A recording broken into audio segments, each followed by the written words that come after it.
Chapter 834.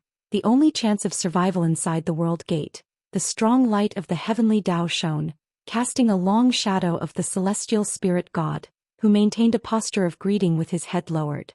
Soon a sound of footsteps reached his ears, slightly hurried. An old immortal stepped out from within.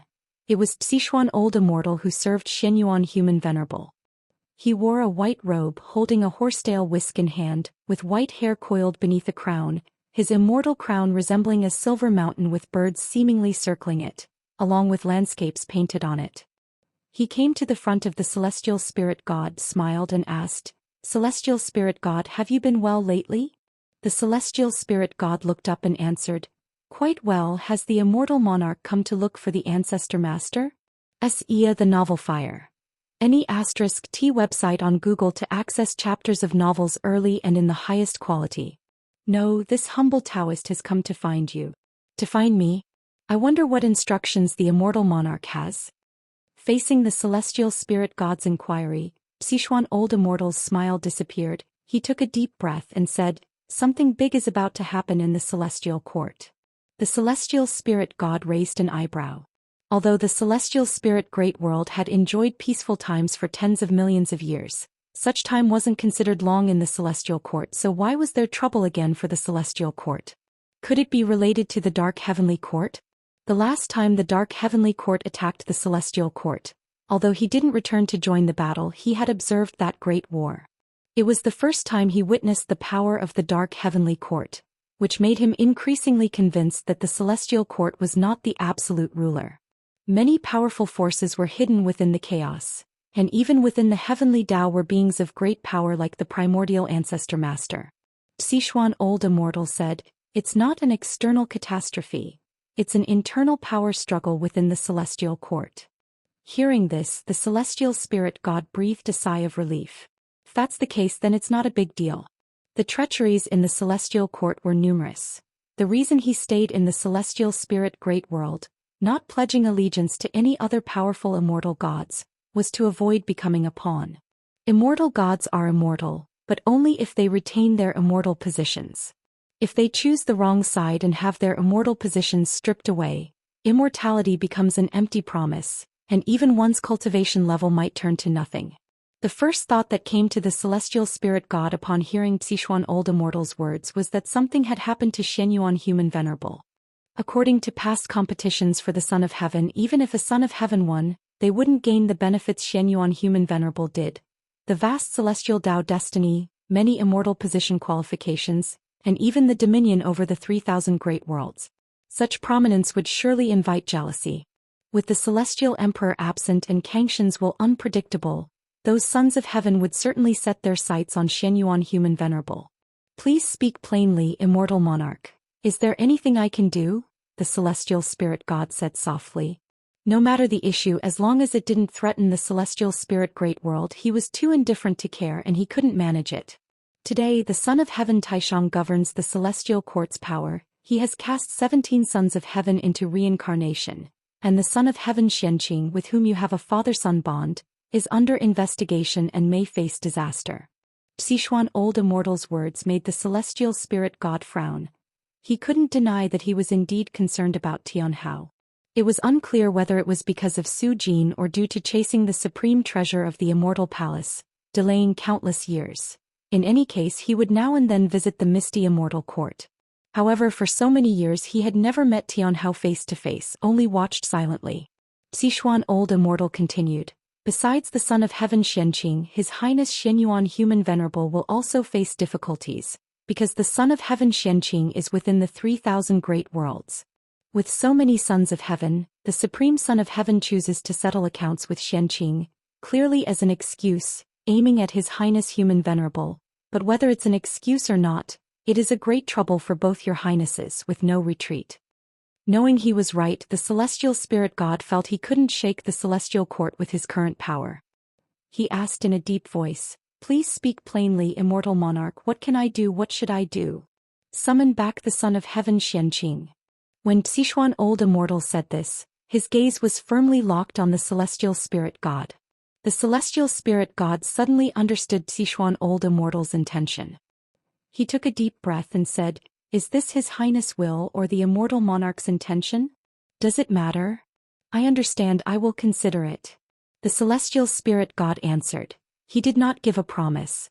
Sichuan old immortal nodded, then turned to walk towards the world gate. Just as his figure was about to vanish in the strong light, his voice once again sounded. This matter indeed puts you in a difficult position, but you should know in the face of such authority we have no choice. It is the only chance of survival. The strong light of the world gate flickered. After a while, it faded, and the celestial spirit god still stood in front of the world gate. He clenched his fists tightly, hesitating on whether to seek the primordial ancestor master. After contemplating a while, he decided to first make a trip to the human world. He needed to see someone. In the Heavenly Spirit Tao Alliance, inside a palace, Guan sat in front of a small table sipping wine, while on the steps beside him, Ji Xiaoyu also had a small table in front of her, drinking with him. Besides fine wine, their tables were adorned with some snacks and fruits, exquisitely arranged. Guan picked up a piece of cake, savoring it carefully. The fragrance entered his mouth, making him nod slightly. Ji Xiaoyu put down her cup, looked at Guan and asked, "Did you come to find me for a simple chat?" Guan glanced at her, annoyed. "What kind of talk is that? Have I ever troubled you when I came to find you in the past?" Ji Xiaoyu replied, "I'm not afraid you're bothering me, I'm just afraid you're here to help me. Don't meddle in this calamity of the Heavenly Spirit Tao Alliance, or things will change and the Heavenly Spirit Tao Alliance will veer off course." Guan chuckled, shaking his head in amusement. "Don't laugh, your current status in the human world is quite special. If you support the Heavenly Spirit Tao Alliance, it might become like a celestial court on earth, thriving perpetually, and internally become complacent, eventually causing trouble and harming all living beings." Ji Xiaoyu said, frowning seriously. Guan helplessly replied, "I laugh because you underestimate me. Have I ever meddled in the human world's power struggles? Back at the Supreme Sect, I merely protected them from falling, but if the Supreme Sect had done evil and was sought out for revenge, I wouldn't have intervened either." Hearing this, Ji Xiaoyu smiled and didn't dwell on the issue any longer. Instead she asked, "What do you think of Guan Tianyu? This child's destiny is unparalleled. The timing of his birth is so coincidental, as if he were born to contend with the sons of heaven. Even when besieged by the sons of heaven's followers and driven to desperation, he can turn danger into safety and encounter great opportunities. Truly astounding." She majored in the path of cause and effect, which made her perceive Guan Tianyu's birth as not simple. In her view, Guan Tianyu carried some kind of mission. What concerned her was what this mission represented and what its purpose was. Guan was just about to speak when a loud voice resounded from outside the palace. "Haven't seen for 100,000 years, how has the Heavenly Spirit Tao Alliance become even more miserable? It seems the Heavenly Spirit Tao Alliance can't hold on, why not surrender early to me?" This voice brimmed with dominance, mocking the decline of the Heavenly Spirit Tao Alliance, and its owner was none other than the son of heaven Jie Yan. Hearing this, Ji Xiaoyu looked at Guan with a meaningful gaze. "Now, do you still deny your purpose for coming this time?" Guan turned his head to look at her, chuckling softly. "If I hadn't come, perhaps you wouldn't escape this calamity. If you find any errors, ads pop up, ads redirect, broken links, non-standard content, etc., please let us know, report so we can fix it as soon as possible." Chapter 835. The creation of heaven and earth can't escape this calamity. Ji Xiaoyu was shocked by Gu An's words. According to her deductions, while Son of Heaven Jie Yan would indeed cause great trouble for the Heavenly Spirit Tao Alliance, it shouldn't be enough to shake its foundations. She rarely intervened in the Heavenly Spirit Tao Alliance's affairs. If she needed to act, it would certainly be at a time of life and death for the Alliance. For a moment, countless speculations filled her mind. Could it be that Son of Heaven Jie Yan has enlisted other immortal gods? No matter how strong Son of Heaven Jie Yan is, he's still a reincarnated being having a mortal body like them. The reason he can stand against the Heavenly Spirit Tao Alliance is mainly due to wielding that divine sword. Guan continued to savor the wine, enjoying the fine food and drink Ji Xiaoyu had prepared for him. After the voice of Son of Heaven Jie Yan fell silent, a surge of powerful auras rose outside the hall. No voices echoed into the palace, yet the great battle had already erupted. Guan and Ji Xiaoyu began to watch the unfolding conflict.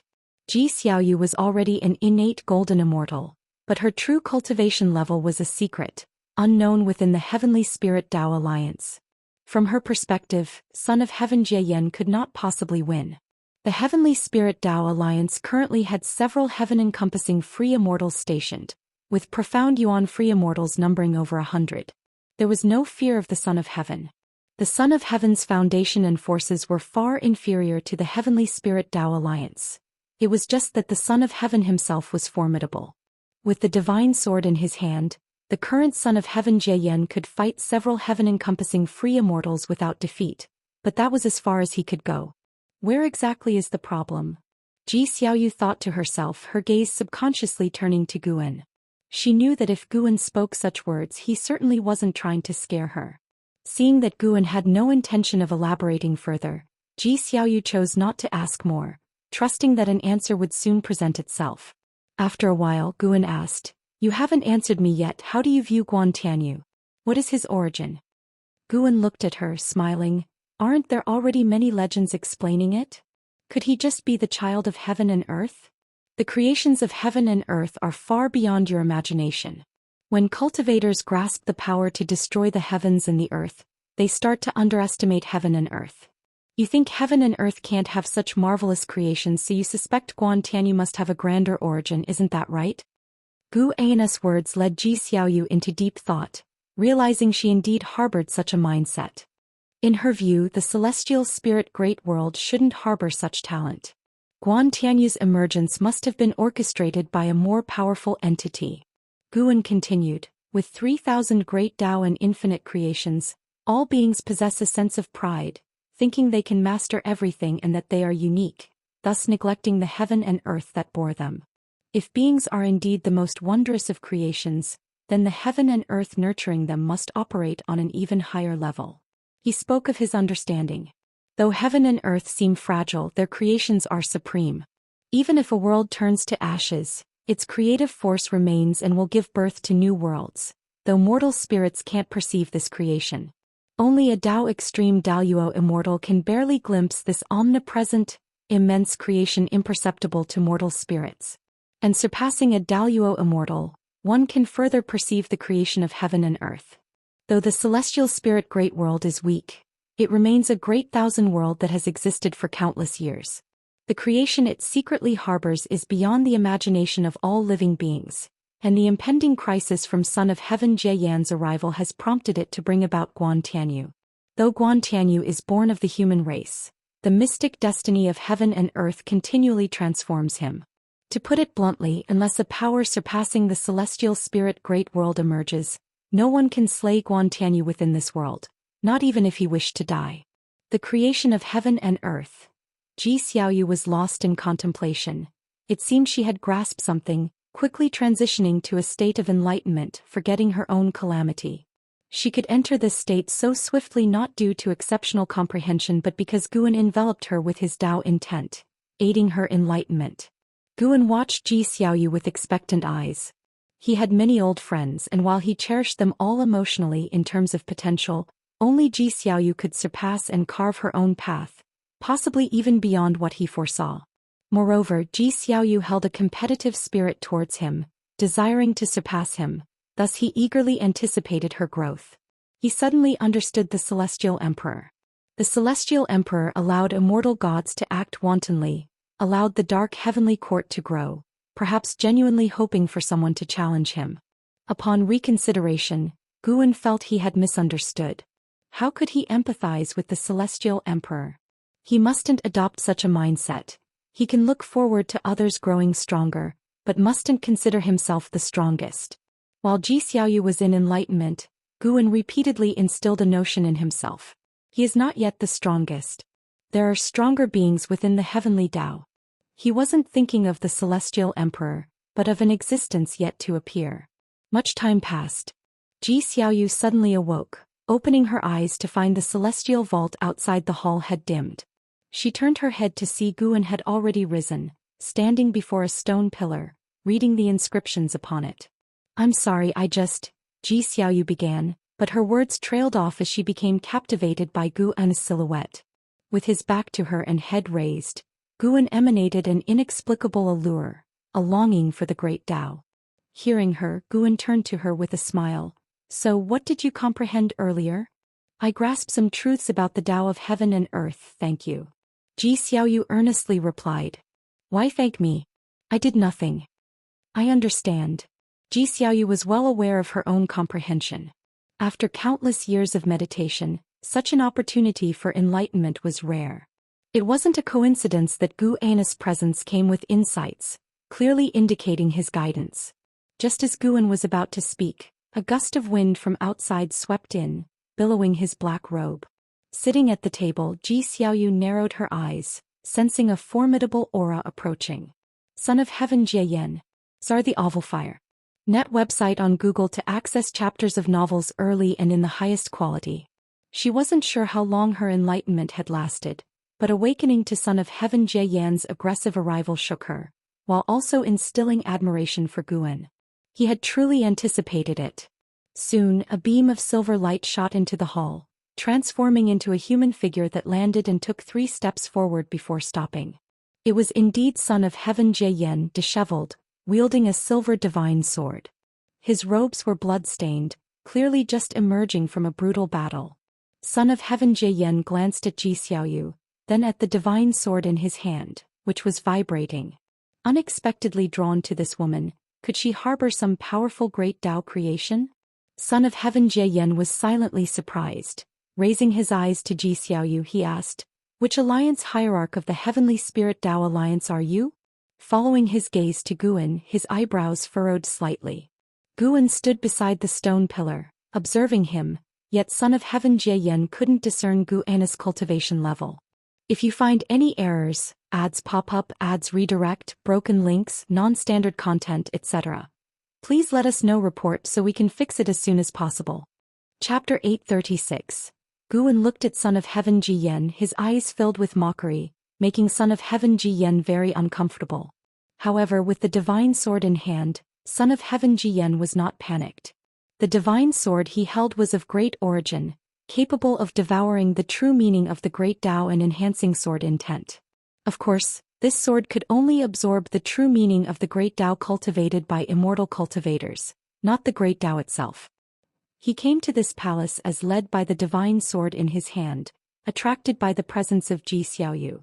Son of Heaven Jieyan looked at Ji Xiaoyu again, waiting for her response. Ji Xiaoyu could feel the malicious intent in his sword, yet she did not panic, for Guan was also here. She was more curious now. Could this child rely on the sword to take her life? She trusted Guan's judgment, just curious how this sword would kill her. My name is Ji Xiaoyu. May I know why the Son of Heaven has come to me? Ji Xiaoyu asked, her tone indifferent, her gaze calm. Her composure confused Son of Heaven Jieyan, making him ask, since you know I am the Son of Heaven, why don't you take action? Why have I never seen you in the previous great battles? Because I dislike fighting. Ji Xiaoyu replied. This remark made Guan laugh. In the past, Ji Xiaoyu was a battle maniac on the path of the great Tao, and she still wished to have a good fight with him. Ji Xiaoyu glanced at him, making him immediately retract his smile. Son of Heaven Jieyan raised his sword, the blade pointed at Ji Xiaoyu and said, your companions were lured away by my avatar. No one will come to save you. It's just your fate to become my sword intent since you possess great destiny. As he spoke, his wrist twisted and the sword blade rotated, unleashing a terrifying sword intent that rushed towards Ji Xiaoyu. Boom! The small table before Ji Xiaoyu turned to ashes, her robe billowed, her black hair flew, yet her eyebrows did not furrow nor did she blink. Son of Heaven Jiyan's pupils contracted. Following his gaze, there was an additional figure in front of the steps. It was Guan. Guan stood sidewise to Son of Heaven Jiyan, blocking his sword intent. The vast sword intent caused Guan's robes to flutter continuously, his hair floated up, but it could not shake his posture.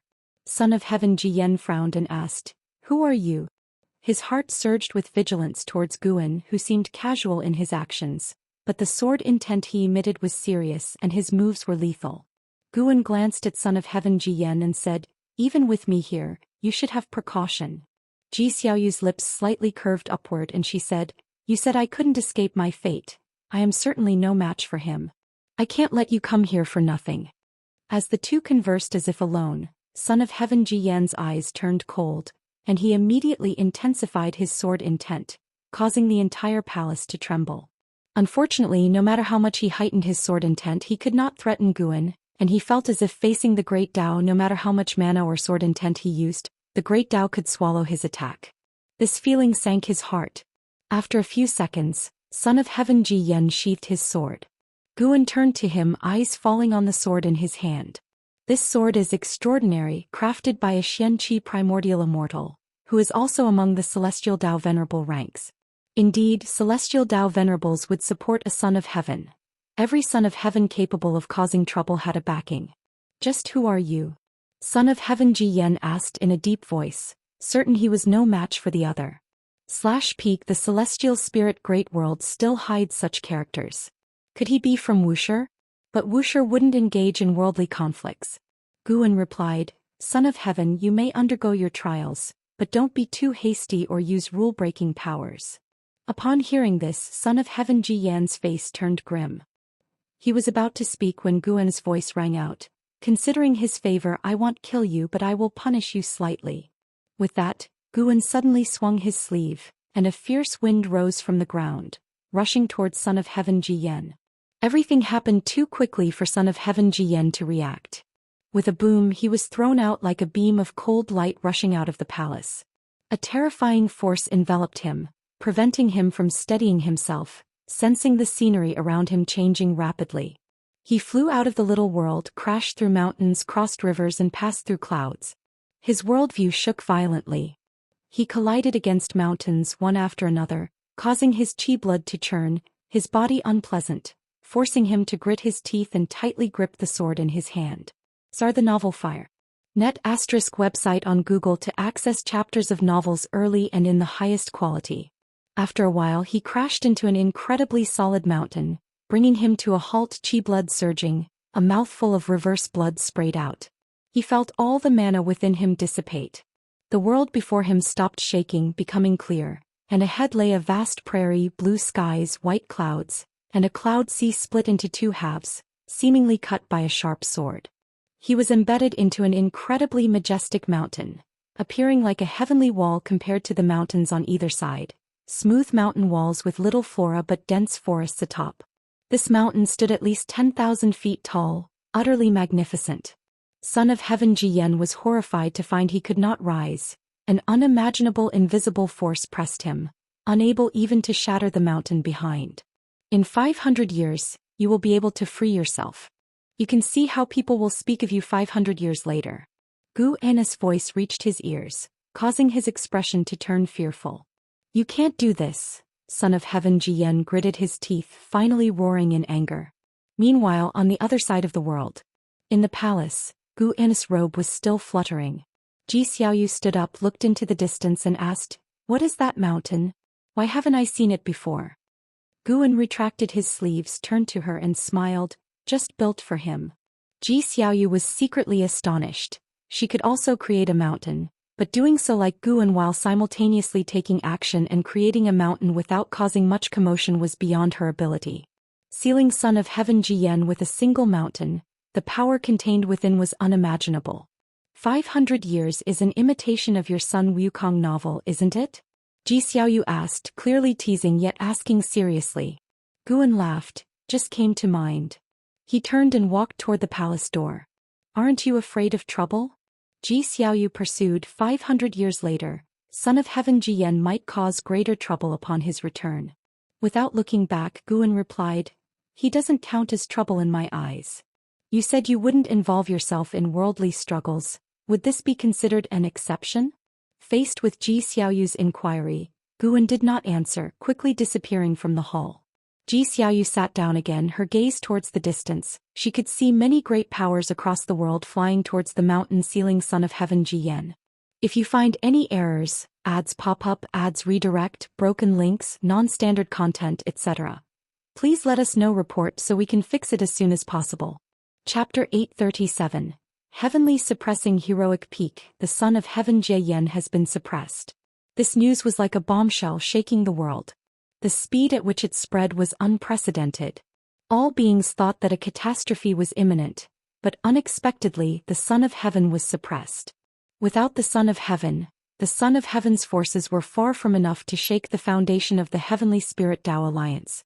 Various forces began to investigate the news and dispatched cultivators to verify its authenticity. The giant peak suppressing the Son of Heaven Jiayan also got a name, known as the Heavenly Suppressing Heroic Peak. Not even half a day after the Son of Heaven Jiayan was suppressed, a great cultivator arrived nearby. In the days that followed, more and more cultivators came. His subordinates also came to see him, even trying to rescue him, but unfortunately, no matter what methods they used, they couldn't pull him out of the mountain wall or destroy the Heavenly Suppressing Heroic Peak. He became a joke of the world, his pride crushed. He had undergone many reincarnations, all successful before, smoothly sailing in each life, never finding himself in such a predicament even when facing strong enemies. Not only was he humiliated by his enemies, but he also lost hope of victory. Coming to the Celestial Spirit Great World, he felt unprecedented difficulties. The Heavenly Spirit Tao Alliance was too tenacious for him to defeat quickly. Now he was encountered by Ancestor Master Wuxia, who would suppress him for 500 years. 500 years. The force he had built single-handedly would surely be uprooted by the Heavenly Spirit Tao Alliance.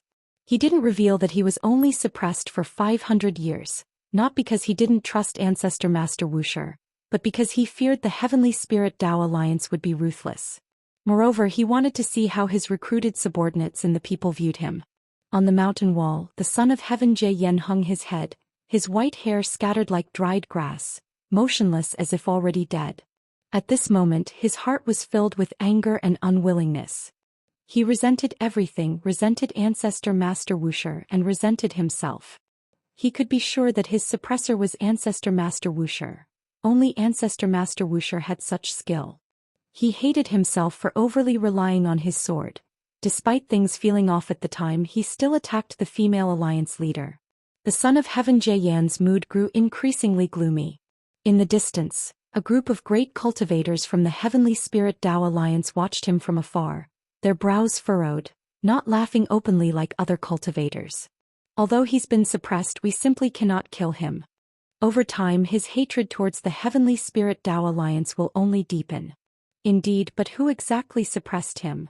Does the Heavenly Spirit Tao Alliance hide a presence we're unaware of? He was struck from Alliance leader Jay's little world. Perhaps we could ask her. Though he's an enemy, watching him humiliated like this, I can't help but feel uneasy. True, although his actions are domineering, the Son of Heaven Jiayan conducts himself with honesty and integrity, never hiding his intent in battles. The great cultivators discussed, though their words showed sympathy for the Son of Heaven Jiayan, what they hoped for was his death. Every day thereafter, beings came to observe, looking at the Son of Heaven Jiayan's plight. Most were merely astounded, curious, without deeper thoughts. There were various theories about who had suppressed the Son of Heaven Jiayan. Most believed there was a hidden master in the Heavenly Spirit Tao Alliance because the Son of Heaven was suppressed after causing a commotion there. Some mentioned Ancestor Master Wuxia, but there was no direct evidence, and Ancestor Master Wuxia never involved himself in internal conflicts of heaven and earth. 500 years in the past seemed brief for the Son of Heaven Jiayan, but now it felt endlessly tormenting. 200 years later, the Son of Heaven Jiayan remained embedded against the Heavenly Suppressing Heroic Peak, covered in dust and leaves, remnants of 200 years of wind and rain. Compared to 200 years ago, the area was no longer as lively, and the Son of Heaven Jiayan's mindset had recovered somewhat, becoming numb. No matter what, before regaining freedom, his anger would only harm himself. Near midday, as the scorching sun shone down, sunlight cast on him, faint white mist began to rise from within him. Suddenly, a pebble fell from above, rolled down the mountain wall, hitting the Son of Heaven Jiayan's head. The Son of Heaven Jiayan remained unresponsive. He didn't move at all. At this moment, a shabby-clothed boy lay at the edge of the cliff above, cautiously peering downwards, but below were layers of clouds and mist, making it impossible to see any trace of living beings. The shabby-clothed boy appeared to be only 15 or 16 years old, dressed in ordinary robes, face dirty, yet his eyes were lively and spirited. "Where is the Son of Heaven?" the shabby-clothed boy muttered, scanning his gaze around, but unfortunately he couldn't find the Son of Heaven nor even a sparrow. He sat up and started to pant. Climbing the heavenly suppressing heroic peak took him 10 whole days, his provisions and water long gone. Not only that, it took him 3 years to reach the heavenly suppressing heroic peak. Sir the Nephire. At website on Google to access chapters of novels early and in the highest quality. In those 3 years he faced hardships, almost washed away by river waters, almost eaten by demons, and even captured by bandits who wanted to offer him as a sacrifice to demon cultivators. As his excitement faded, unease began to set in. If the legend of the Son of Heaven was false, wouldn't he have come for nothing? He wasn't afraid of the journey back. He feared disappointing the people of his village. The more he thought, the more he was afraid, finally hugging his knees and burying his face. After an entire hour he managed to regain his spirit, standing up, patting his face, then walking to the edge of the cliff to look down at the cloud sea below. "Son of Heaven!" he shouted using all his strength. Though his voice was loud, in this vast world it didn't carry far. Distant cultivators observing the Son of Heaven Jiayan heard it, but paid no attention. Carrying on, the shabby-clothed boy repeatedly called the Son of Heaven's name, his voice growing hoarse. Hundreds of times later his voice began to rasp, his legs trembled. Finally he collapsed to the ground, coughing violently. "Mortal child, why do you call me?" A voice entered the shabby-clothed boy's ear, causing him to joyfully raise his head and scramble up. "Son of Heaven, where are you?" The shabby-clothed boy endured the pain in his throat and asked. "I am beneath the cliff. Only by jumping can you see me." The Son of Heaven Jiayan's voice was indifferent, devoid of emotion. The shabby-clothed boy immediately approached the edge, looking down at the cloud ocean below, unable to see the land, resembling a boundless abyss. "I wish to seek immortal cultivation. If successful, I'll find a way to rescue you. Can you teach me immortal cultivation?" The shabby-clothed boy asked through gritted teeth, but unfortunately this time he received no response. He continued to inquire, but the Son of Heaven Jiayan remained silent. After hesitating for a long time, the shabby-clothed boy finally gritted his teeth and chose to jump off the cliff. Embedded against the mountain wall, the Son of Heaven Jiayan hung his head, as the shabby-clothed boy fell past him, stirring his hair, yet he still didn't move. The scene returned to silence as if the shabby-clothed boy had never come. If you find any errors, ads pop up, ads redirect, broken links, non-standard content, etc., please let us know. Report so we can fix it as soon as possible. Chapter 838. The change in the Emperor's heart. The people do not know how many years the Son of Heaven Jiayan will be suppressed, nor does the Heavenly Spirit Tao Alliance understand, but they will not let such a good opportunity pass. They begin to launch a massive eradication of the Son of Heaven's forces. The forces painstakingly established by the Son of Heaven were completely shattered within 300 years. In addition to the suppression by the Heavenly Spirit Tao Alliance, internal conflicts also emerged, accelerating its demise. The disaster brought by the Son of Heaven thus dispersed, and the celestial spirit great world returned to peace again. Because they could do nothing about the suppressed Son of Heaven Jiayan, the Heavenly Spirit Tao Alliance could only focus on cultivating disciples. Over the centuries they recruited countless talents in the human world, with more and more prodigies emerging. A blink of an eye. The Son of Heaven Jiayan has been suppressed for 487 years, getting closer to breaking free. During these years, days felt like years for him, and the closer he got to the 500-year mark, the more anxious he became. He feared that the Ancestor Master Wuxia might not keep his promise. After all, he did not understand the Ancestor Master Wuxia. Before the Ancestor Master Wuxia took action, he could not even be sure that the counterpart was indeed the Ancestor Master Wuxia. Why is it 500 years? There was only this thought in the mind of the Son of Heaven Jiayan. 500 years was insignificant to the grand scheme of things, and for him it would not make much of a difference. Even if his forces were destroyed, he could start over at most. At least he would not fall into an irremediable situation. Being suppressed for so long, the Son of Heaven Jiayan felt that there was some calculation behind this 500-year period. At this time the sound of thunder came from the sky and the world quickly darkened. Soon a torrential rain fell like a waterfall, washing over the Son of Heaven Jiayan. Outside the heavens, in front of the world gate, two figures stood side by side, overlooking the Son of Heaven Jiayan within the celestial spirit great world. They were the celestial spirit god and Tianhao. Tianhao was dressed in a golden patterned white robe, exuding an imposing aura, with his long hair coiled on top of his head, full of arrogance and a complex, profound golden Dharma aspect floating behind him. Has your original memory been restored? The celestial spirit god opened his mouth to ask. The two stood together looking more like brothers than father and son. Tianhao answered, "It hasn't been fully restored, but I know this son of heaven. His name is Zhou Xian. Whether in power or cultivation level, he is far beyond my reach." His eyes were complicated. He already knew that the son of heaven Zhou Xian was suppressed by Guan. In the celestial court, the son of heaven Zhou Xian was glorious and was an existence he looked up to. Although he had once received the favor of the celestial emperor, it was short-lived. He hadn't truly grown before being cast into reincarnation. However, thinking of the recent struggles in the celestial court, he felt that the son of heaven Zhou Xian might have turned misfortune into fortune, possibly escaping a disaster. Tianhao glanced at the celestial spirit god and asked, "Did you inform my master of my return in advance?" In this lifetime he already understood his identity, but with the memories of many lifetimes, he could not bring himself to call the celestial spirit god father.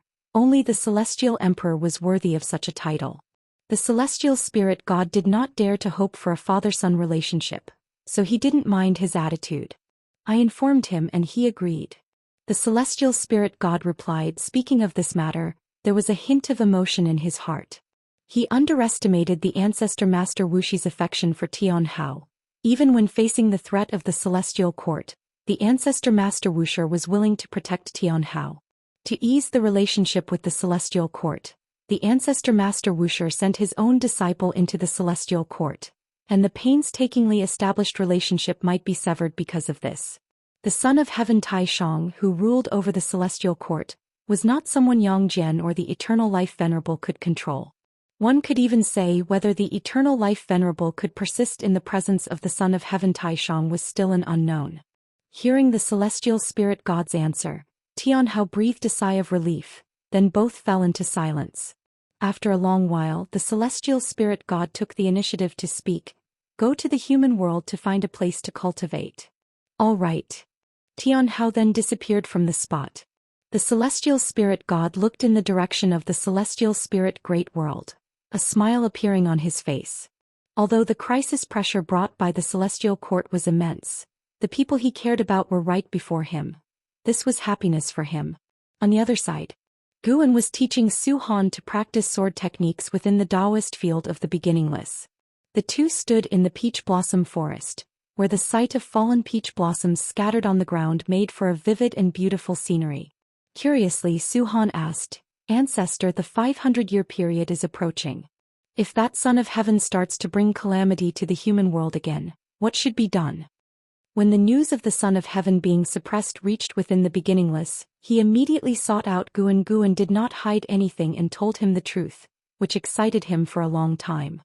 Though Zhou Xian was a bit jumpy, he kept his mouth shut tight. The information he gathered from Guan would not be spread out, not even to Zhenqin, which was why Guan was willing to continue telling him things. Although he has a strong sense of purpose and doesn't concern himself much with all living beings as the son of heaven, he has his pride. He wouldn't deliberately bring calamity to the populace. Guan replied softly while swinging the wooden sword in his hand, patting it on Zhou Xian's waist. Zhou Xian quickly adjusted his posture and continued practicing the sword techniques. He was secretly amazed. He was not an ordinary person, yet practicing sword techniques in an ordinary way brought great results. With casual pointers from the ancestor, he gained not only sword techniques but also sword intent and understanding of sword Dao. It was truly incredible.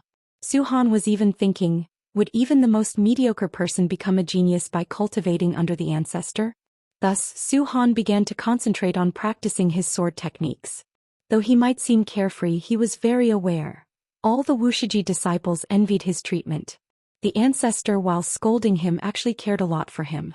Even if it was for the ancestor, he must strive to succeed. Listening to Zhou Xian's inner voice, the corner of Guan's mouth lifted slightly and he softly said, "At last you have a bit of his demeanor." His demeanor? Ancestor, who are you talking about? Zhou Xian turned around to ask, full of curiosity. Guan gave him a look, exasperatedly saying, "Just praised you and you're distracted again." Zhou Han's eyes twinkled, asking, "Are you talking about Uncle and Hao?" I heard that he's your most beloved disciple. Guan calmly said, not an Hao but a disciple named Su Han. Your master named you Su Han because she had a deceased senior brother. Hearing this, Su Han's eyes widened and he quickly inquired, another Su Han? Why didn't my master tell me? Can you tell me about him? Believing the time was right, Guan began to tell Su Han's story. Listening while practicing sword techniques, Su Han's mood became heavy because the life of that Su Han was indeed very bitter. However, upon hearing that Su Han took a wrongful path, he couldn't help but frown. He did not agree with Su Han's choices. Once Guan finished, Su Han fell into silence. Guan asked, after hearing his story, what do you think? Su Han took a deep breath and said, if he hadn't been blinded by hatred and focused on cultivating under you, it wouldn't have come to such a pass. Do you think he did the right thing? Search * the novel Nahir. At website on Google to access chapters of novels early and in the highest quality. Of course not, he owed you a debt of gratitude until his death. If you find any errors, ads pop up, ads redirect, broken links, non-standard content, etc., please let us know report so we can fix it as soon as possible. Chapter 839. The Path of the Celestial Emperor. Guan heard Su Han's words and couldn't help but shake his head with a smile. If this boy knew that the person he was criticizing was himself, what would his reaction be? Thinking of this, Guan actually looked forward to it a little. Alright, practice your sword well. I will accompany you a little longer, then I have to go out, Guan said seriously, restraining his smile.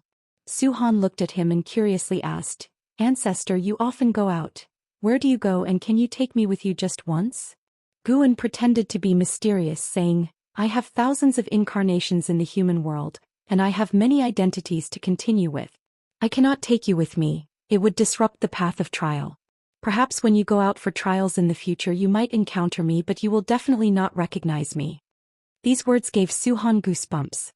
He didn't doubt his ancestor's words and began to recall his past. Had he met his ancestor during his travels in the human world? He subconsciously looked up, just in time to meet Guan's meaningful gaze, and couldn't help but shiver. Guan raised his wooden sword and continued to correct Su Han's sword technique, forcing him to withdraw his gaze. The mundane days continued. Su Han practiced cultivation every day. Although he did not experience any major upheavals, he did not find it boring at all. In the simplicity of life, being able to continuously grow stronger was what he considered the most blissful life. As time went by, the 500-year period of Son of Heaven Jieyan finally arrived. On this day the weather was clear and the celestial vault was cloudless for miles. Son of Heaven Jieyan, embedded in the mountain wall, suddenly began to loosen, then leaned forward, plummeting with a dozen pieces of broken rock, shattering through the sea of clouds. The fierce wind howled in his ears as Son of Heaven Jieyan's eyes opened, his muddy eyes gradually brightening. Boom! He crashed at the foot of the mountain, his feet shattering the ground and the mountain wall behind, dust swirling like rings as he half knelt on the ground, one hand supporting on the ground. His body began to tremble and the dirt on his face started to crack, peeling off into pieces of dust. He slowly stood up, looking at his own hands, a wild joy appearing on his face. It's really over, Son of Heaven Jieyan said tremulously, his voice hoarse.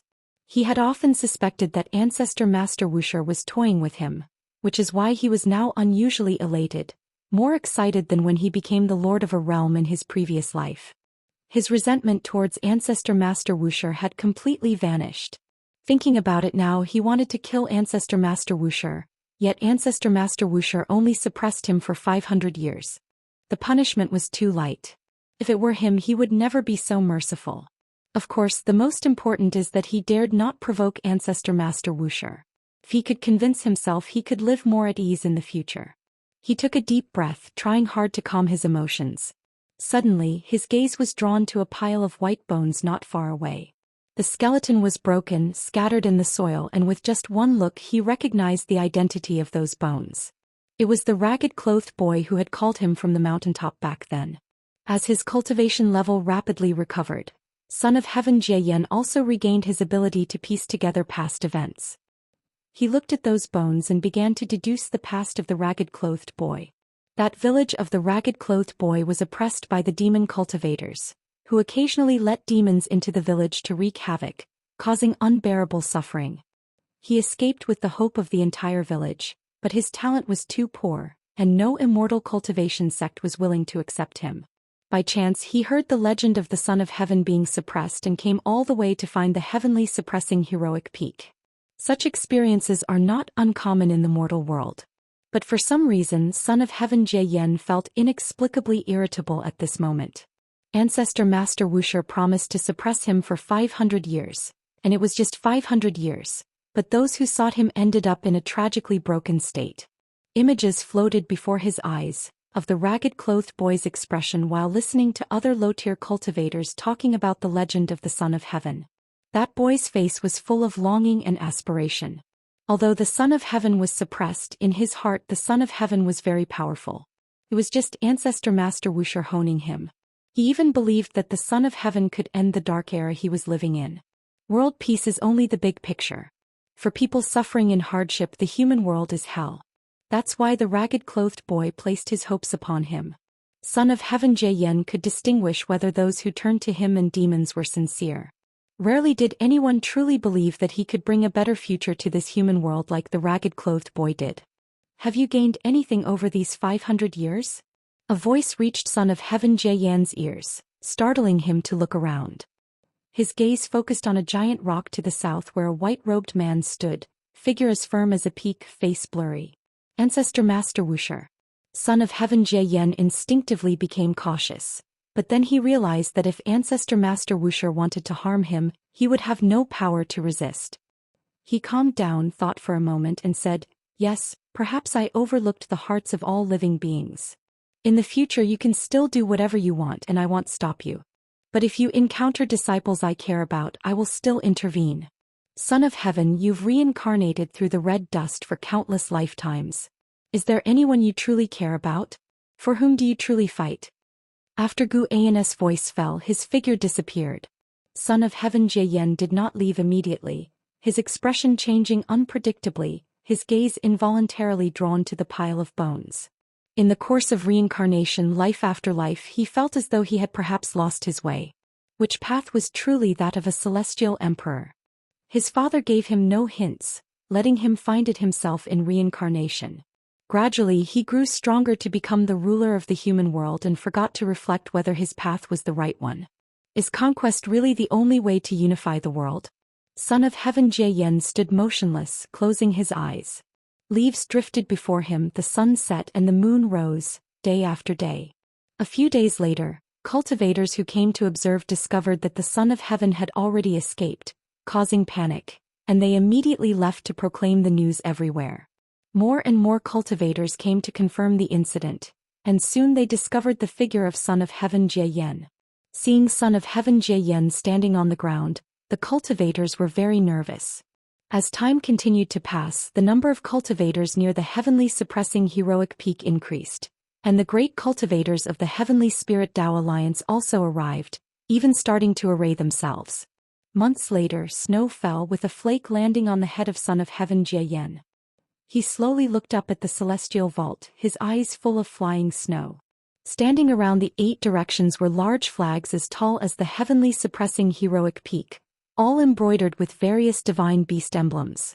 Whichever direction he looked, figures of the great cultivators of the Heavenly Spirit Dao Alliance could be seen. From above, the Heavenly Spirit Dao Alliance had already set up a net of heaven and earth, leaving Son of Heaven Zhou Xian nowhere to escape. Through the novel Fire. Net ** website on Google to access chapters of novels early and in the highest quality. Son of Heaven Zhou Xian gazed at the celestial vault, the snow growing heavier, obscuring his vision.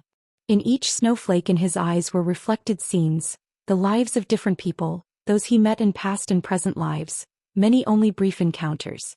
If you find any errors, ads pop up, ads redirect, broken links, non-standard content, etc., please let us know, report so we can fix it as soon as possible. Chapter 840. No chance of winning. The news of the Son of Heaven's escape spread quickly, like a whirlwind sweeping across the land. As soon as the news reached Wuxia, Su Han went to find Guan. Ancestor, I've heard that the Heavenly Spirit Dao Alliance has already surrounded the Son of Heaven. Yet the sun doesn't leave the heavenly suppressing heroic peak. He stands at the foot of the mountain covered by snow without moving an inch. What is he trying to do? Su Han looked at Guan, who was sitting on the steps, and asked curiously. Guan was carving a bamboo sword and casually replied, "The mind resides within the chest. Who knows what he's thinking if he doesn't speak?" Su Han wanted to ask more, but Guan glanced at him and said, "You seem quite idle. Would you like me to arrange some tasks for you?" Upon hearing this, Su Han's eyes lit up and he quickly asked, "What tasks?" Being able to do something for Ancestor made him happy, and he was even somewhat impatient. "Return to the Heavenly Spirit Dao Alliance and check on your grandfather. He's recently encountered some troubles." Guan replied, saying this as he blew away the bamboo shavings from the sword and then handed the bamboo sword to Su Han. "Take it to your grandfather." Su Han took the sword and frowned, asking, "Ancestor, what trouble has my grandfather encountered?" "You'll know once you return."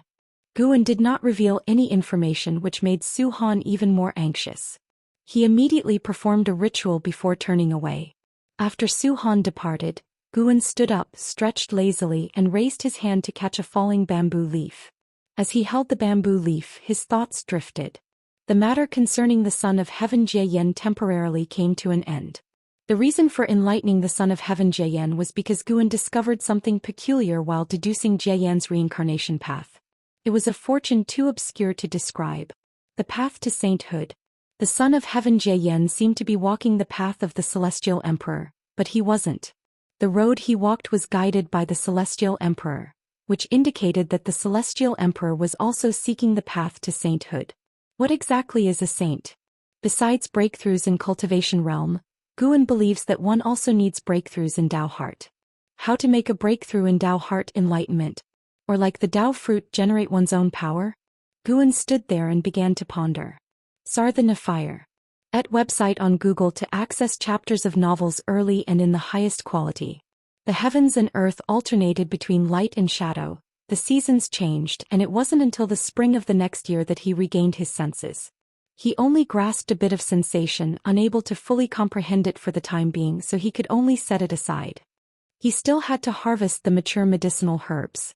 He wondered if relying on lifespan to constantly enhance cultivation techniques could lead to the discovery of the Holy Dao. Anyway, with lifespan still accumulating, Guan wasn't anxious.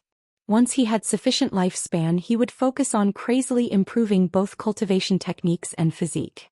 When these two conditions reached their peak, they would inevitably bring him surprises. Guan turned and walked into the bamboo forest, where the sunlight was bright and the celestial vault was magnificent, just like this world, always in tranquility. Time flew by like a shuttle and years passed like arrows. 1,000 years passed. The human world remained peaceful after the Son of Heaven Jieyan left the seal of the heavenly suppressing heroic peak. Initially, the people of the world worried that he would again cause upheaval, but as time went on, they gradually forgot about the Son of Heaven Jieyan. Without the threat of the Son of Heaven, the Heavenly Spirit Dao Alliance reconsolidated its ruling position, vigorously developing beyond the heavens, exploring other great thousand worlds, and the Celestial Spirit Great World seemed to enter a period of rapid development again. In that year, heavenly suppressing heroic peak saw heavy snow again, blanketing the world in a vast whiteness. At the foot of the mountain, the tattered clothes of the Son of Heaven Jieyan leaned against the mountain wall. Beside him lay a reconstructed skeleton, also in a sitting posture. Looking in the direction towards which the Son of Heaven Jieyan faced, a silhouette could be seen walking towards him amidst the vast snow, faintly gleaming with golden light. As the figure approached, he revealed his true form. It was Tianhao. He still exuded that impressive demeanor, with Dharma aspect apparent behind him, resembling a divine monarch descended from heaven. Tianhao looked at the current state of the Son of Heaven Jieyan with a gaze filled with peculiar colors, stopping 10 feet away to look at him. The aura of the Son of Heaven, I wonder which imperial brother has arrived.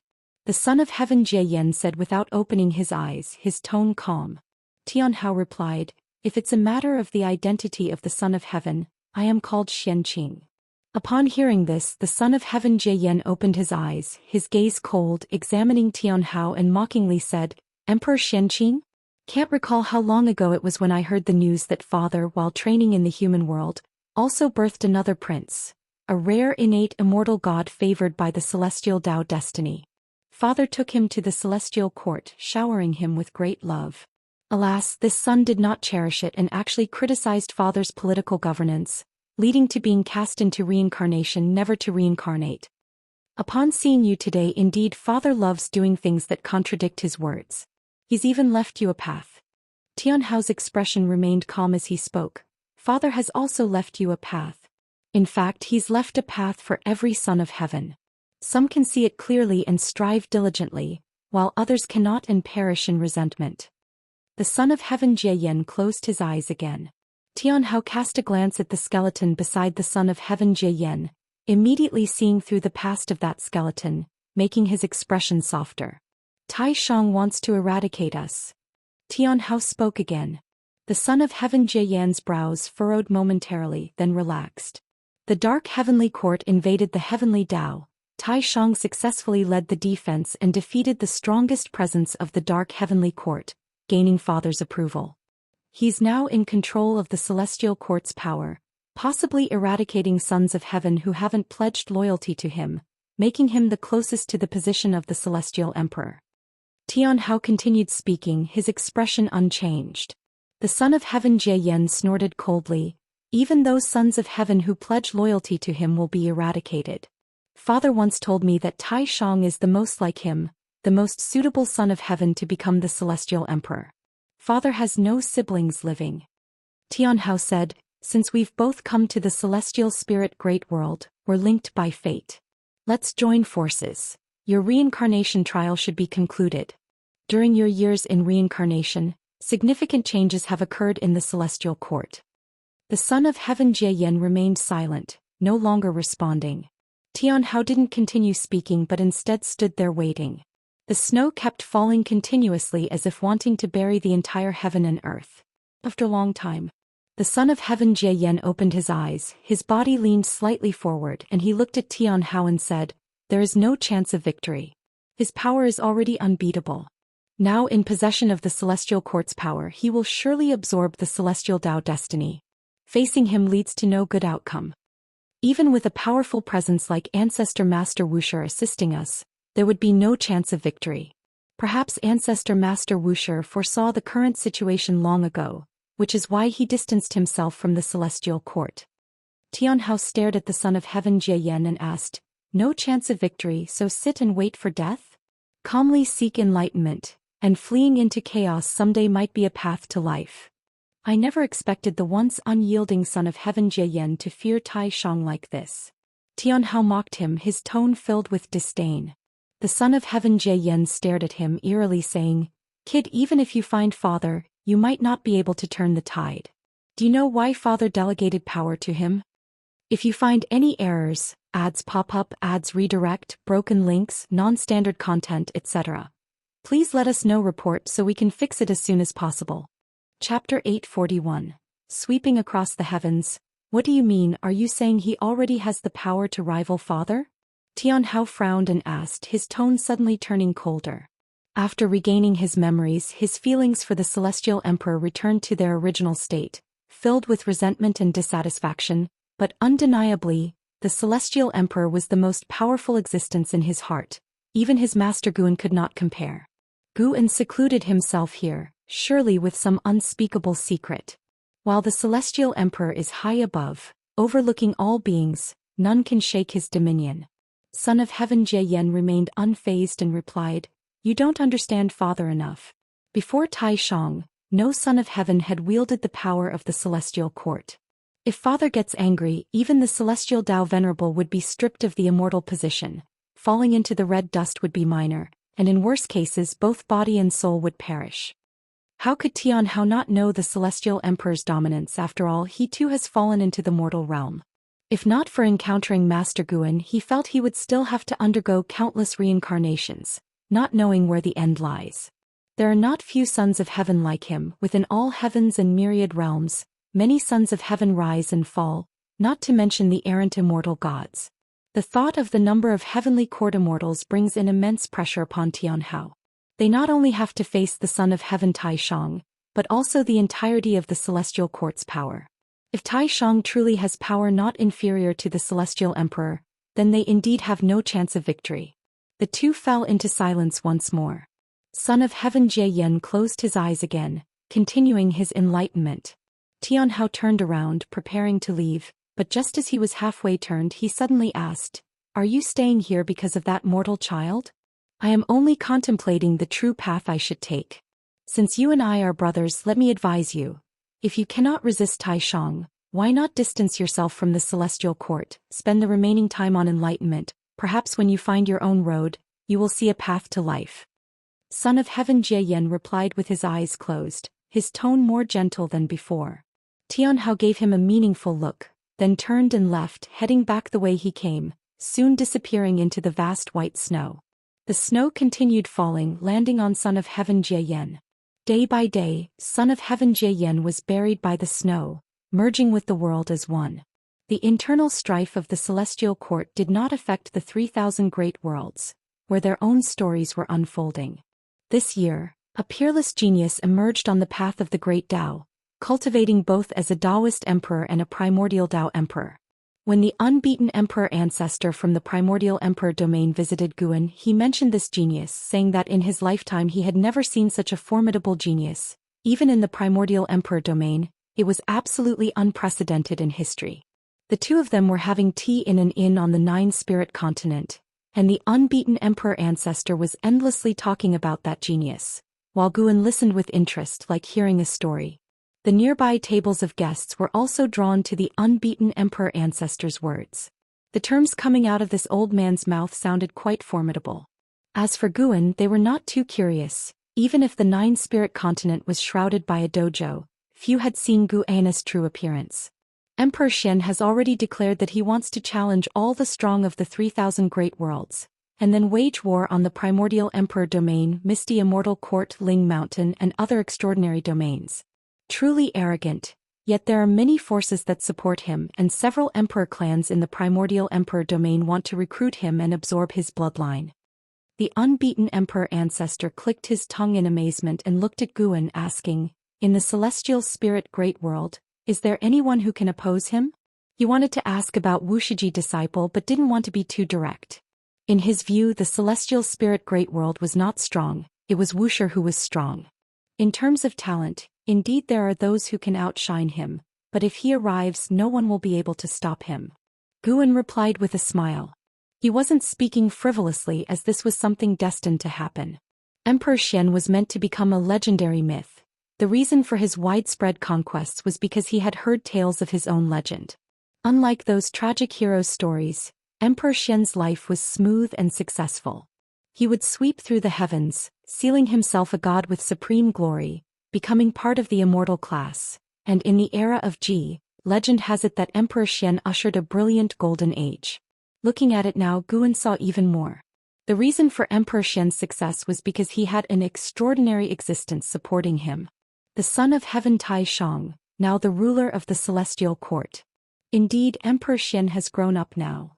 The unbeaten emperor ancestor remarked with admiration, and at the same time he secretly respected Guan's magnanimity. It was clear from Guan's words that he was not planning to suppress Emperor Xian. The two continued their conversation, turning to the topic of the primordial emperor domain. Recently, the undefeated emperor clan was also facing troubles, and in the primordial emperor domain there were many emperor clans. Since previously suffering a setback on the path of the great Tao, the status of the undefeated emperor clan had been declining. His visit this time wasn't just to see the emperor clan staying in the celestial spirit great world, but more importantly to seek help. In the past tens of millions of years he considered his performance fairly satisfactory, so he mustered the courage to come. After he finished speaking, Guan said, "I cannot help you directly as that would violate the heavenly Tao. The current repercussions for the undefeated emperor clan result from your improper conduct, so this is a hardship you must endure. However, I can give you hope. Wait for several million more years, and I will grant the undefeated emperor clan a spot to ascend to immortality.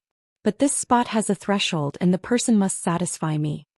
Hearing the first half of Guan's words, the unbeaten emperor ancestor felt despondent, but upon hearing the latter part he became overjoyed. Ascend to immortality. Even in the primordial emperor domain, the pursuit of an immortal position is sought after. But the threshold of the celestial court is extremely high. At most they can nominate a clansman to participate in the celestial army selection. treading the heavenly ascension stairs is exceedingly difficult, nearly impossible. Suppressing his joy, the unbeaten emperor ancestor asked, "May I ask of which tier is the immortal position?" Guan replied, "At least a star monarch. As for the specific immortal position, it depends on one's own fortune." Star monarch. The unbeaten emperor ancestor's eyes widened, his breath becoming rapid. Once, a star monarch descended to the primordial emperor domain, and even ancient existences with higher cultivation levels than this star monarch were forced to kneel. That scene remains unforgettable to him. Heavenly court immortals are immortal, and this is their confidence when facing stronger forces. For immortal gods, cultivation level doesn't seem as important, such as the power of the celestial court. If the undefeated emperor clan were to bear a star monarch, it would truly soar to unprecedented heights, surpassing even its peak period. Their conversation aroused more curiosity among the surrounding people, who frequently glanced at Guan, discovering they couldn't see his true form, which surprised them secretly. With such a grand tone, could this person be one of Wuxi's first 5 generations of disciples? Guan stood up and smiled. "We've had our drink, accompany me for a walk. Together, see what the 9-spirit continent looks like now and offer your insights." The unbeaten emperor ancestor hurriedly rose and followed Guan out of the inn. His emotions were uncontrollable, the smile on his face impossible to suppress. Xianxia the Novel Fire. Net website on Google to access chapters of novels early and in the highest quality. If you find any errors, ads pop up, ads redirect, broken links, non-standard content, etc., please let us know. Report so we can fix it as soon as possible. Chapter 842. Guan and the unbeaten emperor ancestor rode the clouds forward, admiring the scenery along the way. The unbeaten emperor ancestor praised everything about the 9-spirit continent. What if the person you choose is completely inclined towards the celestial court? Guan suddenly asked. The unbeaten emperor ancestor replied without hesitation, "Impossible, I would never choose such descendants." Walking from the inn to this place, he had already constructed a series of plans in his mind. After reclaiming his position as the heavenly court star lord, his next target was the celestial court. He feared the power of the heavenly court immortals, craved the heavenly court immortals' authority, but would never forget his hatred. His wife and child died at the hands of the heavenly court immortals, and until now he hasn't been able to avenge them. In the long years that passed, he almost gave up. Facing the unshakable celestial court, he had not a single chance for revenge. Especially as the undefeated emperor clan passed down through generations, he dared not make a move against the heavenly court immortals. Back then he submitted to Guan not just because he resented the celestial court but because living on was the only way to protect his family. Now, Guan offered him a chance as star monarch. He not only saw hope for the clan's prosperity but also the possibility of vengeance. Countless years have passed, and that celestial god must have climbed to an even higher immortal position. He wished to investigate from outside. It was almost impossible. If an associate could infiltrate the celestial court, it would be much easier. The undefeated emperor clan cannot seek vengeance against the immortals, but there must be strife among the immortals themselves. The seed of hatred sprouted once more in the unbeaten emperor ancestor's heart, and this time, it was not just anger but unprecedented excitement. A hatred suppressed for countless years. But he saw more.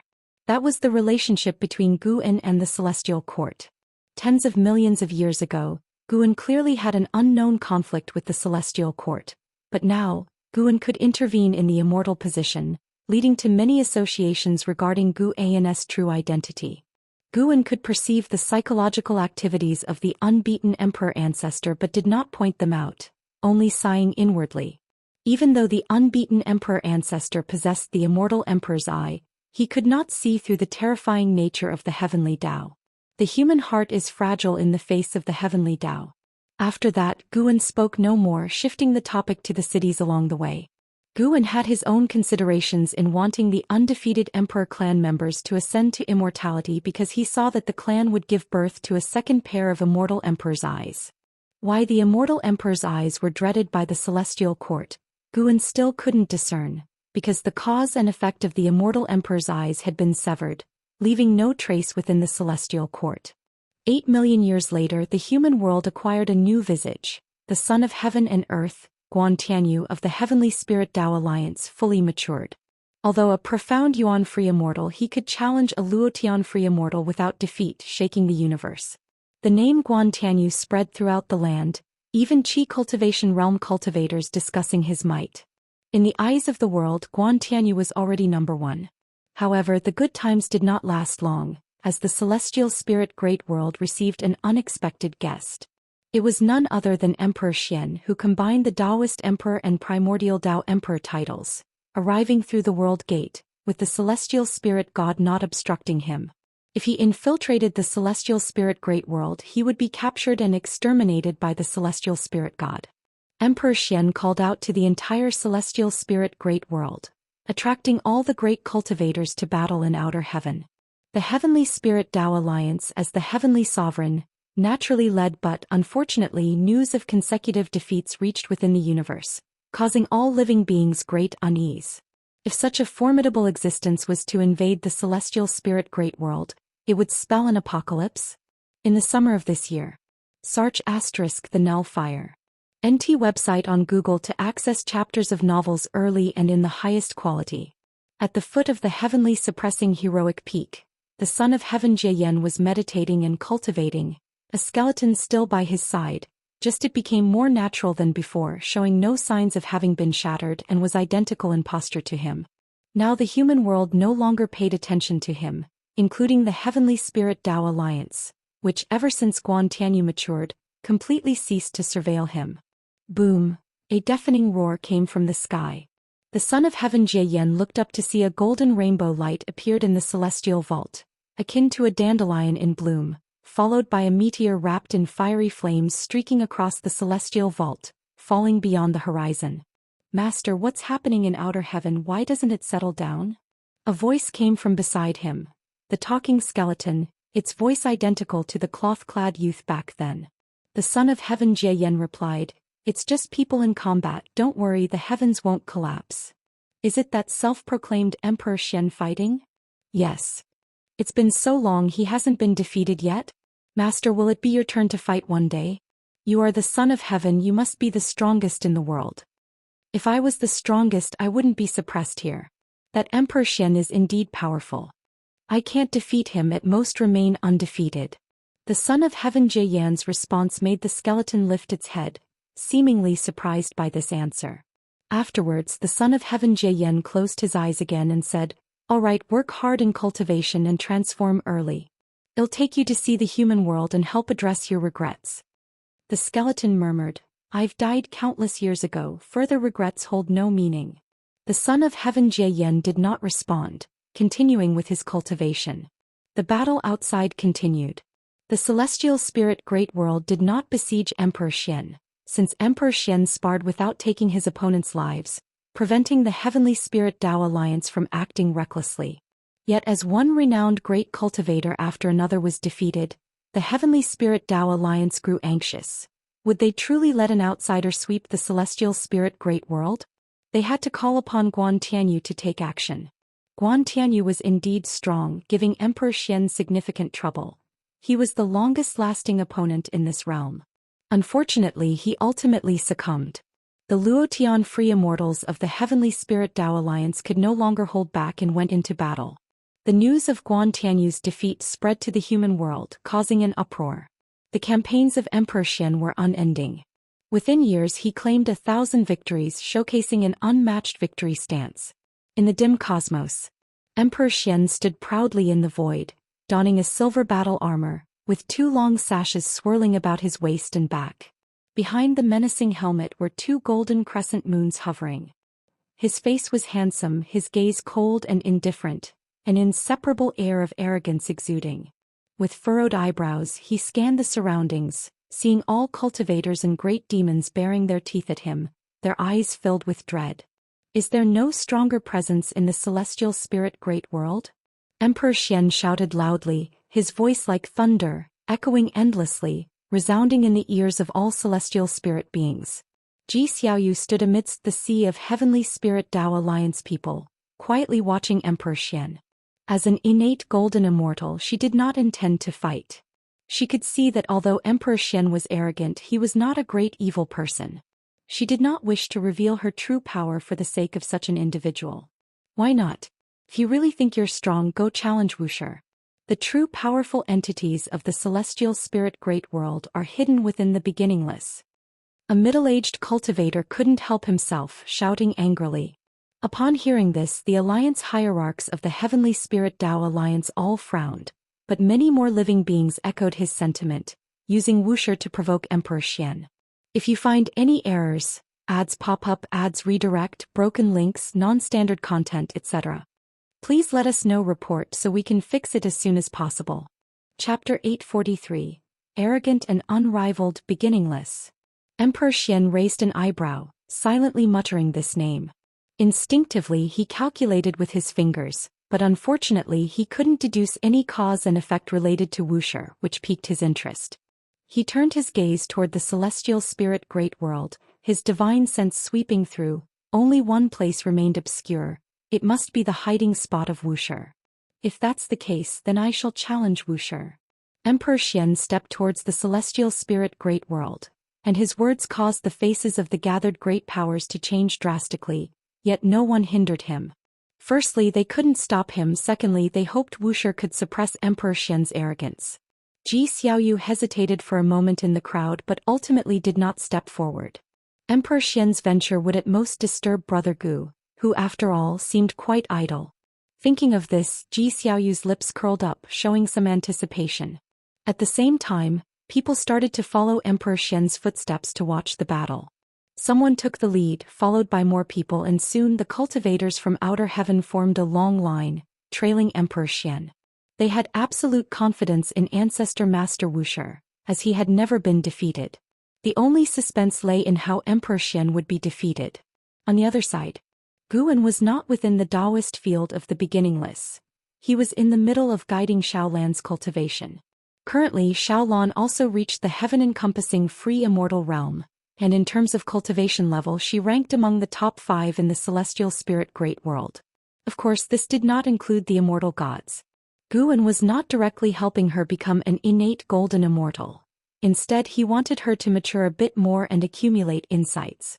It wasn't because he favored Zhou Xiaoyu more, but Zhou Xiaoyu's reincarnation experiences far exceeded those of Xiaolan. The two stood in a forest, Xiaolan raising her right hand, with a green lotus suspended above her palm, continuously emitting silvery threads, and the light it produced illuminated her face, highlighting her expressions of anticipation, anxiety, and joy. Guan stood beside her, watching with admiration and praised, condensing Tao into lotus. Your thought Tao has achieved something. The thought Tao is the Tao of thoughts and ideas, distinct from the soul Tao but intricately connected to it.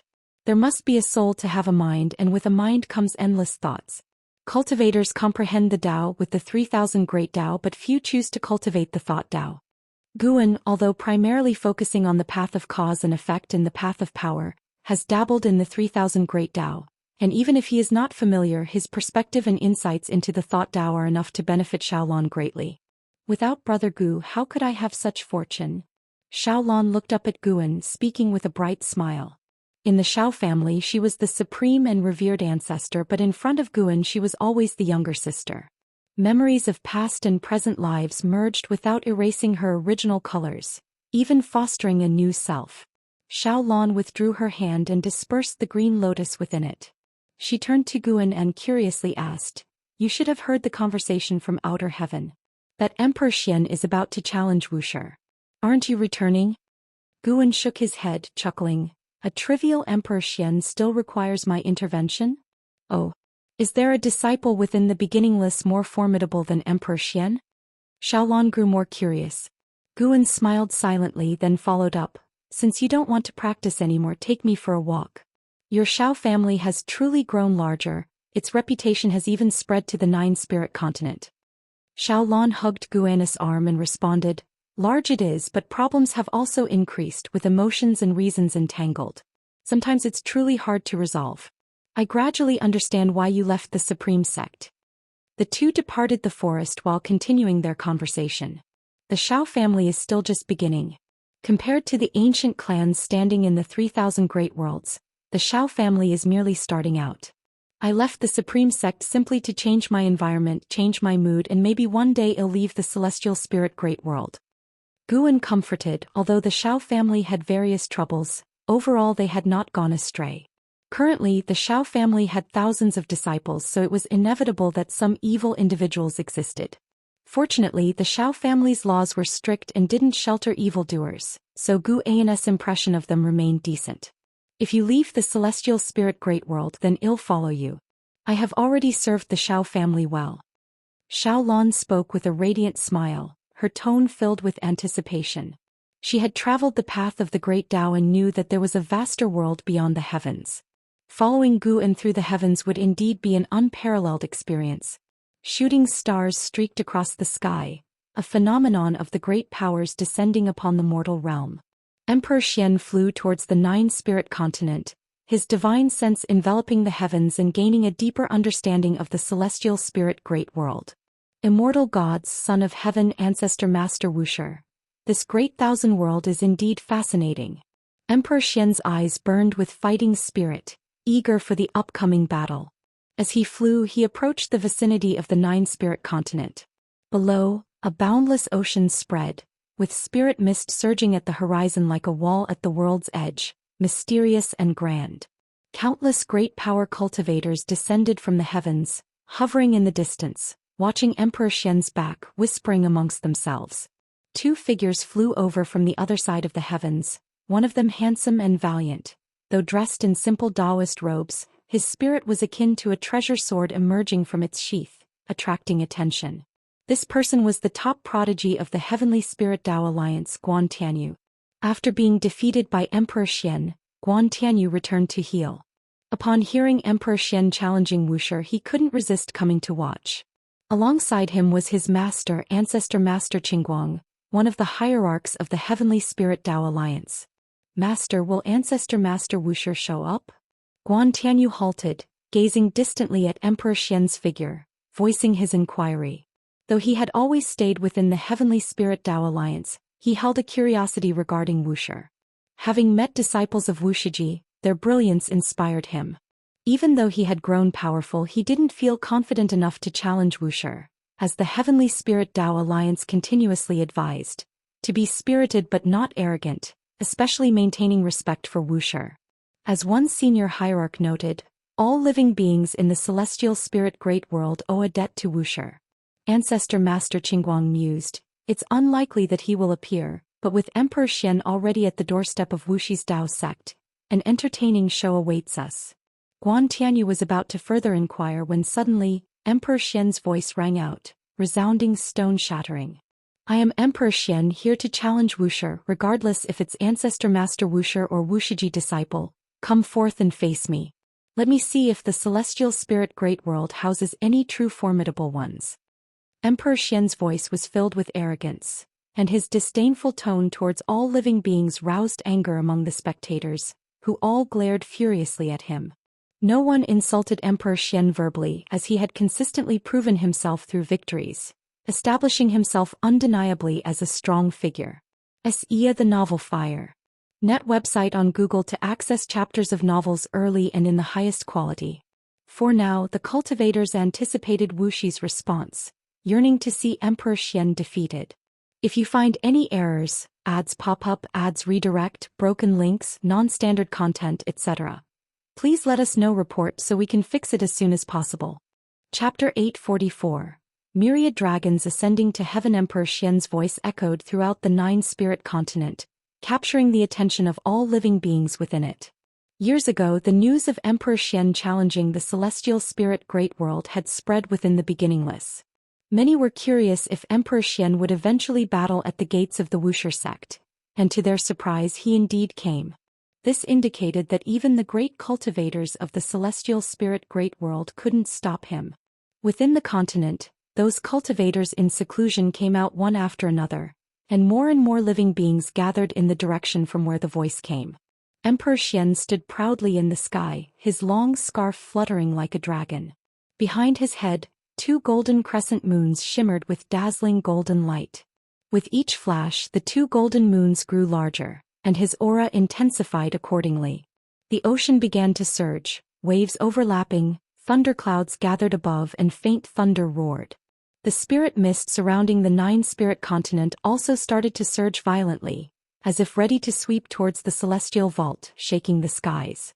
Guan Tianyu watched Emperor Xian's back with furrowed brows, sensing an incredibly terrifying aura, realizing Emperor Xian hadn't been serious with him. Could it be that this number 1 prodigy under heaven is truly no match for the prodigies on the path of the Great Tao? Guan Tianyu felt angry inside, not losing his fighting spirit, but thinking about how to win next time. As Emperor Xian's aura continued to rise, the rules of heaven and earth were affected, fierce winds arose, seas churned, and the Heavenly Spirit Tao Alliance didn't just watch idly. They dispersed and formed a large array to prevent Emperor Xian's aura from affecting various regions of the human world. Emperor Xian's gaze was fixed on the 9-spirit continent, unable to penetrate the patch of spirit mist, making him anticipate the upcoming battle even more. He wasn't afraid of his opponent being too strong, only of the opponent not being strong enough. Currently, no one in the celestial spirit great world could satisfy him. As his gaze follows, a section of spirit mist on the edge of the 9-spirit continent began to contract inward, as if a door was slowly opening. More and more gazes and divine senses focused on that patch of spirit mist. As the spirit mist parted, a cliff was revealed.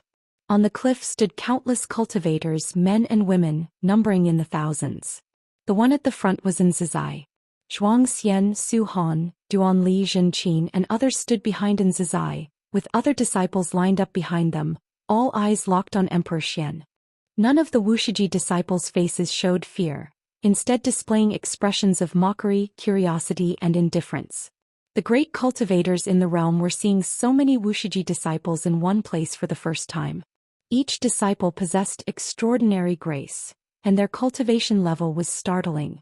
Although many Wuxia disciples were below the level of free immortal, there were also numerous Daoist Zhangzizai immortals, profound Yuan free immortals, and even several heaven-encompassing free immortals. Sir the Novel Fire. Net website on Google to access chapters of novels early and in the highest quality. The foundation of the beginningless was revealed all at once. Those long-lived beings noticed that no second-generation disciples appeared, sparking curiosity about the strength of the Wuxia sect. Thinking carefully, it had been many years since the second-generation disciples showed themselves. It's hard to imagine how strong they are now. Is that Emperor Xian? His aura is so strong. Senior brother, which master or uncle is willing to step in? Zhou Xian stood alongside Zhou, asking excitedly. He had never seen such a grand spectacle with cultivators and great demons watching from all directions, giving a sense that the world was paying attention. Guan wasn't present, so Zhou Xian thought a second-generation disciple should step in. He had seen some of them, each with unfathomable cultivation. He even felt that his own master might be the weakest. To deal with this person, why bother our elders? Zhou stated calmly. After speaking, he took a step forward, stopping at the edge of the cliff, standing against the wind. Emperor Xian's gaze involuntarily fell on Zhou. He marveled at the complexity of the Wuxia sect, while Zhou gave him a very powerful impression. I am the third-generation head disciple of the beginningless, Zhou. Since fellow Daoist wants to fight, I will oblige. Zhou's voice resounded beneath the thunderclouds, clearly heard by all. Many great cultivators had interacted with Zhou, though they weren't sure how strong he truly was. Today, hearing Zhou's willingness to fight, they perked up and began to anticipate. No one dared doubt the foundation of the beginningless. As the third-generation head disciple, Zhou often traveled among the sects under the heavens, being the most familiar Wuxia disciple to the various sects under the heavens. But until now, Zhou hadn't fought anyone, at least they hadn't seen or heard of it. I hope the beginningless will not disappoint me. Emperor Xian's voice was overwhelmingly proud, filled with immense confidence. As his words fell, he stepped toward the 9-spirit continent. The world suddenly darkened, thunderclouds erupted with countless lightning bolts, all intertwining with the 2 crescent moons behind him. At a glance, it seemed as if he had grown a pair of gigantic lightning wings, spectacular and unparalleled. As he approached the 9-spirit continent, his aura grew even stronger, each step stronger than the last. The world darkened, terrifying waves surged like the end of the world. The fierce wind came roaring at Zhou, yet he stood immovable like Mount Tai. Zhou Xian watched Nzazai's back, eyes wide. It was the first time he felt Nzazai's strength. Not only him but the younger generation like Zhou Xian and Duanli were equally inspired, anticipating Nzazai's might. Not only were the various sects under heaven curious about Nzazai's strength, the Wuxia sect itself was equally curious. As Emperor Xian got closer to the nine-spirit continent, more and more living beings came to watch. Amidst the dark celestial sea, Emperor Xian became the most dazzling presence. Yet the Wuxia disciples standing on the cliff of the continent also exhibited a fierce courage that made it hard for any living being to judge who would win. If it were the ancestor Master Wuxia himself, Emperor Xian would be undoubtedly defeated. But now, with Nzazai stepping up, none among the viewers dared to make light judgments. Emperor Xian's gaze remained fixed on Nzazai, and Nzazai likewise focused on him. As their gaze confrontation extended, Emperor Xian's battle intent continued to grow, with his aura strengthening accordingly. The destinies of the primordial Dao Emperor and the Daoist Emperor infused into the two golden crescent moons, energizing his entire being with two completely different types of aura flames. Suddenly, Emperor Xian stepped again, his figure vanished into thin air, with the sky full of lightning paused above the vast sea. Nzazai's eyes sharpened, striking upward with his right palm, his hand twisting at the wrist, striking forward with a sky-pushing gesture. Boom! Emperor Xian materialized in the air above Nzazai, less than 100 yards apart, two immensely powerful forces of mana clashing, scattering the surging spirit mist and revealing the towering mountains of the nine-spirit continent. In an instant, Emperor Xian's brows furrowed suddenly. Before he could react, intense light burst from the roiling ocean, illuminating the world as silver dragons leaped from the sea, crashing into Emperor Xian. Despite using mana to block, he was pushed up towards the celestial vault. Endless silver dragons continued to leap from the sea, charging forward recklessly, relentlessly tearing at Emperor Xian's mana, counting sidestumble the multitudinous dragons. Emperor Xian gritted his teeth, intent on unleashing divine skills, only to find an unmovable suppressive force enveloping him, unable to teleport, leaving him to withstand with mana alone. In a blink he was hurled through the celestial Dao light layer into the outer void, his mana fully depleted, unable to recover fast enough to sustain his expenditure. A giant dragon far larger than the rest emerged from the celestial Dao light layer, its dragon head alone equivalent to half the size of the celestial spirit great world, its mouth opening wide to swallow him whole. Deafening silvery dragon roars echoed in his ears, assailing his mind. How is this possible? Emperor Xian's eyes widened, his heart roaring in fury, and he was immediately engulfed in vast silver light. Zhou Xian, witnessing Nzazai's back, asked wide-eyed, "What divine skill is this?" Standing in front of him, Nzazai didn't turn back but spoke calmly, "Myriad supreme palm, second palm, myriad dragons ascending to heaven. If you find any errors, ads pop up, ads redirect, broken links, non-standard content, etc. please let us know, report so we can fix it as soon as possible." Chapter 845. The Change of the Future. Myriad Supreme Palm. The second palm. Myriad dragons ascending to heaven. Zhou Xian felt a surge of emotions upon hearing this. He had heard of the Myriad Supreme Palm, which was said to have been passed down from their ancestor to the eldest disciple. Nobody else within the beginningless knew it, and it was said that the ancestor once said that mastering the Myriad Supreme Palm allows one to be invincible across all heavens. There were many such claims. The beginningless had too many secret skills, so Zhou Xian had never believed it before. But seeing it today, he believed and was even moved. He wanted to learn this skill. It wasn't just him. Other disciples of beginningless were also excitedly looking at the celestial vault. The silver light covering the sky robbed the world of color, while silver dragons continuously surged from the ocean before them, soaring upwards towards outer heaven. Myriad dragons ascending to heaven. The so-called dragons were dragon chi of the great Dao, constantly emerging and crashing into Emperor Xian, devouring his mana. The celestial Dao light layer of the celestial spirit great world was pierced through, with a silver light arc appearing from heaven to the depths of the universe, incredibly magnificent. That was the trace of the myriad dragons' sweep.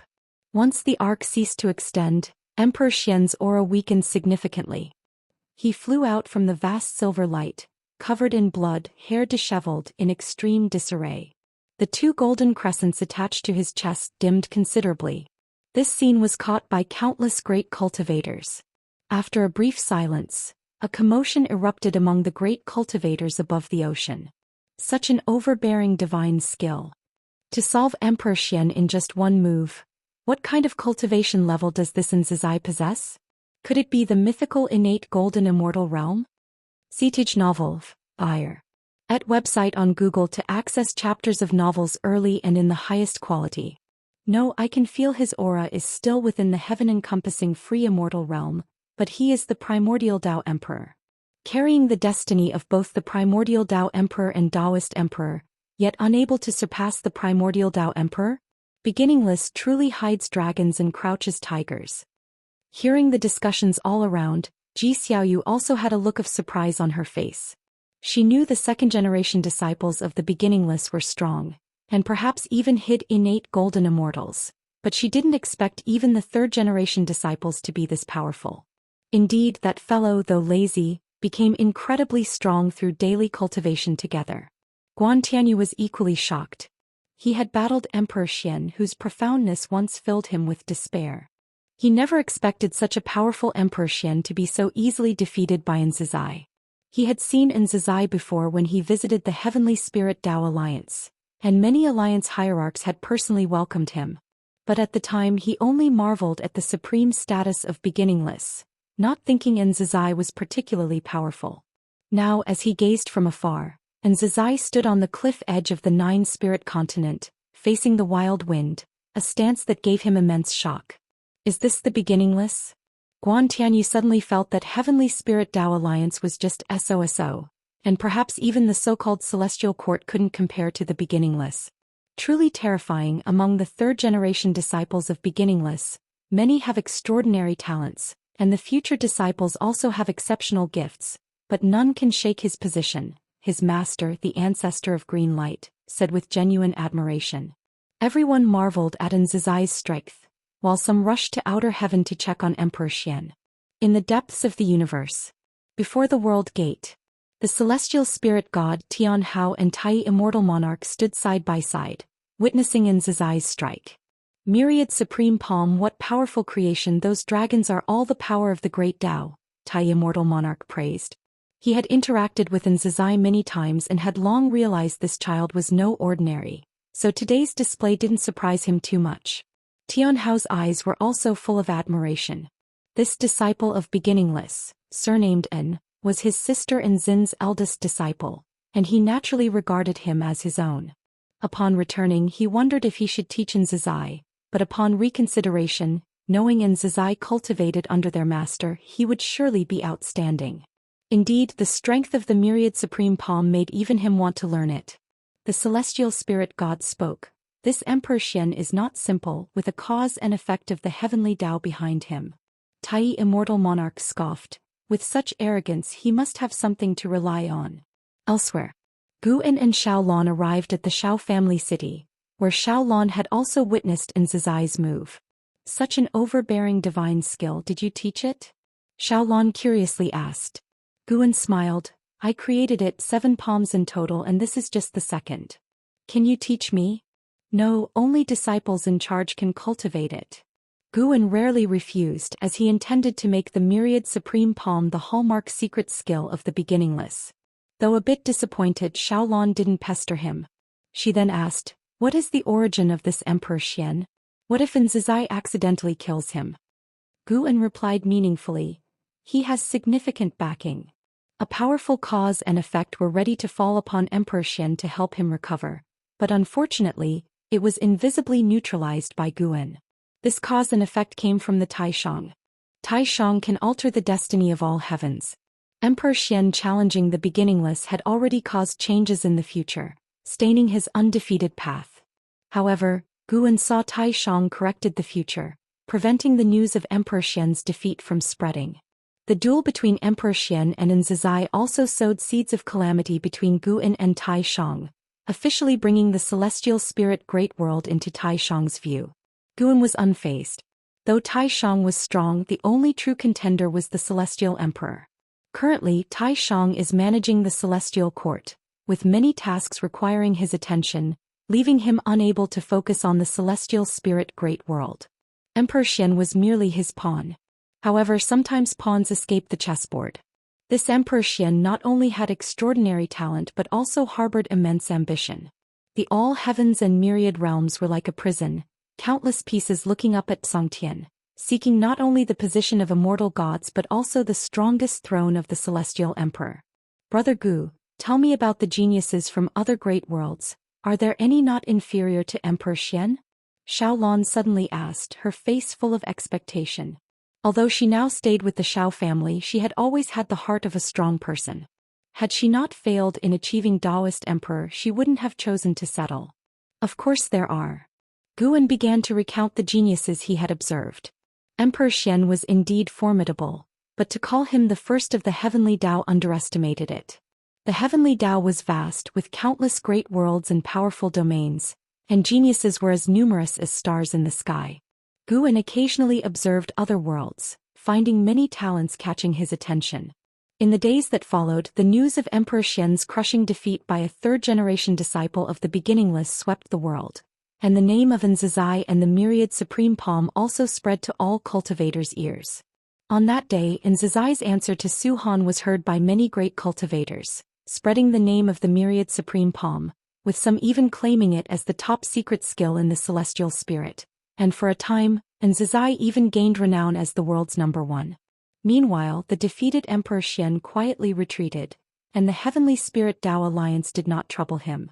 If you find any errors, ads pop up, ads redirect, broken links, non-standard content, etc., please let us know. Report so we can fix it as soon as possible. Chapter 846. Destiny Mission. In the darkness, Emperor Xian sat meditating on a red lotus throne, dressed in a plain white robe, his hair disheveled and his brows furrowed, with 2 golden crescent moons hovering around him. This was a suffocating void, in the depths of which faint flashes of lightning and dark red nebulae surged, resembling the end of the apocalypse, where everything had already turned to nothingness.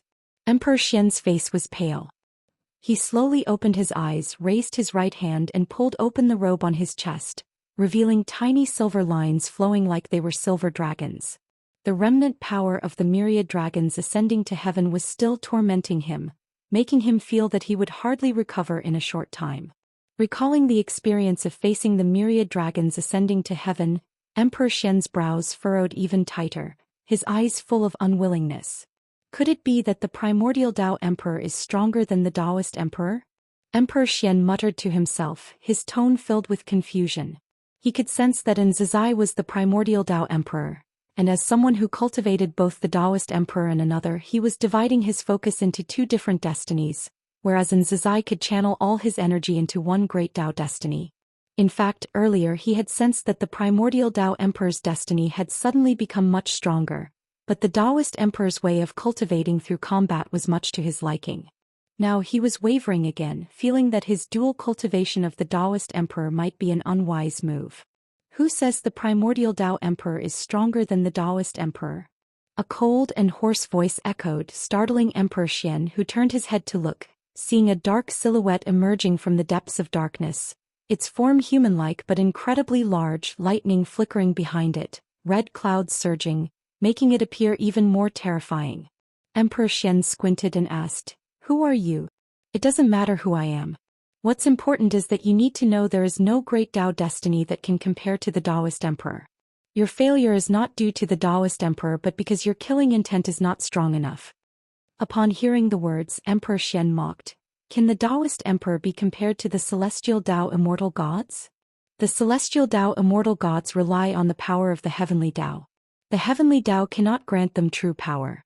Once the heavenly Dao takes back the power given to them, they will be reduced to their original form. This reply from the mysterious figure made Emperor Xian regard him with more respect, realizing he was not blindly arrogant. Emperor Xian was not of mortal origin. He had long understood the heavenly court immortals, and even knowing the truth didn't hinder his curiosity about the heavenly Dao. Although he did not deny the other's words, Emperor Xian remained vigilant towards the mysterious figure. More importantly, the other gave him an eerie feeling, one that he rarely experienced. The last existence that made him feel this way was an ancestor of an emperor clan. Their coming was certainly not to persuade him to believe the Daoist emperor was the strongest. Do you only respect the power of the Daoist emperor alone? Emperor Xian asked, simultaneously secretly employing his cultivation technique to restore himself as much as possible, ready to escape at any moment. Regardless of whether he was injured, even in peak condition, he was afraid he couldn't defeat this person. The mysterious figure stood in the depths of darkness, unmoving, with eyes seemingly piercing through time and space, watching Emperor Xian. I came to find you because you are the most promising person on the Daoist Emperor's path. I am guided by the Daoist Emperor and will grant you greater power. However, you have just happened to be frustrated and waver in your Dao heart, which displeases me. Being defeated is not terrifying. What's terrifying is that you don't reflect on yourself but instead crave your enemy's power. The words from the mysterious figure made Emperor Xian's brows tighten, rendering him unable to refute. He believed the Daoist Emperor was inferior to the primordial Dao Emperor, simply because he felt Zhai's primordial Dao Emperor was stronger? The Daoist Emperor and primordial Dao Emperor will eventually clash, as these two great Dao destinies fundamentally conflict. You'd better abandon the primordial Dao Emperor. Upon hearing this, Emperor Xian was immediately displeased. He coldly snorted, "What right do you have to interfere with my choice? I choose the Daoist Emperor, not to become a puppet of the Daoist Emperor. From your words, it seems the Daoist Emperor is no different from the celestial Dao immortal gods, only not as mighty as the heavenly Dao. I won't interfere with your choice, just advise you. When the Daoist Emperor and primordial Dao Emperor wage war, destinies will devour each other. Having two destinies will cause backlash upon you, leading to your downfall. Whether choosing the Daoist Emperor or the primordial Dao Emperor, you need to plan early." The mysterious figure's reply made Emperor Xian calm down again. After a moment of silence, Emperor Xian asked, "Who exactly are you?" Teach Nelfer. Net website on Google to access chapters of novels early and in the highest quality. The mysterious figure suddenly raised a hand, and a terrifying blood wind rushed towards him, causing his eyes to widen, plunging him into a trance. Emperor Xian's pupils reflected a series of battle scenes, rapidly shifting as blood-red Dao patterns gradually emerged on his forehead, like blades clashing. Not knowing how long had passed, Emperor Xian gradually came to his senses, his vision clear as if waking from a dream, taking deep breaths while clenching his right hand over his chest. He looked down, discovering the residual strength from the myriad supreme palm had dissipated. His state had unexpectedly returned to its peak. Emperor Xian's gaze became complex. The recent memory truly let him understand what the Daoist Emperor was and why the Daoist Emperor was born. Since the Daoist Emperor has such origins, what about the primordial Dao Emperor? Emperor Xian gazed at the distant mysterious figure and asked in a deep tone. The primordial Dao Emperor was merely created by a cultivator without any mission. He hoped to strengthen himself with this destiny, and one day the Daoist Emperor will find the creator. But to annihilate all primordial Dao Emperors will require every Daoist Emperor's action, including mine. I have traveled the furthest on the Daoist Emperor's path, but you have the hope to surpass me. I don't want you to hesitate or even take the wrong path." The mysterious figure's words enlightened Emperor Xian. No wonder he suddenly felt the primordial Dao Emperor had grown stronger. Upon reflection, it was because the creator had made a breakthrough. Thinking that the primordial Dao Emperor was backed by a cultivator made him feel awkward, just like he couldn't imagine the heavenly Dao with some entity's will. Then wouldn't all living beings be mockeries of the existence behind the heavenly Dao? Think carefully, I await your choice. After saying this, the mysterious figure turned and disappeared. Emperor Xian remained seated on the red lotus, quietly contemplating. Millions of years had passed since Emperor Xian's defeat, and the world had forgotten him, with new figures capturing everyone's attention. This year, Wuxia once again welcomed a new group of disciples, their mentors bringing them to pay respects to Zhai. Every new disciple must face the first disciple. It's customary, every generation of Wuxia disciples must adhere to it. In the Grand Hall, a group of Wuxia disciples gathered together, laughing and talking, while the new disciples stood in a row facing Zhai, diverse in seniority but similar in age. Their mentors weren't thinking much, all mutually complimenting each other's judgment. Zhai surveyed these new disciples, his gaze suddenly resting on a black-clad youth among them. He narrowed his eyes, feeling inexplicably uneasy. If you find any errors, ads pop up, ads redirect, broken links, non-standard content, etc., please let us know. Report so we can fix it as soon as possible. Chapter 847. Wuxia. The young man in black looked only about 12 or 13 years old, with a delicate appearance and an unremarkable build, but his eyes were very spirited. When he saw Nzizai squint, he was so frightened that he quickly lowered his head, thinking he had offended the ancestor. Soon, the Wuxia disciples in the hall also noticed Nzizai's gaze and stopped talking, looking surprised at the young man in black. The other new disciples also became tense, sensing the subtle atmosphere which made their hearts beat apprehensively. Could they be expelled even after stepping into Wuxia? What is your name and why do you want to join Wuxia? Nzizai spoke, his tone indifferent, making all disciples feel tremendous pressure. Everyone's eyes fell on the young man in black, including the new disciples, increasing the pressure on him. Cautiously he raised his head, faced with Nzizai's gaze, and quickly lowered it again, trembling as he answered, "My name is Wuxia, born in Yang City. I've grown up listening to the legends of Wuxia and I want to become a Wuxia disciple, someone like Ancestor Master Wuxia." Yang City is a city on the Nine-Spirit continent, not particularly prosperous but known nevertheless. Nzizai could naturally deduce Wuxia's background, but he wanted to hear what Wuxia had to say. From his origins, Wuxia appeared without any suspicious points, as if he naturally belonged to Wuxia. To this day, Wuxia recruits disciples from the Nine-Spirit continent, which is now filled with spiritual energy, producing beings with greater talent than the celestial spirit great world, similar to the past Immortal dynasty. Beings on the Nine-Spirit continent aspire to become Wuxia disciples. Entering Wuxia sect is the highest honor. Even though the Nine-Spirit continent is harmonious, there are also conflicts in secret. If an aristocratic family produces a Wuxia disciple, the family's status will rise significantly. Wuxia is born into such a family, and both he and his family hope that he can become a Wuxia disciple.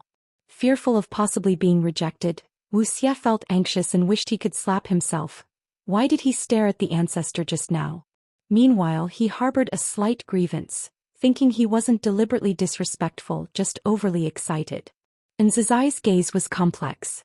Rationally, he knew Wuxia had no problems, yet Wuxia made him feel uncomfortable, an unease he couldn't explain. His thoughts inexplicably turned to words spoken by the ancestor many years ago, that Wuxia would give birth to a great calamity.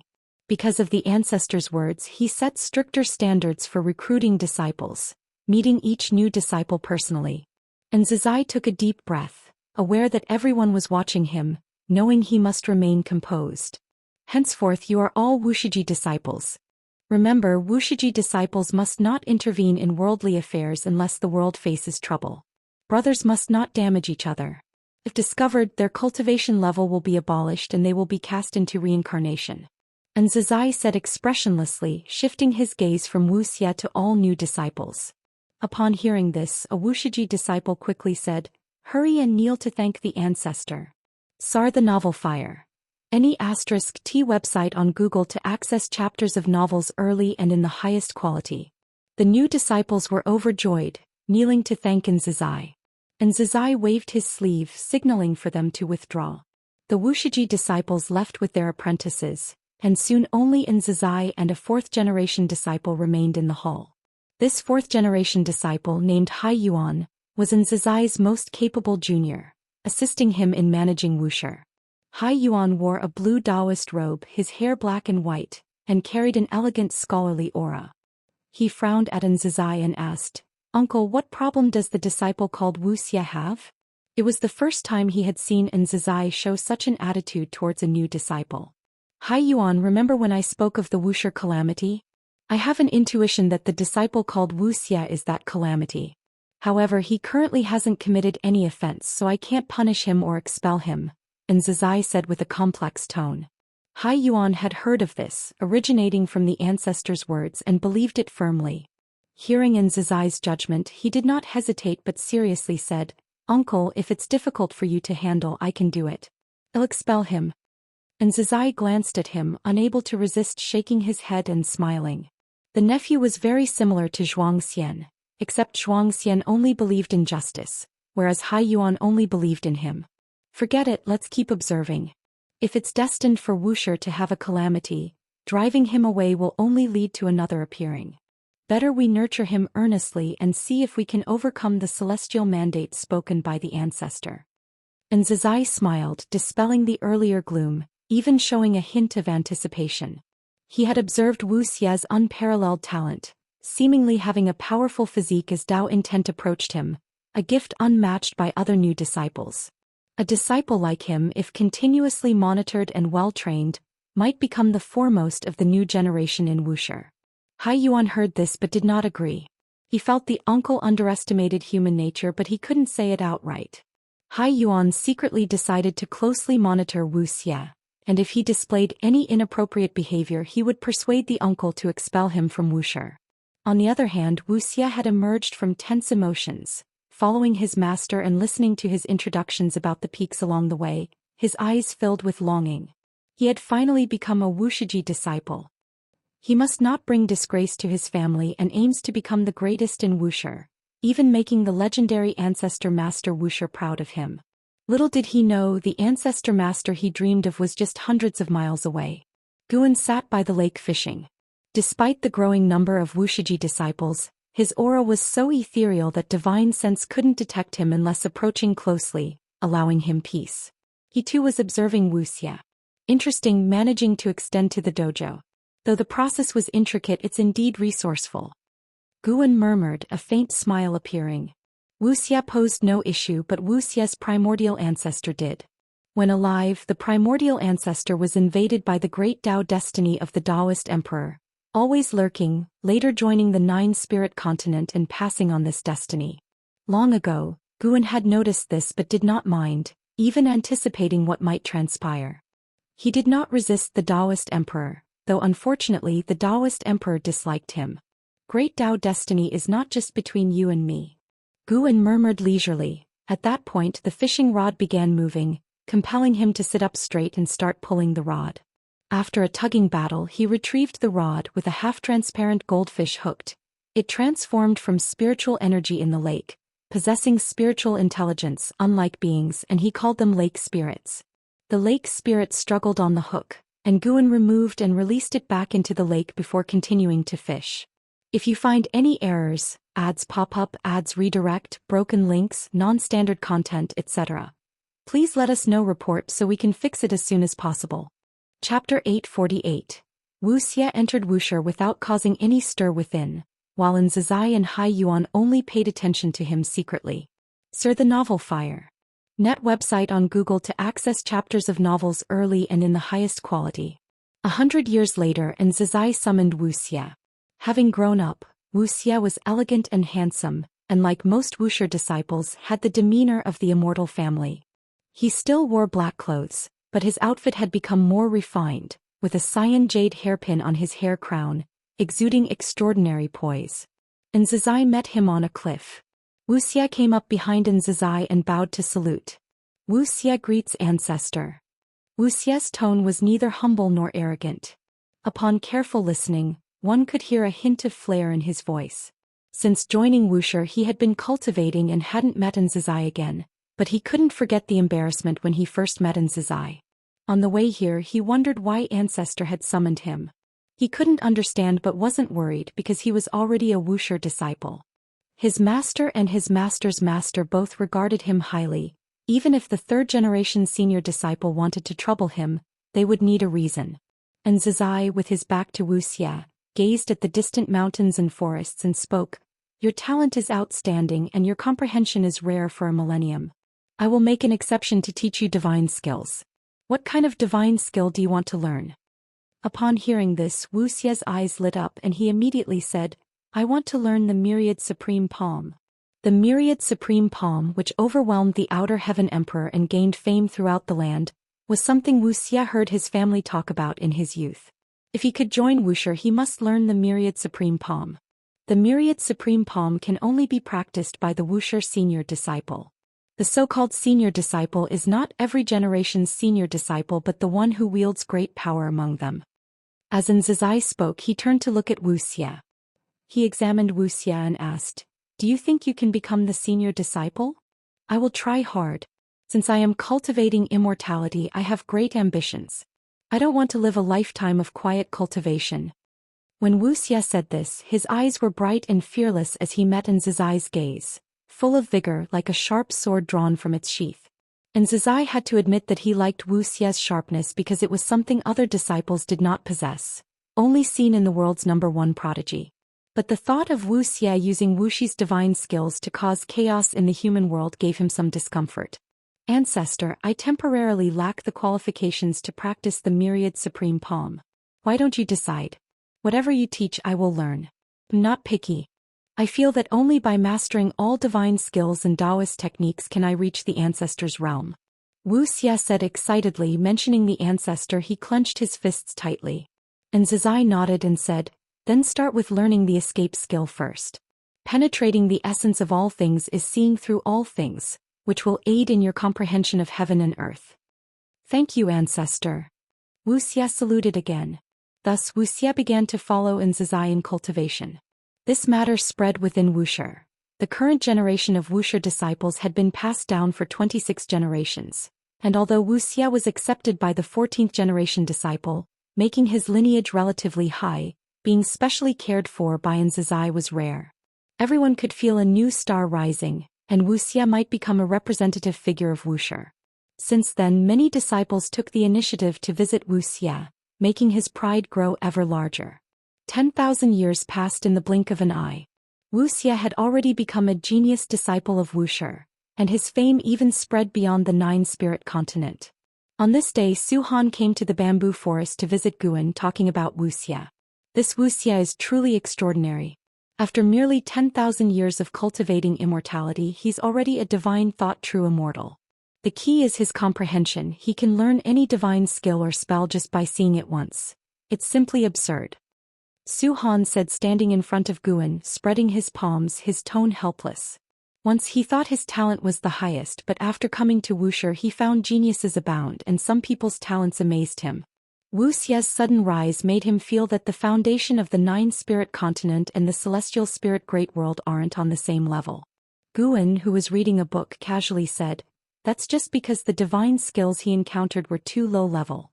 Some divine skills cannot be mastered just by seeing them once. I know, but facing most Daoist techniques with such comprehension is already very exaggerated. I heard the senior brother personally taught him. Ancestor, is there an arrangement of yours in this? Zhou Xian asked curiously. He had a good relationship with Nzai, knowing Nzai's character. Since Nzai's disciples grew up, he stopped accepting disciples and wouldn't teach other disciples to cultivate. Wuxia was an exception. Everyone could feel that Nzai had high hopes for Wuxia, and Zhou Xian thought the same. I am very busy and have no time to pay attention to these matters. Guan responded carelessly, then turned to a new page. Seeing his action, Zhou Xian had many grievances he wanted to express but held back. Is Guan busy? Zhou Xian used to think so, but after spending a lot of time with him he truly felt that ancestor was the most idle person. But it was precisely because he's the most idle that made his thoughts impossible to fathom. Zhou Xian, if Wuxia faces a catastrophe and I cannot intervene, what would you do? Guan suddenly asked, his gaze never leaving the pages. Zhou Xian, hearing this, was stunned, for he wouldn't think that ancestor would ask meaningless questions. In an instant he thought of many possibilities and his mood sank abruptly. I am a Wuxia disciple. I must defend Wuxia even if it costs my life. Zhou Xian said firmly. This was indeed his heartfelt sentiment. Guan could hear that he had already hypothesized numerous terrifying scenarios. Some assumptions even amused Guan. Guan glanced at him, smiled. You don't need to be tense, there will never be a situation where I cannot intervene, only whether I want to or not. Upon hearing this, Zhou Xian breathed a sigh of relief, and then he became alert again. If Wuxia faced a catastrophe, would ancestor have a situation of not wanting to intervene? If it were other disciples they might not think this far, but his grandfather came from the Supreme Sect. He knew of ancestor's past with the Supreme Sect, knowing the ancestor once supported and later abandoned the Supreme Sect. Could it be that one day ancestor would abandon Wuxia? Guan listened to his inner voice, thinking he indeed dares to speculate. Actually, Guan had no intention of abandoning Wuxia as he had personally established it. But if Wuxia faced troubles that disciples could solve, he wouldn't intervene. Recently, Wuxian had brought him insight, giving him more thoughts about Wuxia. Since Wuxia had grown, why not make it grow even larger? He wasn't aiming to compete, but just wanted to see if the Wuxia he founded differed from the various major sects of the heavens. 10,000 years from now, you take a group of Wuxia disciples to the path of the Great Tao for training. It's also an opportunity for your honing. Guan said softly. When Zhou Xian heard this, his eyes immediately brightened. He had long wanted to venture onto the path of the Great Tao. If you find any errors, ads pop up, ads redirect, broken links, non-standard content, etc., please let us know. Report so we can fix it as soon as possible. Chapter 849. The Patriarch's approval. Guan arranged for Zhou Xian to lead the disciples to the path of the Great Tao, not with any special intention, but simply because many disciples wanted to go, so he decided to fulfill their wish. He couldn't let all the disciples stay within the beginningless forever. A cultivation lacking freedom has no meaning. Of course, Guan's change in mindset was still due to his own cultivation level's improvement, and his concerns were becoming less. Over the years, although his cultivation level hasn't changed significantly, his understanding of the Supreme Emperor of Ultimate Merging Tao has deepened, and he is even pursuing the Saint Realm. The closer he gets to the Saint Realm, the deeper his insights become. These insights also include thoughts on how to conduct oneself. Deliberately not doing something actually lacks authenticity. Acting with spontaneity is the true self. The peaceful life continues, even though the affairs of the world are constantly changing. They don't affect Guan. Millions of years later, Zhou Xian, together with over 100 Wuxia disciples, stepped into the 10,000 Realms Gate, heading towards the path of the Great Tao, including Wuxia. And this year, the unbeaten emperor ancestor sent a descendant to cultivate within the beginningless. This child was also his chosen candidate for ascension to immortality. He not only wanted this child to become an immortal god but also hoped this child would possess the identity of a Wuxia disciple. Guan did not refuse. The unbeaten emperor ancestor has branches in the celestial spirit great world. Although they do not stir the winds and clouds of the world, once their foundation unfolds, it will surely be astonishing. Guan agreed because this emperor clan behaved very discreetly, which satisfied him. For Guan, this matter was merely a minor incident, not disturbing his life pace. He let Xianxia teach that emperor clan descendant.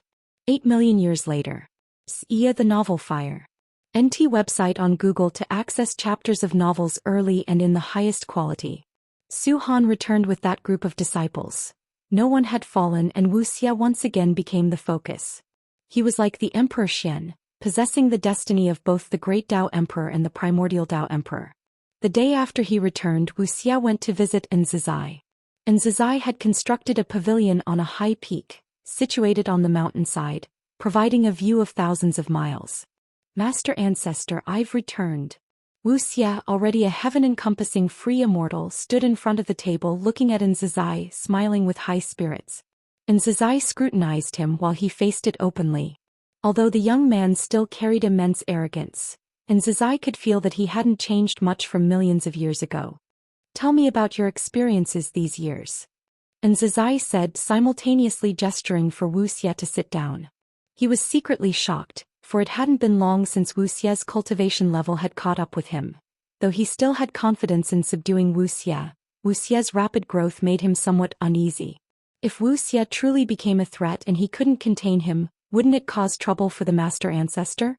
Wuxia was unaware of Nzizai's thoughts, and after sitting down he began to speak incessantly about his years of experience. Quickly, Nzizai too was drawn in by his experiences. To become a great Tao Emperor, one must engage in battles on the Emperor Road, competing with Tao seekers of the same realm. The great Tao destiny would guide him to find opponents, and amidst battles he would reflect upon the myriad heavens, cultivating the path of the primordial Tao Emperor. In the 8 million years, he and other Wuxia disciples experienced many things together, including grudges and emotions. He even recounted a portion of his marriage. The woman from the Tai great world indeed moved my heart, but I won't forget my original intention, so I chose to defeat her, not only ending her Emperor Road but also severing my bond with her. I don't want to go to the Tai great world. I belong to the beginningless. All my accomplishments should be rewarded to the beginningless, not taken away by others on the road. When saying this, Wuxia's face was full of determination, as if trying hard to convince himself. And Zizai had no comment on this matter because he too once severed this type of emotion.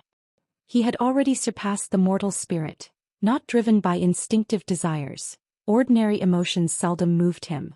Wuxia looked up at Zizai and smiled, saying, "Actually, I was able to achieve the great Dao Emperor thanks to the fellow disciples. If it weren't for them desperately protecting me every time I got injured, I would have died long ago." Truly, the so-called Emperor Road seems like a battle of heaven's chosen ones, but it's actually a contest of forces. Other heaven's chosen ones also have their own forces supporting them. But I've observed so many forces and feel that our beginningless is still the best, pure and simple, without so many entangled interests, without jealousy among disciples, only genuine happiness for fellow disciples. And Zizai finally showed a smile and asked, "Do you truly think so?" Initially, when Wuxia wanted to go to the path of the great Dao, he was very troubled. However, many came to persuade him, all saying that Wuxia's talent shouldn't be wasted, that he should go out and venture. He didn't have enough reasons to refuse, so in the end he agreed. Throughout the 8 million years he often worried that Wuxia might turn bad, but it seemed that wasn't the case. He suddenly wondered if he had judged incorrectly. The threat is not Wuxia, maybe it's due to Wuxia like his disciples or descendants. Of course, Master Ancestor, I plan to preach my insights to other disciples. What do you think? Would it violate any rules? Wuxia responded without hesitation. And Zizai naturally had no objections. In his view, the great Dao Emperor and primordial Dao Emperor weren't vastly different, just different paths of cultivation.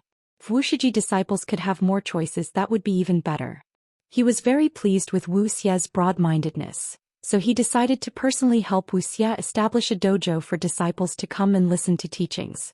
In the days that followed, Wuxia smoothly preached his teachings, benefiting many disciples, greatly enhancing his status and prestige, and his deeds on the path of the great Dao became widely known. One evening when Guan returned to the mountaintop courtyard, he overheard celestial demon child Xianxia and Xianxia discussing Wuxia, feeling that Wuxia was outstanding, more brilliant than past disciples, even more exceptional than Tianhao. Tianhao had displayed his talent the moment he left the beginningless, but Wuxia, despite having already become a heaven-encompassing free immortal, remained steadfast in the beginningless. Moreover, Wuxia's cultivation speed indeed surpassed all Wuxia disciples. Celestial Demon Child asked Guan for his thoughts on Wuxia, and he simply gave a brief compliment.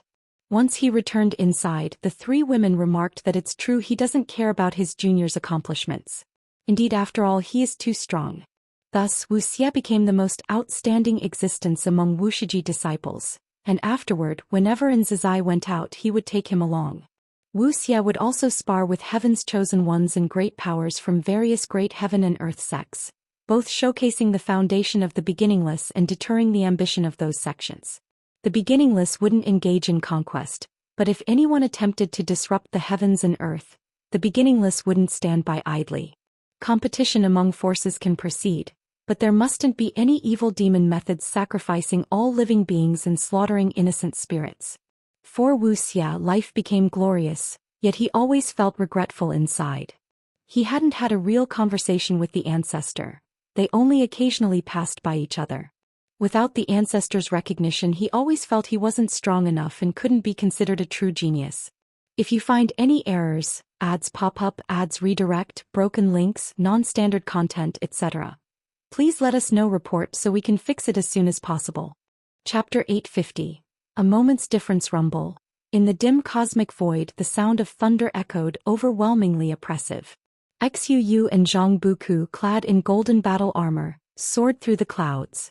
Their gaze was fixed on the depths of the void, where red clouds surged, seemingly like a massive and terrifying demon bearing its claws and fangs. This realm is at the edge of the heavenly Dao, and the destiny here is weak. Occasionally, chaos evil demons invade. We must be extremely cautious this time. Once we find the life-heart mysterious iron, well, withdraw immediately. Siyu turned his head to Zhang Buku and earnestly said. Zhang Buku rolled his eyes and snapped, "Whenever have you not been the more reckless one between us?" Siyu laughed and said, "I'm just worried you might become conceited after your breakthrough." As they bantered, they flew onward, their divine sense sweeping across the void, scanning one meteor after another. After a long while, the two arrived at a dark red void, dotted with red spots and intertwined lightning. There were not only meteors here but also pieces of broken continents and even remnants of ancient, colossal buildings floating.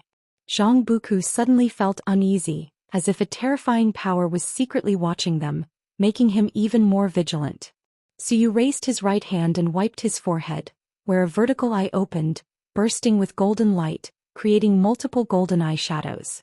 The two continued forward in silence. The life-heart mysterious iron is over there. Suyu suddenly spoke. His figure flashed, appearing out of thin air on a meteor, which seemed small from afar but felt like a vast and desolate land upon his landing. Before him lay a massive iron stone reflecting cold light, like the blade of a giant sword piercing the ground, towering 1,000 feet high. Zhang Buku joined Suyu by his side, his face showing delight upon seeing the life-heart mysterious iron. Suyu wasted no time and raised his hand, attempting to extract the life-heart mysterious iron, but his expression changed the next second. The life-heart mysterious iron trembled but remained firmly on the ground. Frowning, Zhang Buku also raised his hand, using his mana to assist Suyu. Yet even combined efforts could not pull the iron from the ground, as if a formidable hand was dragging it below. "No, we must abandon this piece," Zhang Buku said solemnly, feeling certain that continuing would lead to disaster. Suyu replied seriously, "There is certainly danger further ahead. The best outcome is taking this piece.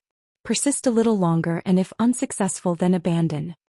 The golden eye on Suyu's forehead opened wide, and a beam of golden light shone on the life-heart mysterious iron, a golden stream flowing down its surface and penetrating the soil. Rumble, the ground began to quake. More precisely, the entire meteor trembled as though about to explode. Suyu's face changed drastically. He instantly grasped Zhang Buku's wrist, carrying him away. Zhang Buku, momentarily flustered, pulled out a divine weapon with his other hand. An unimaginable pressure descended, darkening the void further, pressing upon Zhang Buku and Suyu, who instinctively unleashed all their mana to resist.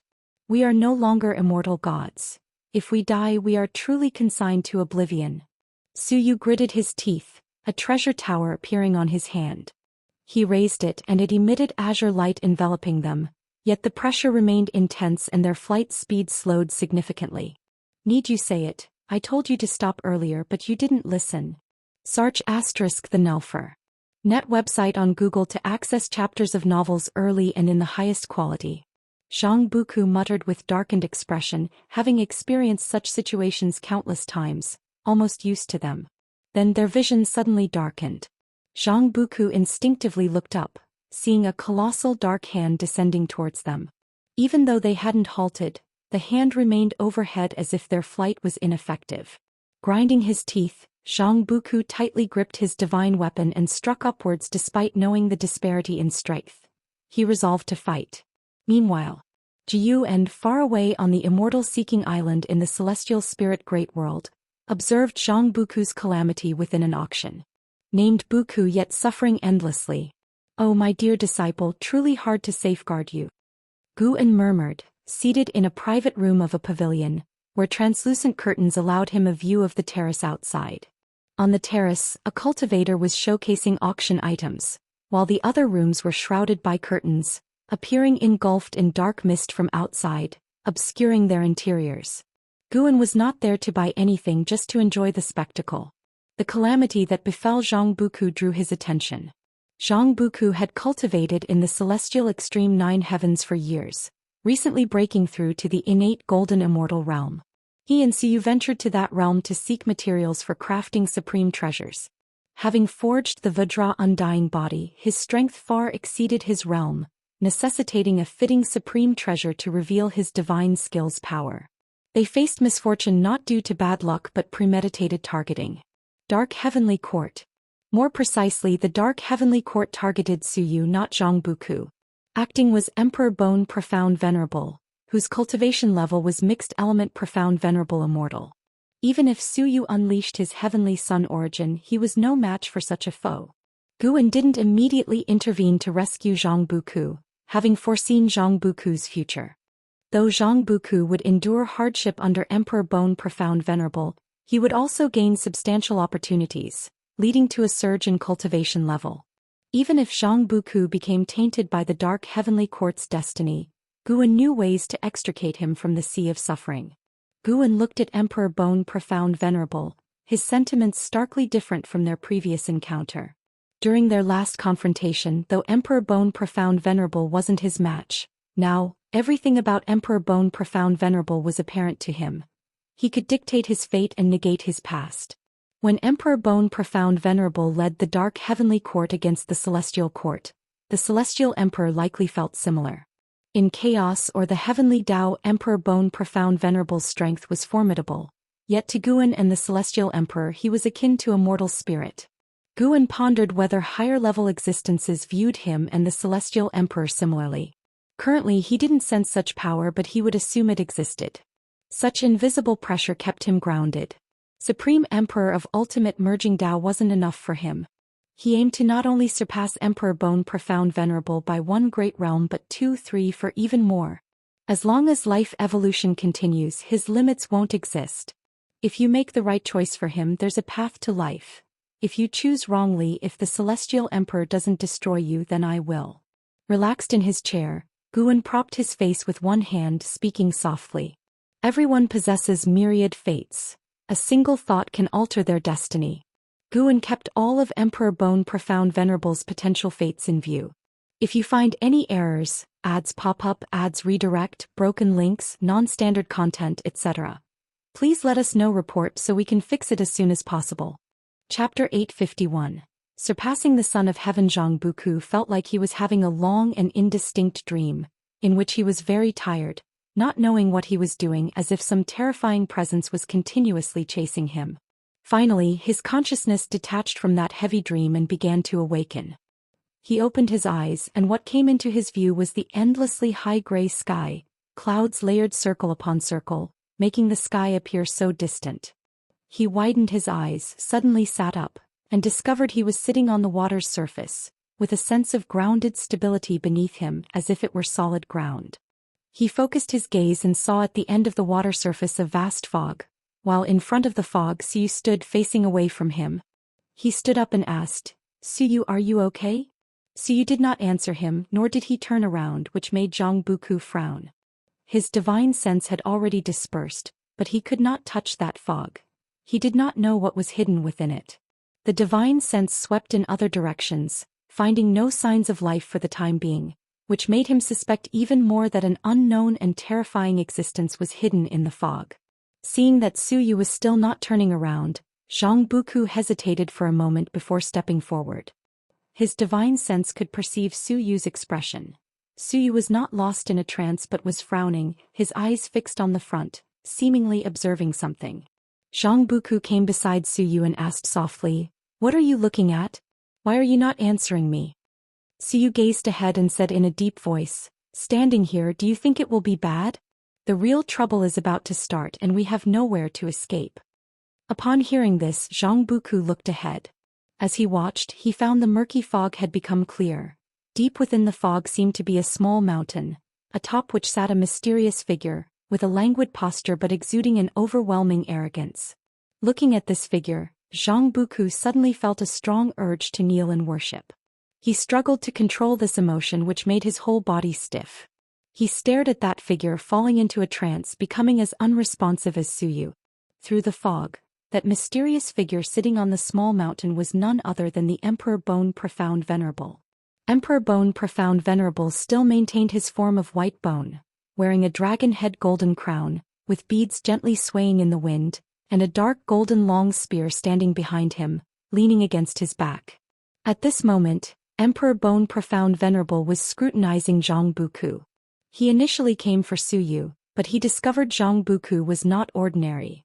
This child's destiny had clearly been altered multiple times, and furthermore he was brewing a special kind of fortune. Compared to Suyu, Zhang Buku unexpectedly held greater potential.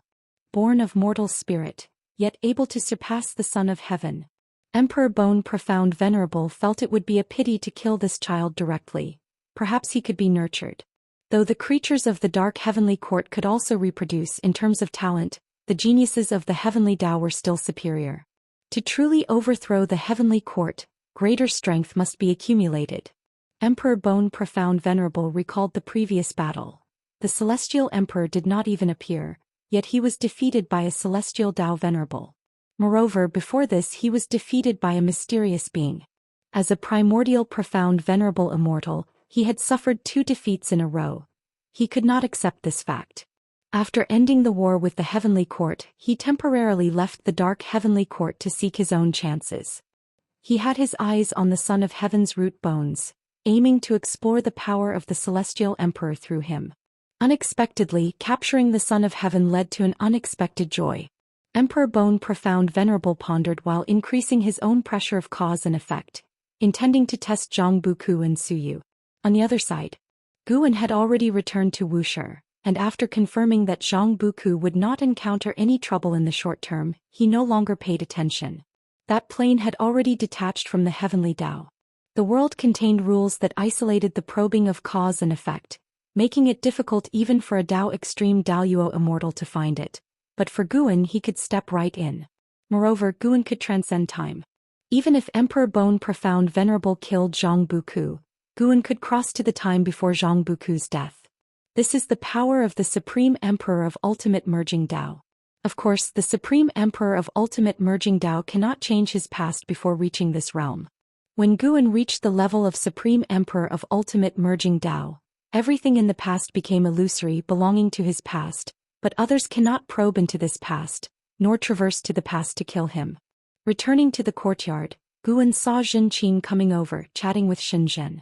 Upon seeing Guan return, Zhenqin quickly stood up and bowed to Guan. "I've told you countless times, no need for formalities between us," Guan said with a smile, one that was kindly, instantly relaxing Zhenqin quite a bit. She smiled sheepishly and followed with, "Master, I came to find you because I wish to enter the 10,000 Realms Gate, to travel and explore a bit. What do you think?" The 10,000 Realms Gate is the most magnificent structure on the 9-spirit continent, leading to all heavens and myriad realms, more transformative than the World Gate deep in the universe. However, the 10,000 Realms Gate only allows exit, but no entry. Once you leave through it, you'll have to find another way to return. Guan casually replied, "If you want to go, go ahead. I won't stop you." Nowadays, Wuxia disciples are spread across the 3,000 great worlds in various domains. Some perish, some take root and establish their own sections. Guan will not interfere as long as they make their choice. Zhenqin is different from other disciples. If she ventures out, Guan will surely watch over her secretly. He is not worried about Zhenqin making a move. He only needs a thought to resolve all the troubles Zhenqin will encounter next. "Master, although I want to leave, I'm not in a hurry to go. Can you see if there's anything I can do for you? Leaving just like that, not knowing when I can return. My conscience would be uneasy because I haven't been able to repay you yet. Of course, if I gain great fortune someday, I will definitely return." Zhenqin came to Guan playfully, her smile journeying his thoughts back over 1,000,000,000 years ago, when she was still struggling in the outer Taishan sect. Guan raised his hand, ruffled her hair and said with a smile, "Master doesn't need you to repay anything, don't overthink. In the future, if you encounter difficulties you can't solve, just call out to Master, and Master will have Wuxia Divine Sparrow come to your aid." As the words fell, a 7-colored rainbow descended from the sky, landing on Guan's shoulder, none other than the Wuxia Divine Sparrow. The Wuxia Divine Sparrow tilted its head to look at Zhenqin, its eyes lively and innocent like a child's. See Tich Novel Fire. Net website on Google to access chapters of novels early and in the highest quality. Zhenqin couldn't help but ask curiously, "Is the Wuxia Divine Sparrow really that powerful?" He suddenly recalled a legend. During the Son of Heaven struggle, a divine sparrow with a glow of 7 colors saved the 3,000 great worlds. Could it be that the divine sparrow was the Wuxia Divine Sparrow? Yet, looking at the Wuxia Divine Sparrow on Master's shoulder, she found it hard to imagine this little creature possessing such powerful strength. Guan laughed. "Naturally, the divine beings I raise are surely powerful. Moreover, you will meet your elder Liya later. If he gets injured, you can tell him. If he can't hold on, just come to Wuxia. Wuxia can satisfy his ambition to become stronger. If you find any errors, ads pop up, ads redirect, broken links, non-standard content, etc., please let us know. Report so we can fix it as soon as possible." Chapter 852. the calamity returns. Even though she received Gu Anna's promise of protection, Xianxia did not let down her guard. Before entering the 10,000 Realms Gate, she chose to enter a lengthy seclusion. Time continued to pass. Following an exon, another innate golden immortal emerged within the beginningless, none other than the Blood Prison Great Saint. The breakthrough of the Blood Prison Great Saint caused quite a stir, sparking a pursuit of becoming innate golden immortals within the beginningless. Now in the Daoist field of the beginningless, the number of heaven-encompassing free immortals surpassed 50. Excluding second-generation disciples, everyone else is among the most outstanding talents of each generation, not inferior even compared to past figures like Tian Hao, Zhou Xian, Emperor Tianhong and Yuan Luo. In the midst of this trend, Xianxia quietly entered the 10,000 Realms Gate, which Su Han only found out about afterward, leaving him very concerned for Xianxia. 20 million years later, someone achieved the innate golden immortal realm, shaking the entire dojo. It was none other than the 15th generation disciple Wuxia. He was the youngest innate golden immortal within the beginningless, making any genius pale in comparison. Even second-generation disciples came out of seclusion to witness him. Wuxia crossed the tribulation within the dojo with an earth-shattering commotion. Upon successfully crossing it, he continued to consolidate his cultivation, attracting many disciples to observe. In the courtyard, Guan was sitting on a chair in front of the artifact refining cauldron, one hand holding a book and the other controlling the Taiching True Fire underneath the cauldron. SAR the Novel Fire. NT website on Google to access chapters of novels early and in the highest quality. A group of disciples entered the yard still talking about Wuxia. The fact that a 15th generation disciple surpassed many second generation disciples to achieve the innate golden immortal first truly surprised them. They had always paid attention to Wuxia and believed he had unparalleled talent, yet when Wuxia surpassed them they felt it was unreal. Such a cultivation speed was truly exaggerated. And Zhizai also came. He had not yet achieved the innate golden immortal realm but was still genuinely happy for Wuxia. He once worried that Wuxia would become a scourge for the beginningless, but after tens of millions of years together he believed Wuxia would not be that scourge. And Zhizai quickly approached Guan, bowed and excitedly said, "Ancestor, Wuxia really achieved the innate golden immortal." Guan did not look at him, only responding with a hum. And Zhizai noticed spiritual energy surging within the artifact refining cauldron. Bravely he asked, "Ancestor, Wuxia hasn't done any great deeds, but he's now a genius representative among the disciples of the beginningless. Do you think you could grant him a Dao treasure?" The Dao treasures Guan gave them were exceptionally powerful. Outside they had never encountered treasures stronger than Dao treasures. Dao treasures could not only facilitate combat but also help them cultivate and guide them in understanding the great Dao. Dao treasures have become the highest award within the beginningless.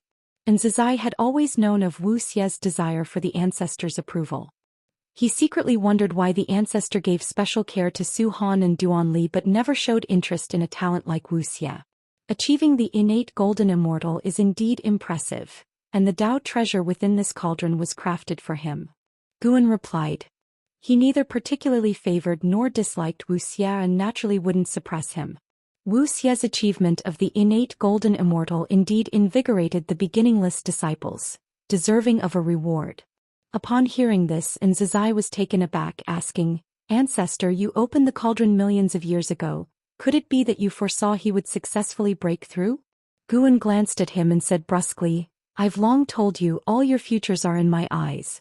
I also know you're about to achieve the innate golden immortal too." And Zhizai scratched his head, offering an awkward smile. Although he admired the ancestor, when the ancestor displayed abilities beyond his comprehension, it continued to astound him. Other second-generation disciples heard that Zhizai was close to reaching the innate golden immortal and gathered around him. "Well done, you rascal." And Xingtian, who shared the same surname, punched Zhizai. Being a descendant of An Hao, he had followed Guan in cultivation for over 100 million years, yet hadn't found a chance to break through to the innate golden immortal, and he couldn't help but admire this junior. Celestial Xian, Tian Bai, Jiangshi, Blood Prison Great Saint, and others also praised Zhizai, making him feel embarrassed. In front of his juniors he was the stern senior brother and ancestor, but in front of his seniors he was always uneasy. Guan did not interrupt their discussion. Blood Prison Great Saint even asked him for his opinion on Wuxia. What is there to evaluate? He's the greatest genius in the history of the beginningless. Is there anyone who doubts it? Guan replied casually, leaving everyone speechless. Months later, Wuxia had finished consolidating his cultivation, and on his way back to the cave mansion he heard other disciples mention Guan's words. The greatest genius in all of history. Wuxia felt both elated and terrified. He had never had a one-on-one encounter with the ancestor and was unclear about what kind of person the ancestor was. All along he behaved conspicuously just to attract the ancestor's attention, but he had never succeeded. Now, having truly received the ancestor's praise, he instead felt a bit flustered. Afraid it was a jest, he asked many people, and even Zhou confirmed that the ancestor indeed said so, leaving him in immense satisfaction. He really wanted to meet the ancestor but didn't dare to visit proactively. In the following days he would deliberately or inadvertently stroll around the mountain path Guan usually passed by. When he encountered Guan, all he received was a slight nod, making him hesitant to approach. During each encounter, Wuxia could only watch Guan leave, inwardly annoyed at his lack of courage. Guan didn't intentionally cold-shoulder Wuxia, after all he did nod at him. He could hear Wuxia's inner thoughts but couldn't possibly go out of his way to chat with him. He genuinely wasn't interested in Wuxia as a person, just not sharing common interests. Wuxia was entirely a cultivation fanatic, neither reading books, drawing, nor fishing. He was simply uninteresting. A century later, Wuxia completely gave up on the idea of seeking out the ancestor. He decided to dedicate himself once more, continuing to enter closed-door cultivation. Achieving the innate golden immortal was not enough. He would continue to break through.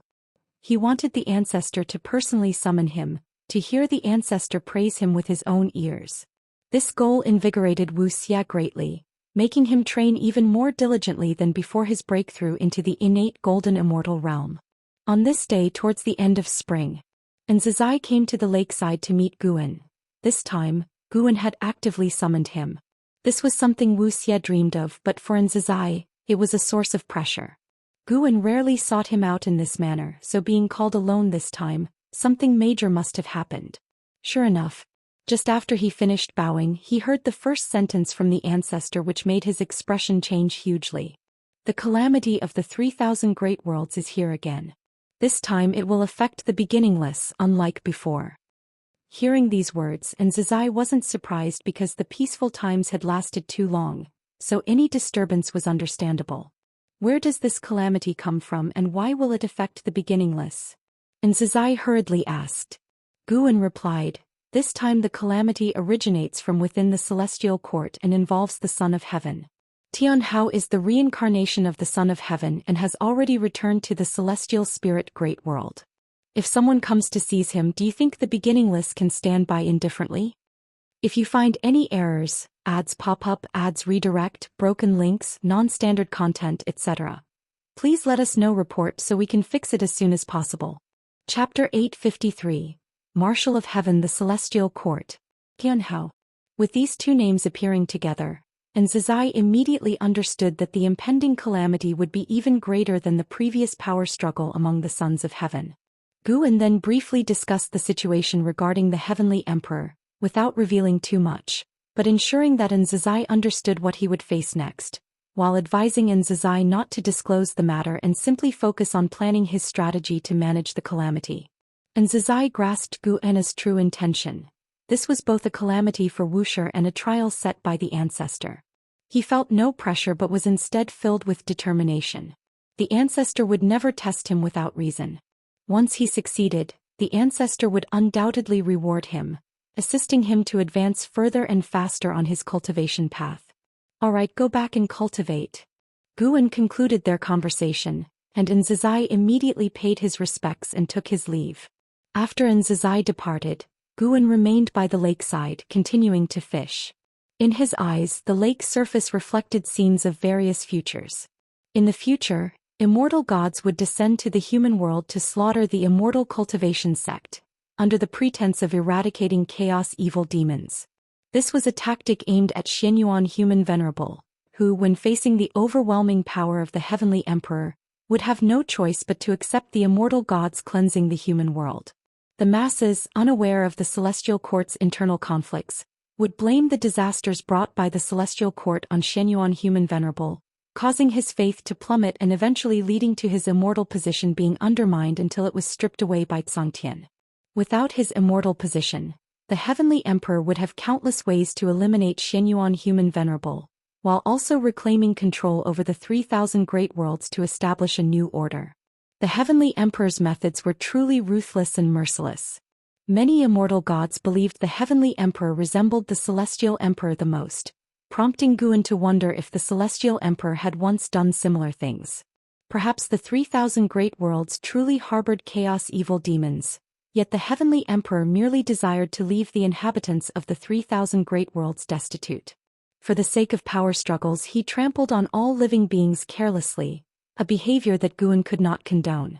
However, there were countless individuals like the Heavenly Emperor, and Guan realized that if he tried to manage them all, he would never have a moment of peace.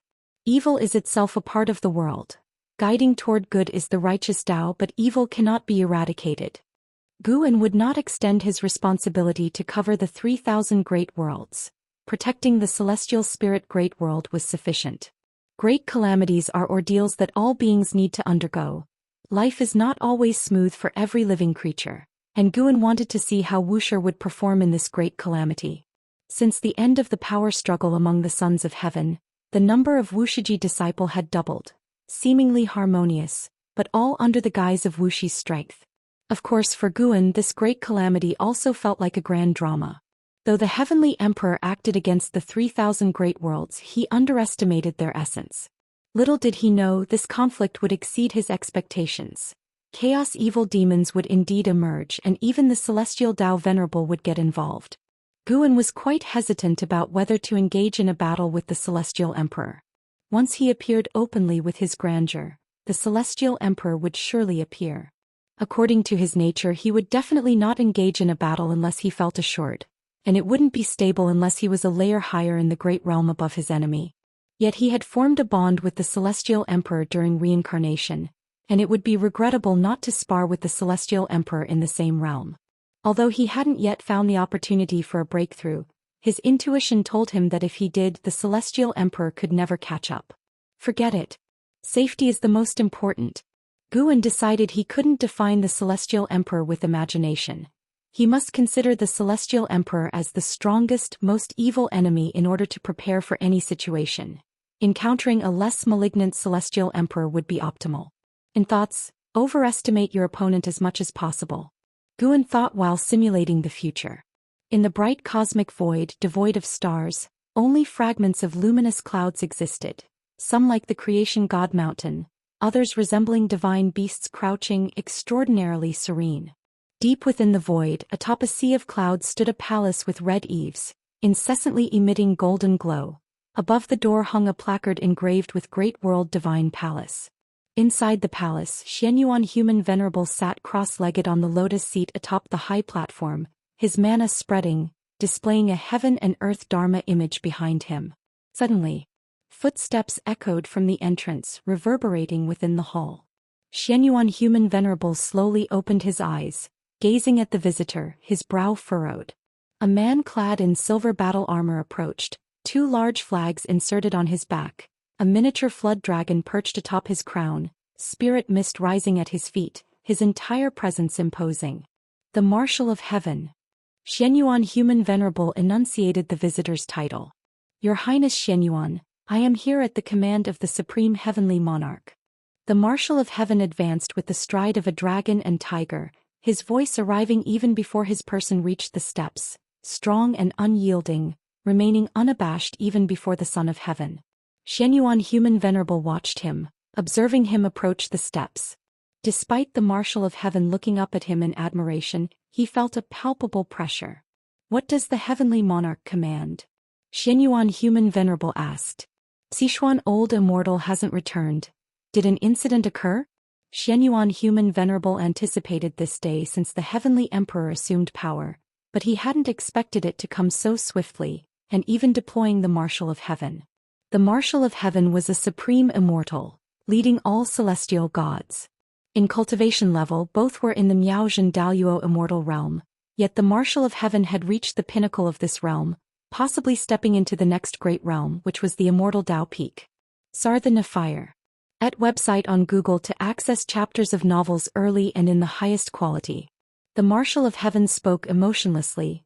Since the dark heavenly court was repelled, the heavenly monarch has been divining the remnants of the dark heavenly court, foreseeing that the 3,000 great worlds concealed the dark heavenly court's chess pieces, requiring complete eradication.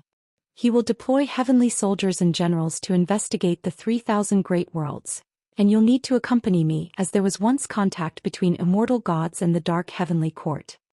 Upon hearing this, Xianyuan Human Venerable was instantly incensed, eyes wide, roaring angrily, "Impudence! I am the Son of Heaven, child of the Celestial Emperor. How could I collude with the dark heavenly court?" The Marshal of Heaven replied calmly. Emperor Changyu dissipated the essence of his main body, transferring the origin into his avatar, which has already merged with the dark fortune. Hearing this, the furious Xianyuan Human Venerable was dismayed. How could this? Xianyuan Human Venerable suddenly lost words. Possible betrayal by the Son of Heaven conferred the Marshal of Heaven with the right to bring him back to the celestial court. However, Xianyuan Human Venerable could not fathom why the Son of Heaven would betray the celestial court. Could it be for the position of the celestial emperor? But Emperor Changyu had no interest in the position of the celestial emperor. He even disliked participating in the power struggles of the Sons of Heaven. He had seen Emperor Xianxia's avatar during his conflict with the great immortal divine Yuan. Immediately after gaining power, such betrayal from a Son of Heaven surprised Xianyuan Human Venerable, feeling something was amiss. If you find any errors, ads pop up, ads redirect, broken links, non-standard content, etc., please let us know. Report so we can fix it as soon as possible. Chapter 854. Battle of the Human Gods. Xianyuan Human Venerable's face was fluctuating between light and shade, and the Marshal of Heaven did not urge him, patiently waiting for his decision. For a long time, Xianyuan Human Venerable let out a breath of turbid air, stood up and walked towards the steps, with each step his sharpness fading away. When he descended the steps, he appeared utterly desolate, stopping beside the Marshal of Heaven. Marshal of Heaven, you are the commander of heavenly gods, having made countless contributions to the celestial court, and are regarded as the war god by all living beings. I hope that in the coming years, you can bring less suffering to the 3,000 great worlds. Xianyuan Human Venerable said softly, well aware of the consequences of the heavenly emperor sending immortal gods into the 3,000 great worlds. Unless an unforeseen event occurs, he, unable to touch the 3,000 great worlds, can only watch the lives suffer, shaking their faith in him. But he had no way to resist, not to mention he was no match for the Marshal of Heaven. Once he resists, the heavenly emperor could lodge a complaint with Zhou, suppressing him with the celestial Dao, and his end would be even more miserable. The Marshal of Heaven showed no expression, not looking at Xianyuan Human Venerable. He only responded softly, I am also a celestial court immortal god. I have my duties. I listen to the celestial mandate, but will also uphold the immortal position. Upon hearing this, Xianyuan Human Venerable's lips curled up, and he continued stepping forward. All parties of the celestial court say that among the new gods, only the Marshal of Heaven has the hope to become the celestial Dao Venerable. Now it seems you indeed have such boldness. The Marshal of Heaven turned and followed Xianyuan Human Venerable away, his expression unchanged from beginning to end. A light shone through the great world divine palace's door, lengthening their shadows as they gradually disappeared into the golden light. The immortal gods are about to investigate the 3,000 great worlds, and only Guan and Nzazai know of this. Not even Tai Immortal Monarch, Celestial Spirit God and other immortal gods are aware. In the blink of an eye, another 7 million years passed by. At noon on this day, Guan stood at the edge of a cliff on the mountain peak where he resided, looking up at the sky. It's finally coming. Guan saw a heavenly ascension stairs appearing in the void of a certain great thousand world, and immortal gods stepping down from it. Some of these immortal gods opened their right hands, revealing a celestial army exceeding 100,000 in number, flying out like locusts, swiftly heading in all directions of the universe. The time in the celestial court is different from that in the 3,000 great worlds. 7 million years is the time of the great thousand worlds, while not much time has passed in the celestial court. Among these immortal gods were 5 Dao extreme Dao Yuo immortals, who deliberately concealed their aura, but could not escape Gu An's discerning eyes. This differed from the future Guan had previously seen. Since the Emperor Xian was defeated in the celestial spirit Great World, the destiny of this calamity changed. Initially, only one Dao extreme Dao Yuo immortal was to lead the army, and even without action, the immortal god army was enough to sweep across the 3,000 great worlds. Guan pulled up his attribute panel to check. Name: Guan, lifespan, 157,690, 703/49, 662-347, 008-512-977, Physique, Creation Essence Body, Cultivation Level, Ultimate Merging Dao Venerable Emperor Realm Perfection, 4,900,000,000,000 years lifespan. Nearly 5 trillion years lifespan. Seems a lot, but it's still far from a breakthrough. Guan took nearly 22 trillion years of lifespan to break through to the ultimate merging Dao Venerable Emperor, and has not yet accumulated the same lifespan as before. Back then he could obtain so much lifespan mainly by relying on the evil demons from the struggle for the Son of Heaven. Killing grants lifespan far faster than planting flowers and grass. However, Guan cannot wantonly kill as he cannot get past the hurdle in his heart. But with the descent of immortal gods, Guan saw another opportunity. This descent of the immortal gods will evolve into a war between the human gods. Even forces beyond the 3,000 great worlds will intervene, with the dark heavenly court eternal Dao extreme, and even the underworld seizing the opportunity. Guan will have many chances to seize lifespans. In Gu An's eyes, the future is still changing as various powers interfere in the calamity of the 3,000 great worlds, altering the catastrophe. The heavenly emperor still underestimated the power hidden within chaos and the celestial Dao. He intended to take the 3,000 great worlds as his knife, yet others seized the chance to conspire against him.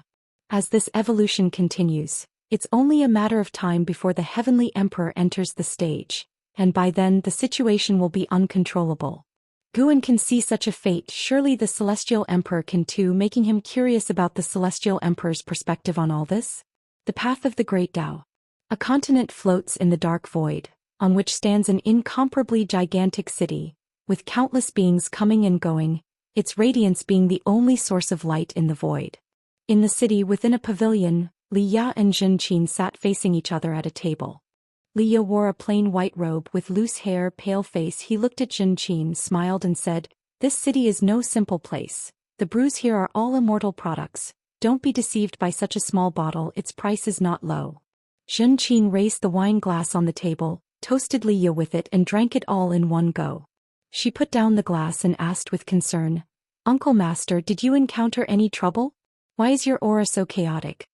Now Li Ya had already become a heaven-encompassing free immortal, with a cultivation higher than Zhou Xian's, yet Zhou Xian could feel his unstable aura, showing his injuries were not light. Li Ya shook his head with a smile. "It's nothing serious. On the path of the great Dao there are countless opportunities. Conflict is inevitable. Sometimes encountering Daoist emperors or primordial Dao emperors is bad luck.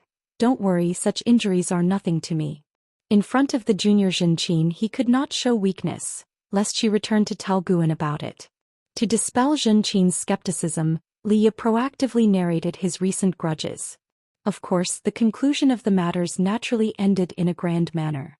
"Dare to provoke me, even though I come from the mortal realm, I will not tolerate them." Li Ya boasted enthusiastically, spreading his arms, supporting them on the table edges, showcasing his demeanor as a great power. Zhou Xian was silent for a moment, then said, "Uncle Master, if you can't endure it, you can return to Wuxia. My master said that there are opportunities for you to grow stronger in Wuxia. There's no need to struggle so hard." At this, Li Ya's smile froze. He paused, coughed awkwardly. "Why would I struggle? Such carefree and freewheeling life is exactly what I desire. Don't overthink it. When you return, tell your master I am fine. He need not worry, and tell him to be cautious. Who knows, next time we meet I might have surpassed him in cultivation." After hearing this, Zhou Xian couldn't help but ask, "Uncle Master, what is your current cultivation level?" Li Ya replied proudly, "I have already attained heaven-encompassing free immortal." See novel. Net website on Google to access chapters of novels early and in the highest quality. Before he left the celestial spirit great world, the heaven-encompassing free immortal was the most powerful realm. After hearing this, Zhou Xian mourned for Li Ya in her heart. The blood prison great saint, that ox had already attained innate golden immortal. Uncle Master, why do you trouble yourself so? She wanted to spread this matter, yet felt it inappropriate as the blood prison great saint had previously mentioned wanting to teach Li Ya a lesson because Li Ya did not respect him when he was an ox. If you find any errors, ads pop up, ads redirect, broken links, non-standard content, etc., please let us know. Report so we can fix it as soon as possible. Chapter 855. Before the great change until the moment they parted, Zhou Xian couldn't reveal the true situation of Wuxia, because Li Ya wasn't part of Wuxia yet. Naturally, she couldn't disclose all the details of Wuxia. She only needed to convey her master's intention. The fortuitous encounter with Li Ya made Zhou Xian admire her master's ability to deduce events even more, while also leaving a deep impression on her heart. In all heavens and myriad realms, there are countless opportunities, but the true great opportunity is still her master. Cultivating beside her master is the fastest path of cultivation. Although Zhou Xian thought this way, she didn't regret coming out. Only by broadening her horizons could she truly appreciate how precious what she had before was. Besides, she would return sooner or later, and she would earnestly reflect on everything she encountered along the way, transforming it into insights to bring back to Wuxia disciples. Walking through the streets of the city, Zhou Xian's intense emotions grew even stronger. She suddenly thought of Xinzhen and Xianxia who loved to write, and then of the special works of book Saint Xuantiani. If she could record the majestic sights she saw in a magic artifact and bring it back, would it be more effective? However, some scenes can only be truly felt through personal experience to sense their vast Tao intent. While Zhou Xian was pondering, a large number of cultivators suddenly flew over from above, each with an imposing aura interrupting her thoughts. She looked up, raising her eyebrows. The unusual situation in the sky attracted the attention of the living beings on the streets, and they began to discuss. It's people from Xiandao Mansion. Something significant must be happening. Don't you know? Remnants of the dark heavenly court have appeared in the 3,000 great worlds. The celestial court has dispatched immortal gods to investigate. This disturbance is even greater than the previous struggle for the Son of Heaven. Isn't the 3,000 great worlds already under Xianyuan Human Venerable's control? Is he the one investigating? Not so. It's said that stronger forces are involved and Xianyuan Human Venerable might face difficulties. How do you know so much? My fellow Daoist participated in the struggle for the Son of Heaven millions of years ago. He sent me a message back then saying that the 3,000 great worlds would undergo major changes. Since the outbreak of the struggle for the Son of Heaven, the celestial court is no longer so mysterious. At least Xianyuan Human Venerable Great Immortal Divine Yuan, and their subordinates the immortal gods have become well known across the heavens. Upon hearing them mention the 3,000 great worlds, Zhou Xian's brow involuntarily furrowed. She felt an instant urge to return, but upon further thought, realized that with her strength she couldn't change such a catastrophe, and besides, the celestial spirit great world had Wuxia, so nothing could happen. She continued forward, attentively listening to the information along the way. Before this, she would also hear news of the heavenly court immortals, but never as much as now. The return of Xiandao Mansion's cultivators directly unleashed the internal struggles of the celestial court into the public eye, spreading throughout the entire city. Not just in this huge city, but wherever there were many living beings along the path of the great Tao, the news was received earlier. The celestial court plans to take action on the 3,000 great worlds. The living beings who could come to the path of the great Tao were not mere mortal spirits. They knew very well that the dispatch of so many immortal gods by the celestial court to descend would not be for a simple investigation. Old legends about the once annihilation of the 3,000 great worlds were also being unearthed, giving the cultivators on the path of the great Tao a more profound understanding of the celestial court. In the messages that followed, the 3,000 great worlds gradually got the news. Some great worlds were jubilant because their worlds indeed had evil demons, but more great worlds felt fear, always feeling that the arrival of the immortal gods would bring trouble to the world. Thousands of years later, the news also spread into the celestial spirit great world, causing all the sects to be shaken. They too felt that the arrival of the immortal gods signaled an impending catastrophe. Within the Daoist field of the beginningless, On a ridge, thousands of Wuxia disciples gathered. Wuxia, dressed in a white robe, stood on the slope, everyone watching him. As the breeze blew, his robe fluttered, and the robe was emblazoned with a red sparrow, closely resembling the Wuxia divine sparrow.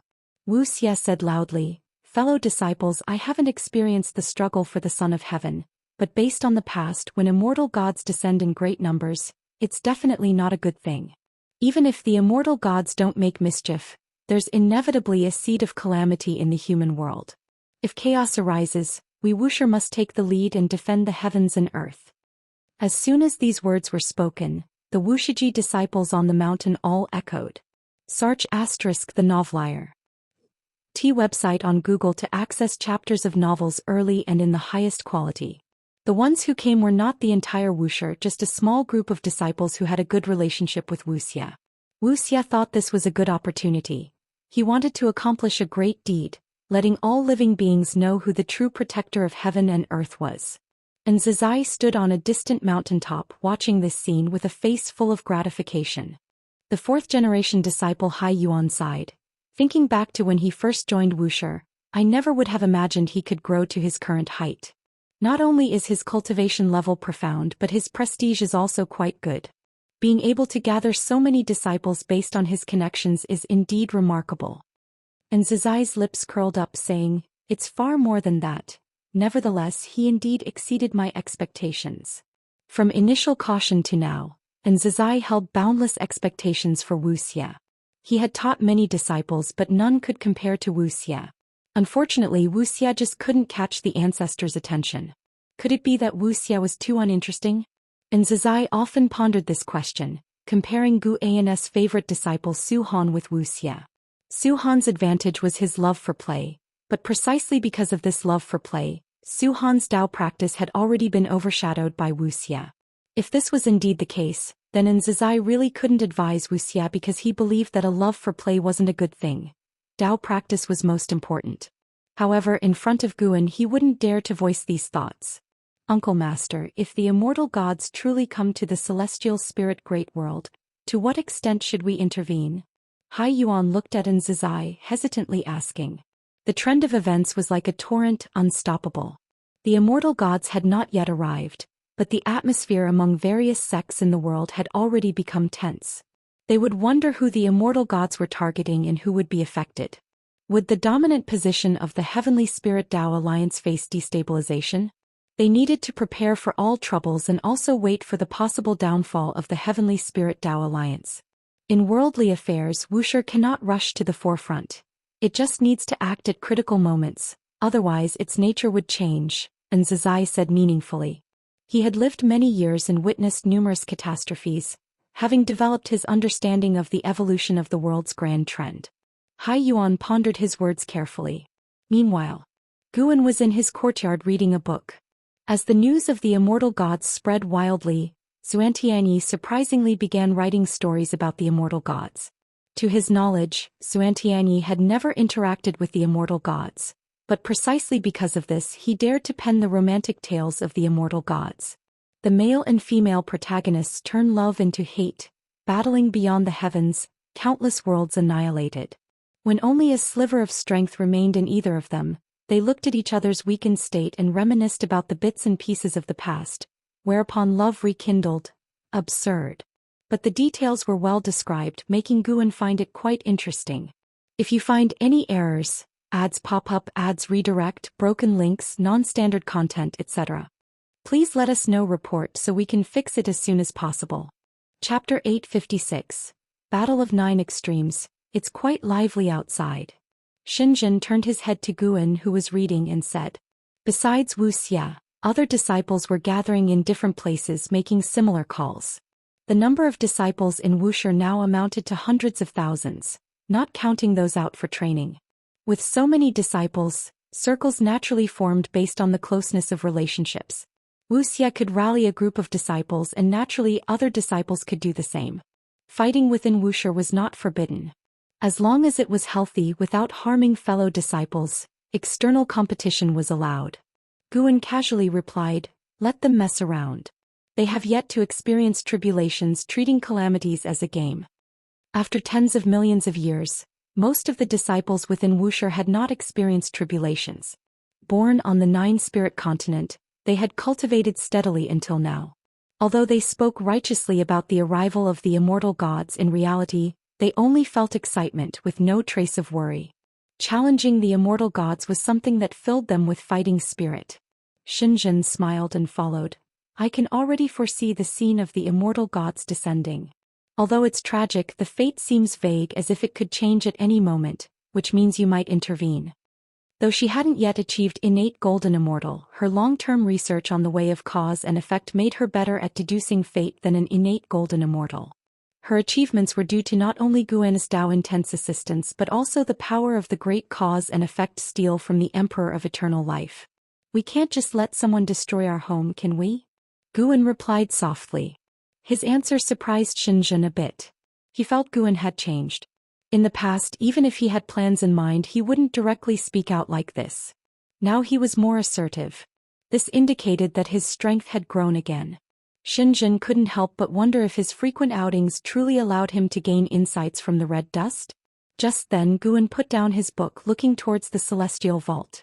What's wrong? Xianxia asked curiously. Guan replied, a great world has started rebelling against the immortal gods, and it's intense. 9 Extremes Great World. Among the 3,000 great worlds, one ranked in the top 10 in heritage. When the immortal gods descended, they didn't stop them, allowing them to search the great world. But as more and more living beings were exterminated, they couldn't sit still, thus initiating the first battle between human and gods. Before this, in the great worlds where the immortal gods had been, even if there was resistance, it was minor and couldn't form a scale. But the 9 Extremes Great World was the first where all beings united in resistance. It must be said, the 9 Extremes Great World was indeed powerful, with over 100 innate golden immortals, and even a hidden ancient Miaozhen Daoyuo immortal. Before this, the celestial gods dared not act recklessly, maintaining good relations with the various forces of the 9 Extremes Great World, but now they had become complete enemies. Guan saw that the head of the heavenly gods, Marshal of Heaven, made a move. Though this supreme immortal was also a Miaozhen Daoyuo immortal, his strength was formidable, completely overwhelming the Miaozhen Daoyuo immortal from the other side, and each strike hit the morale of the 9 Extremes Great World. This battle doomed the 9 Extremes Great World to failure, and its former glory would be no more. But with other beings from the 3,000 great worlds within, they would spread the word of this battle, encouraging other great worlds to unite against the immortal gods sooner. Hearing Guan's words, Xianxia immediately tried to deduce the situation, but unfortunately her abilities weren't enough to calculate it. Can you let me see? Xianxia asked curiously. With a wave of Guan's hand, Xianxia's pupils changed, displaying the situation of the 9 Extremes Great World. Her expression followed suit, with shock gradually climbing onto her face. Even with her cultivation level looking at it, the battle was incredible. The heritage of the 9 Extremes Great World was immense. The presence of the immortal gods was invincible, and those magical treasures larger than the heavens all stimulated her eyes. Guan did not comment on this battle but silently watched with her. The battle lasted for many years. Even with the Miaozhen Daoyuo immortal suppressed, the beings of the 9 Extremes Great World did not give up their fighting spirit, still choosing to fight to the death. Search * the Nefire. At website on Google to access chapters of novels early and in the highest quality. Until the entire great world fell into silence. The 9 Extremes Great World was dozens of times larger than the celestial spirit Great World, with an extremely vast number of living beings, but such a vast world turned into a human purgatory in less than a century. Some living beings were still alive but hid in the shadows, not daring to see the daylight. The presence of the roaming immortal gods appeared like evil demons in their eyes.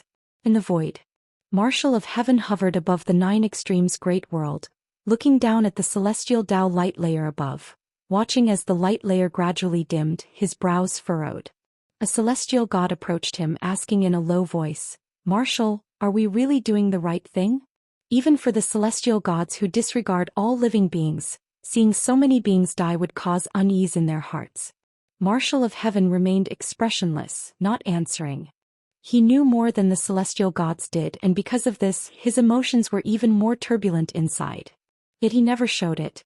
Seeing he didn't want to answer, the celestial god could only retreat. After a while, Marshal of Heaven seemed to sense something, turning his head to see a figure looking at him from the end of the void. He immediately moved over, but when he arrived, the figure was already gone, as if it had never appeared. He turned to look again, finding that figure standing further away in the void, quietly watching him. He discovered his divine sense couldn't capture that figure. Clearly, the other was not truly present, likely a remnant of some great Tao. He no longer moved, instead standing and observing the figure, becoming more and more shocked as he thought of a specific existence. What's happening? How can he appear? Marshal of Heaven's expression became serious for the first time, his eyes filled with dread. Since the news of the impending arrival of the immortal gods spread, the Heavenly Spirit Tao Alliance began deploying beyond outer heaven, and the cultivators near the world gate grew in number. Due to the presence of the celestial spirit god, they dared not approach.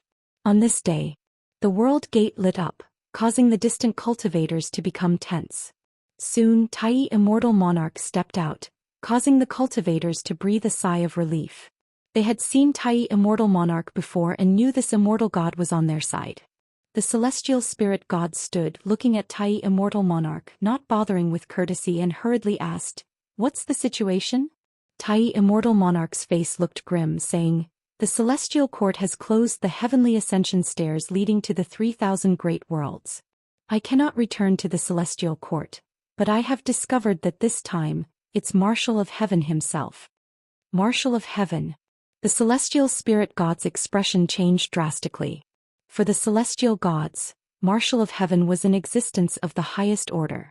They have never been to the interior of the celestial court, and in their eyes, Marshal of Heaven is no weaker than the celestial emperor. Such an existence came personally. The celestial spirit god felt distressed for the celestial spirit great world again, but thinking of Guan, his mood calmed somewhat. If you find any errors, ads pop up, ads redirect, broken links, non-standard content, etc., please let us know. Report so we can fix it as soon as possible. Chapter 857. The Will of All Beings. I can confirm that this time, the action against the 3,000 great worlds is not the scheme of any particular entity, but the will of the entire celestial court. The situation is far worse than we anticipated. Tai Immortal Monarch said with a frown, his face looking very grim. Upon hearing this, the celestial spirit god became even more worried, because he knew that behind this action by the immortal gods was the will of the heavenly emperor, whose true intention was to annihilate Xianyuan Human Venerable and Tianhao. The world gate returned to normal, and the cultivators watching from afar dared not approach, leaving only the two immortal gods in silence. For a long time, Tai Immortal Monarch spoke. "What we can do is defend the celestial spirit great world.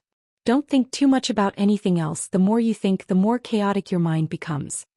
The celestial spirit god nodded and then bowed to Tai Immortal Monarch.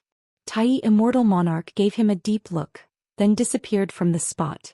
The celestial spirit god sat back down and continued his cultivation, his desire to become stronger now unprecedentedly intense. The years continued to pass. The sensational war of the 9 extremes great world eventually spread, reaching even into the celestial spirit great world, causing panic among all the sects in the world, but also conveying a certain power. Although the 9 extremes great world was defeated, the bravery it exhibited shocked all living beings. How could the immortal gods expect the mortal spirits to quietly accept death? That was never possible. A seed of rebellion against the immortal gods took root and began to sprout in the hearts of all beings. Great powers began to use their teachings to inspire all living beings to defend their own realms. The Heavenly Spirit Tao Alliance was one such example, starting to widely publicize the tragic situation of the 9 extremes great world, urging all beings to abandon fantasies and prepare for battle. Some questioned whether the 9 extremes great world truly harbored evil demons, but such voices were quickly drowned out. A long-standing peace lulled the celestial spirit great world into a state of confidence. No sect fell into despair, not even the most cautious Heavenly Spirit Tao Alliance, which still harbored a hint of hope. 3 million years passed. The immortal gods had still not descended upon the celestial spirit great world. The mass of living beings had already forgotten this shadow, yet the immortal cultivation realm remained tense. Led by the Great Thousand Worlds, they prepared to form a Great Thousand World Alliance to aid the Great World suffering devastation. The Heavenly Spirit Tao Alliance also agreed to join, reasoning that it was better to fight far from the celestial spirit great world than to have the enemy come knocking at their door.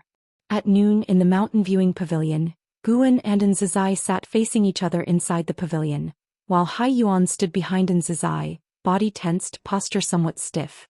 The Heavenly Spirit Tao Alliance came to test me. I told them outright that you are no longer in the celestial spirit great world, and it's unknown when you'll return, to prevent them from placing all their hopes on you, Nzizai said earnestly. Ancestor Master Wuxia is the greatest backing of the celestial spirit great world. However, Ancestor Master Wuxia rarely shows himself. The sects of the world can't fathom Ancestor Master Wuxia's thoughts, so they dare not hope for his intervention. They had no choice but to visit Nzizai, hoping to get a definite answer from his mouth. Upon hearing that Ancestor Master Wuxia had already left, the sects began preparing for war in earnest. Guan was unaffected. He would act if he wished to act. Now the will of all living beings could no longer influence him. Ancestor, will the Wuxia disciples participate in the Great Thousand World Alliance? Nzizai looked at Guan and asked softly. Guan spoke. Wuxia's responsibility is to guard the celestial spirit great world, not the 3,000 great worlds. Otherwise, this responsibility will grow ever larger, potentially leading to opposition with the celestial court. The more disciples there are, the more chaotic people's hearts become. Wuxia is too vast. Sometimes you too will find yourself dragged along by circumstances. Nzizai nodded in deep agreement. In the past he was not fond of Wuxia but had to cultivate him as too many disciples petitioned for Wuxia. Guan glanced at Hai Yuan standing behind Nzizai and smiled. Why don't you sit? Why are you standing? As a fourth-generation disciple, Guan naturally remembered Hai Yuan, serving as Nzizai's right-hand man. His flaw was being too inflexible, treating people and matters the same, even maintaining conventional etiquette in front of him. Ancestor, I'm fine standing, Hai Yuan answered awkwardly, his expression becoming embarrassed, not daring to meet Guan's gaze. Guan chuckled and didn't persuade him further. Then Nzizai talked about the situation of the sects worldwide, worrying that some sects might take advantage of this calamity to strike at the Heavenly Spirit Tao Alliance, causing more disasters. Guan gave no response, avoiding revealing any destiny. Thereafter he only listened without speaking. Nzizai also tried to gauge his ancestor's attitude, but he couldn't discern any information from his ancestor's expression or gaze.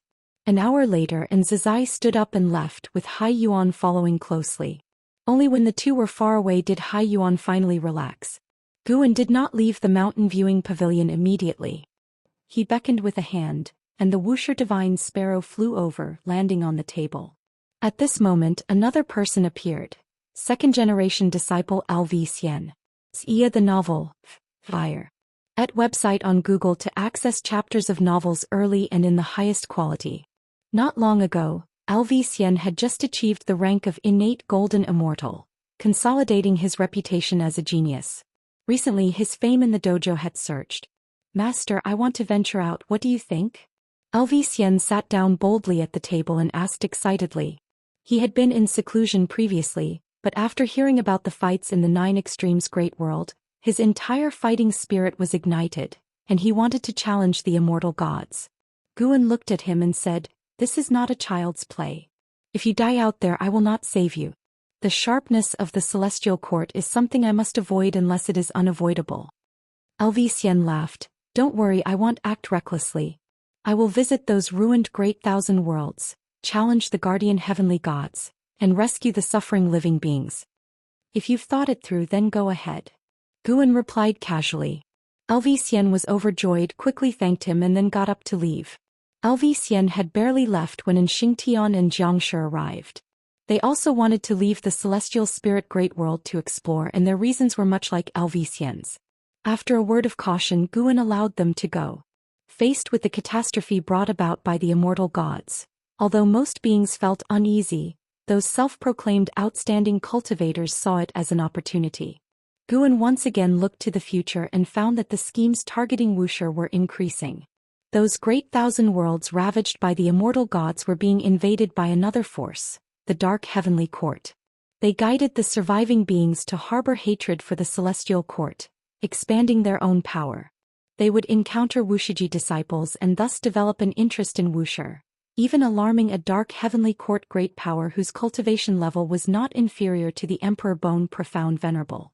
The great powers had yet to conceive thoughts of targeting Wuxia, but Guan had already foreseen the trajectory of events after the convergence of causality. Simultaneously, life expectancy predictions continuously popped up as his future enemies. Since Guan broke through, his karmic enemies had increasingly diminished, except recently they had grown. As he awaited visits from other disciples, Guan began searching for a suitable battlefield. He was preparing to harvest lifespans. The immortal gods, being immortal, couldn't grant him lifespans, but there were quite a few beings who, out of fear, pledged themselves to the immortal gods. Furthermore, the dark heavenly court would attract endless evil demons. If you find any errors, ads pop up, ads redirect, broken links, non-standard content, etc., please let us know. Report so we can fix it as soon as possible. Chapter 858. Are you an immortal? The world was dim, boundless dark clouds covering the sky, the earth barren, mountains shattered. Looking around, the ground was full of pits and hollows, no flowers or grass in sight. Everything seemed so desolate, so lifeless. On a land full of broken stones, two small figures were walking forward, their bodies swaying as if they might collapse at any moment. Leading the way was a skinny young boy appearing 12 or 13 years old, dressed in tattered clothes, filthy all over, hair like a bird's nest, barefoot with blood-stained ankles that had long dried. Behind him was a girl of 7 or 8, ragged and dirty like the boy ahead. She held a withered flower in her hand, her head bowed, walking slowly, the distance between her and the boy constantly widening. The boy stopped, turned and looked at his sister, who was already 10 zhang away from him, without speaking, just quietly watching her. He waited until the girl approached him before turning to continue forward. He walked like this, stopping and going, occasionally waiting for his sister, endlessly it seemed, while the world remained perpetually dim, indistinguishable between day and night, the path visible but with no sight of bright light. Suddenly, the boy's eyes brightened. He quickly walked forward, arriving at a puddle, kneeling directly beside it, supporting himself with his hands, and began drinking the water, not caring about its murkiness, nor the floating blood also, which did not catch his attention. Seeing the boy's actions, the little girl hurried her steps, stumbling to his side and kneeling down to drink with him. The siblings drank like wild animals, appearing so insignificant on this desolate land. Cough, cough. The girl suddenly sat on the ground, starting to cough violently. The boy raised his head to look at her, scolding, "Drink slower, it's just the two of us, enough for us to drink." After the girl stopped coughing, she whispered, "Sorry, brother." The boy sighed, ruffled her hair, motioned her to continue drinking. The girl lowered herself back down to drink, while the boy watched her, his heart filled with bitterness. He was from a wealthy family when he was young, eating and drinking whatever he wanted. Then in the year his sister was born, countless meteors from outer heaven crashed down, destroying the city he lived in. Only he and his sister survived by luck. He had raised her since then. Even he finds it unbelievable. Recalling the past seemed like a lifetime ago, and looking at the future, his heart was filled with limitless confusion. He was close to not being able to hold on, not understanding the meaning of living on. He had no confidence to raise his sister to adulthood because he himself did not have confidence to live a few more years. Thinking like this, he sat on the ground looking up at the dark sky. The blue sky in his memory seemed non-existent, as if it was all in his imagination.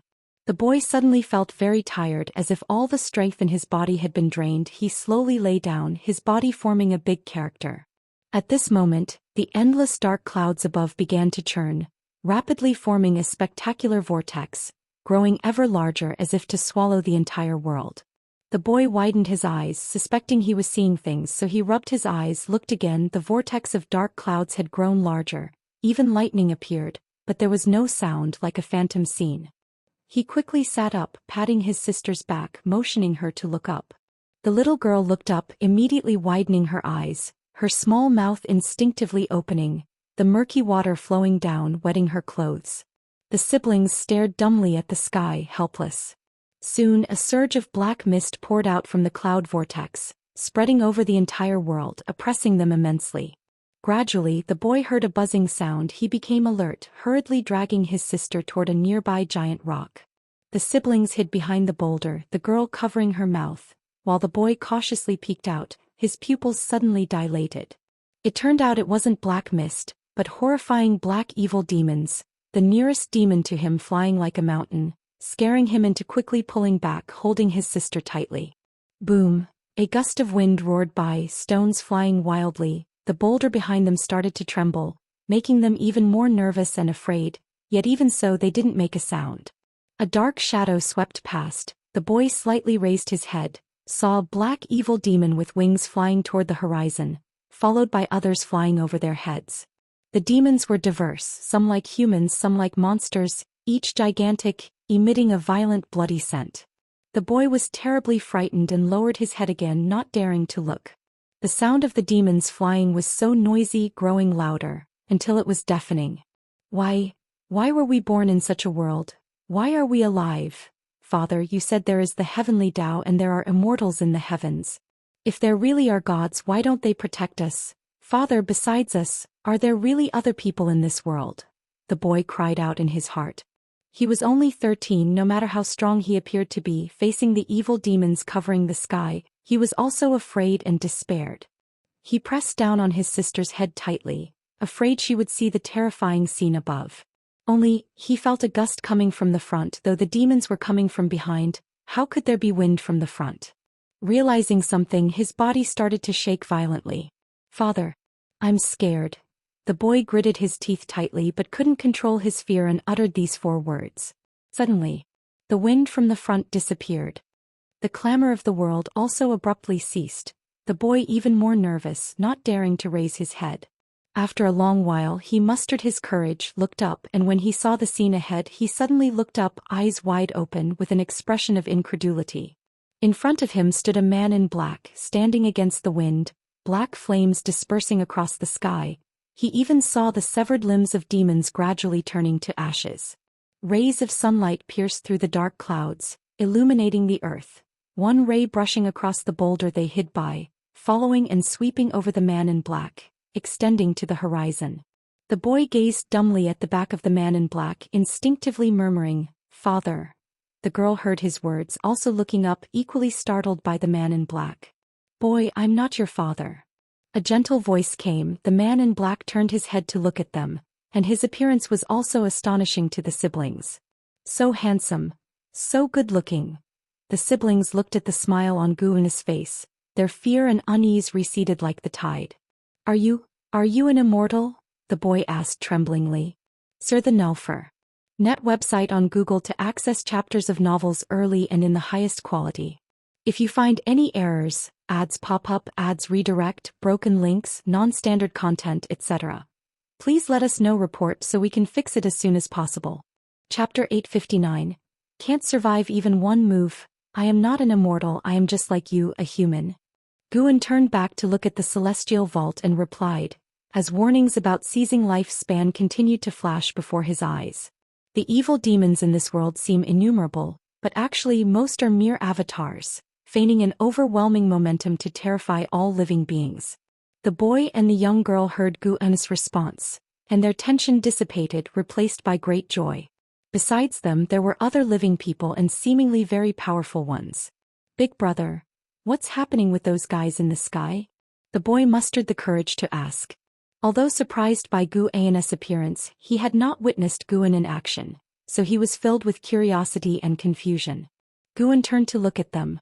Although the siblings appeared pitiful and miserable, he felt little sympathy, having seen beings far worse off while overseeing the heavens. Sia the Novel Fire. Any *T website on Google to access chapters of novels early and in the highest quality. They are being expelled. This land will soon be restored to its former state. Head north and you can meet others. Everything will get better. Guan replied. Within less than 10 years, this world's beings had faced a decimation of 99%, and the survivors harbored hatred toward the immortal gods, passing down tales of their suffering to instill a disdain for the immortals in future generations. He wouldn't help all beings uncover the truth.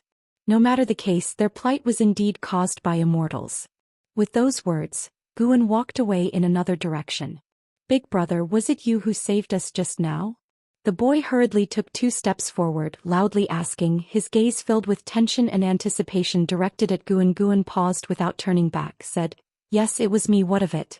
I can't take you with me, there are still many evil demons waiting for me to vanquish." Upon hearing this, the boy grew excited, immediately kneeling and kowtowing to Guan. The young girl followed suit, mimicking her brother. With a wave of his right hand, Guan dropped 2 secret technique manuals in front of the boy. Hearing the sound, the boy looked up, but Guan's figure had vanished. He cautiously picked up the 2 manuals before him. He was not very literate but had heard childhood tales of books containing the path to immortality. He tucked the manuals into his chest, his eyes brimming with longing. The clouds in the sky began to disperse. Sunlight bathed the land, symbolizing the arrival of light. Guan's image was etched in the boy's mind, who silently vowed that he would become a hero like that big brother. "Oh no, I forgot to ask his name." The boy quickly got up and began to shout for the big brother, but no matter how he called, there was no response. At dusk, Guan walked along the mountain path towards his courtyard, not having fully eradicated the evil demons of one world today. He planned to proceed slowly to avoid drawing the attention of the dark heavenly court. These days, countless large worlds and little worlds suffered. Places where celestial Dao destiny was weakened were filled with bloodshed and savagery. Not just the dark heavenly court and immortal gods wreaked havoc. Many local demon cultivators and demons took the opportunity to fulfill their desires, and even ghosts and gods from the underworld descended to the human world, with battles erupting every moment. The 3,000 great worlds is merely a collective term. Beneath each large world lay countless little worlds, places where even the Mahayana realm is difficult to arise, outnumbering the stars. Guan intended to slowly harvest lifespans, seizing this rare opportunity to its fullest. If he encountered beings that evoked his compassion, he would not hesitate to leave them with a chance, enabling them to grow stronger independently. Overall, today's gains put Guan in a good mood. He walked along while searching for his next target, able to restore that large world to peace within 5 days, allowing him to choose his next target in advance. Notably, he saw Liya. Liya, who had been cultivating on the path of the great Tao away from this turmoil, couldn't restrain himself after hearing about the immortal god's chaos, heading to the great thousand world to rescue all living beings. Knowing his strength was insufficient against immortal gods, he chose to save shattered large worlds, a decision that also altered his fate. Guan foresaw that Liya's future would reach greater heights, even paving his own path. "Senior brother, I underestimated you." Guan smiled, thinking to himself that while Liya had abundant opportunities, without his backing, Liya would have died long ago, so he viewed Liya's limits as far below Ji Xiaoyu's. Yet, facing the immortal's calamity, Liya treaded a stronger path, earning his fresh respect. He genuinely felt happy for Liya. He was so stubborn, unwilling to become his full-fledged subordinate, and now finally had hope. A more joyous Guan returned to the courtyard, where an Xen rare to exit seclusion was standing by the artifact refining cauldron, chatting with Xianxia. Seeing Guan, she immediately approached. "Master, I recently had some insights, could you evaluate them?" An Xen asked expectantly. For tens of millions of years she had almost always been in seclusion, single-mindedly pursuing the Tao. Her immortal emperor's eye became increasingly powerful, but she always felt inadequately strong, pushing ever onward. Guan replied, "Come here early tomorrow, I will take you out, you will gain something from travel." An Xen agreed without questioning further, bowed and turned to leave. Guan eyed her with a gaze full of gratification. Passing on the immortal emperor's eye to an Xen was indeed right. Her immortal emperor's eye would surely achieve greatness, and her future attainment as a Daoyuo immortal was truly feasible, provided she endured the lengthy accumulation. Guan went inside, took out Profound Celestial Intense book for reading, consciously shifting his attention away from the suffering of all living beings. The moon set, the sun rose, heralding a new day. An Xen arrived early at the courtyard to wait, and upon seeing her, Su Han, who came to find Guan, instantly became nervous. He highly respected Nzazai and naturally felt awe towards Nzazai's master. Moreover, an Xen stood there impassively, radiating an oppressive presence that instinctively made him tense. Curiosity filled him, wondering what cultivation level this legendary second-generation chief disciple had achieved. Guan pushed the door open, nodded at an Xen, then led her out of the courtyard. Su Han hastily bowed but dared not speak up, feeling uneasy in Nzin's presence. After Guan and an Exin departed, Su Han finally exhaled and turned to Xinjun, curiously asking, "Grandmaster Shin, what are Grandmaster and Senior going to do?" Xinjun glanced at him and said, "Why not ask yourself? Aren't you in good terms with your Grandmaster?" Su Han awkwardly smiled. "Isn't Senior right there? Seeing her makes me nervous." Xinjun chuckled and said nothing further. "Grandmaster Shin, what realm is Senior in? Do you know?" Su Han pursued. Casually Xinjun responded, "I don't know. I only know your eldest brother couldn't withstand a single move from her. You might want to ask him yourself." "Not withstand a single move?" Su Han froze, realizing how vast the gap in cultivation levels must be. If you find any errors, ads pop up, ads redirect, broken links, non-standard content, etc., please let us know. Report so we can fix it as soon as possible. Chapter 860. Li Yas Destiny Guan walked through the mountains and forests with an Exin, who followed behind without asking, her eyes full of anticipation. Suddenly, the environment before Nzin's eyes changed abruptly. She found herself in a vast heaven and earth, walking with her master along a cliff. In the celestial vault hung remnants of clouds, red twilight reflecting on the sky, the undulating mountains and earth majestic and magnificent, with huge bones scattered all over the landscape. It was not the first time she experienced her master's Tingnua step technique, but she was shocked every time. She couldn't see through it at all, couldn't sense any signs, which made her sigh in her heart about the gap between herself and her master. Even with the immortal Emperor's eye, she couldn't see through her master's divine skills. "Next, you and I will transform into nameless cultivators to eradicate the evil ways of this realm. I permit you to use the immortal Emperor's eye." Guan walked ahead, speaking. Sarch * the novel, Fire. At website on Google to access chapters of novels early and in the highest quality. Upon hearing this, Nzin's eyes brightened. Her immortal Emperor's eye could only be used during sparring with Wuxia disciples. But those sparrings were always stopped quickly. She had never felt the limits of the immortal Emperor's eye. "Master, where is this place?" An Exin quickened her pace, came alongside Guan and asked softly. Her gaze turned to the distance, seeing enormous stars floating at the horizon, as if they might collide with this heaven and earth at any moment, creating a strong visual impact. "This is a great thousand world once ravaged by immortal gods. I came yesterday but haven't completely cleared the evil demons of this realm yet," Guan replied, then put forth a few requirements, forbidding an Exin from using the Dao treasure, preferably only using the immortal Emperor's eye to solve enemies. Though constrained, Nzin's fighting spirit rose. To fight using only the immortal Emperor's eye? Just thinking about it made her somewhat impatient. And so, Guan led an Exin to continue plundering life spans, leaving the fighting to an Exin, but when she was about to slay the enemy he quietly intervened, personally finishing the enemy. His mana was very concealed, even Nzin's immortal Emperor's eye couldn't capture it, making her think she was truly the one who slew the evil demon. It wasn't until dusk that Guan took an Exin back to Wuxia. The next morning he wandered with an Exin inside the Daoist field of the beginningless, picking mature medicinal herbs. No matter how many millions of years passed, the master still maintained such habits, making an Exin full of admiration in her heart. As her cultivation level grew stronger, let alone planting or picking medicinal herbs, she even found managing disciples troublesome, fully delegating to her apprentices. She felt the gap between herself and her master was not only in cultivation level but also in mentality. This unwavering Dao heart was what she truly should pursue.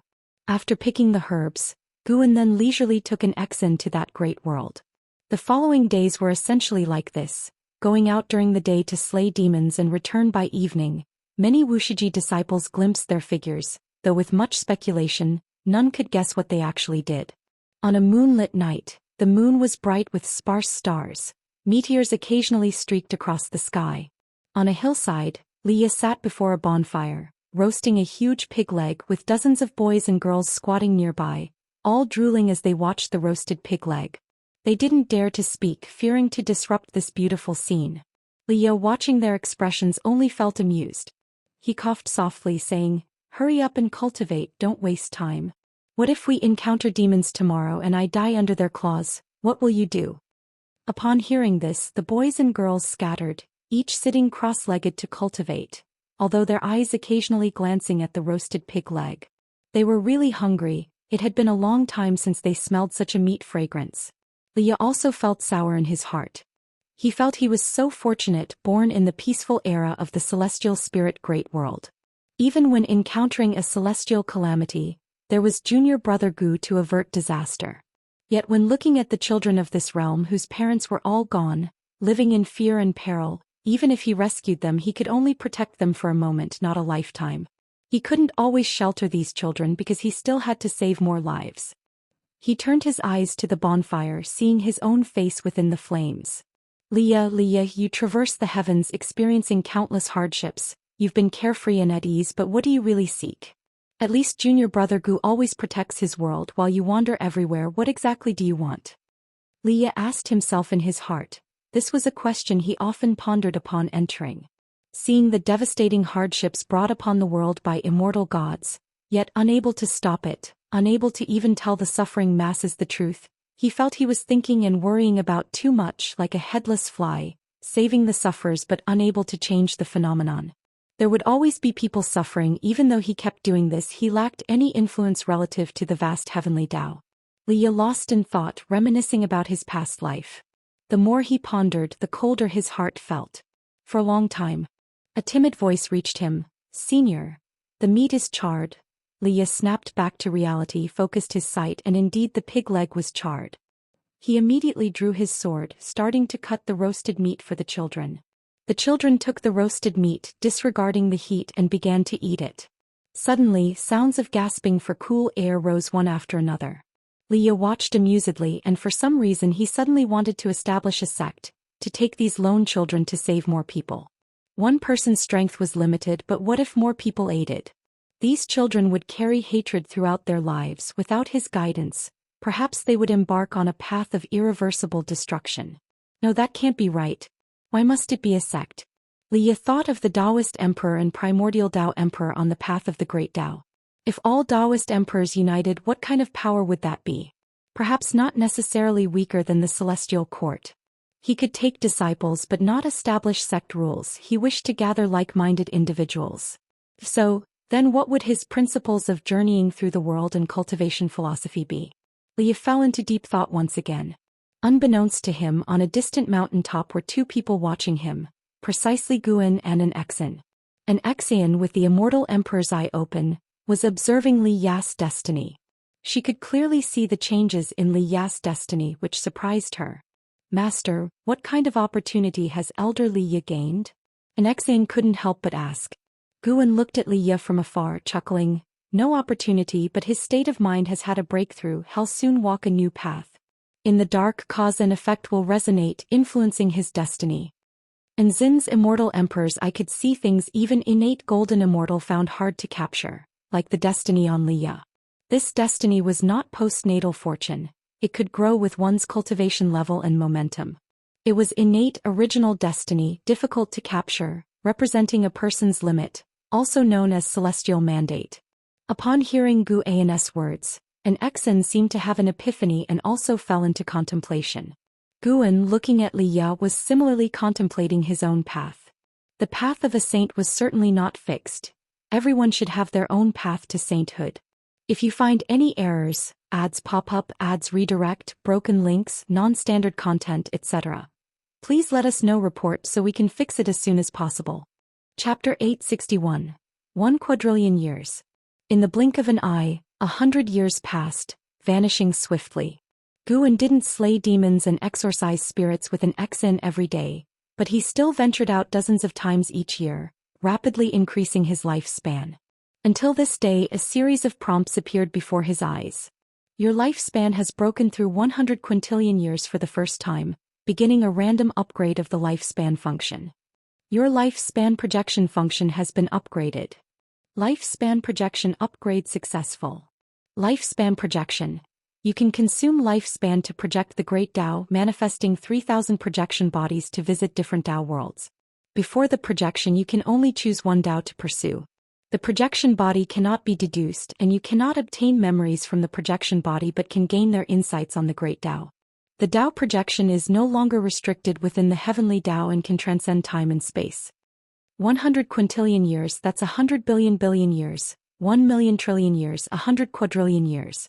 This already surpasses Zhou Xian's lifespan from his last breakthrough, making him secretly lament that taking lives yields much more lifespan. See Teach Novel Fire. Net website on Google to access chapters of novels early and in the highest quality.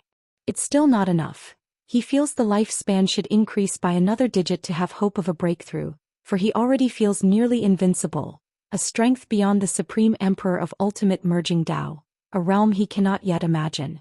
Breaking through the Great Realm is bound to be a qualitative change, far from just a simple enhancement of cultivation level. Seeing the new lifespan projection, Guan was interested. Simply put, it expanded the scope of lifespan projection from within the heavenly Tao to outside it and can project into the past and future. The specific scope is not yet known. Guan decided to try the lifespan projection after returning. He stopped thinking about the lifespan projection and turned his gaze toward the end of the world, where an unparalleled battle was taking place, with an Xian as one of the combatants. The celestial dome revealed a pair of giant purple eyes, overlooking the world, causing this space to fall into some sort of restriction, within which the battle did not affect the heavens and earth. Fighting against an Xian was an innate golden immortal frantically attacking. Upon closer inspection, an Xian was flying swiftly, and although her opponent showed great divine skills, they couldn't hit her. The display of divine skills was spectacular, yet they never managed to touch an Xian.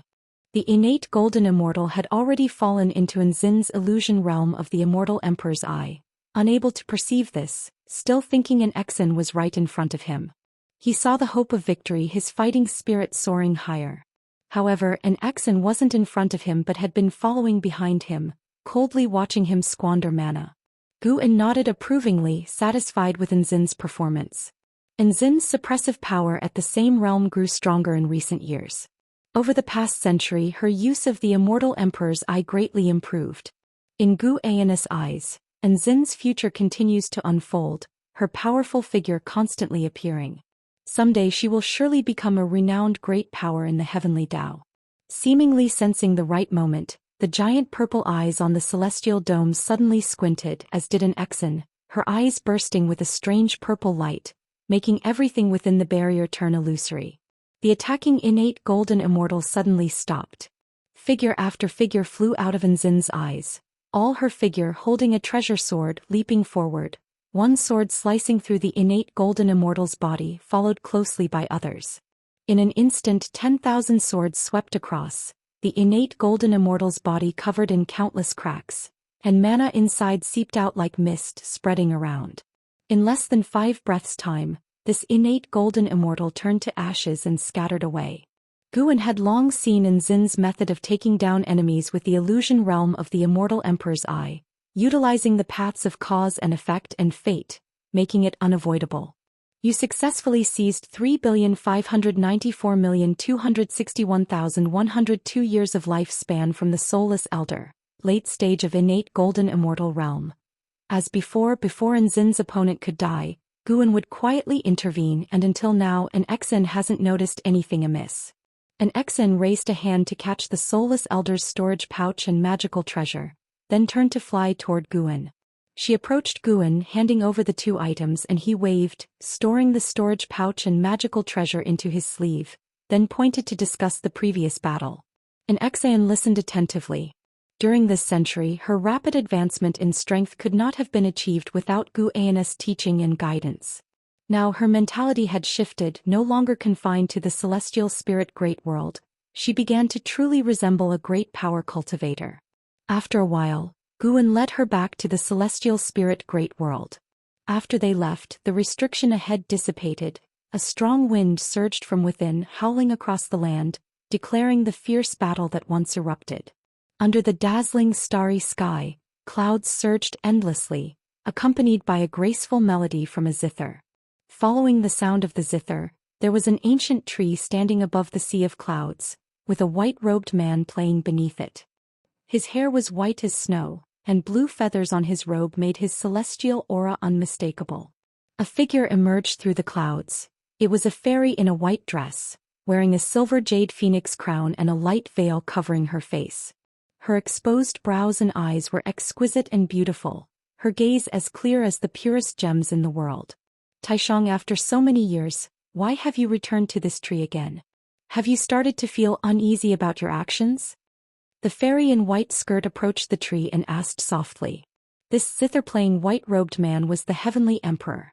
Facing her inquiry, the Heavenly Emperor did not get angry. He raised his eyes to look at her, smiling, and said, "And you, Nine Heavens Immortal Emperor, why have you come here to find me? Are you worried about the future of the celestial extreme Nine Heavens?"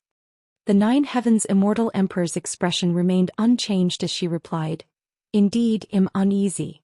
I don't understand why you sealed the celestial extreme Nine Heavens. Have you really changed?"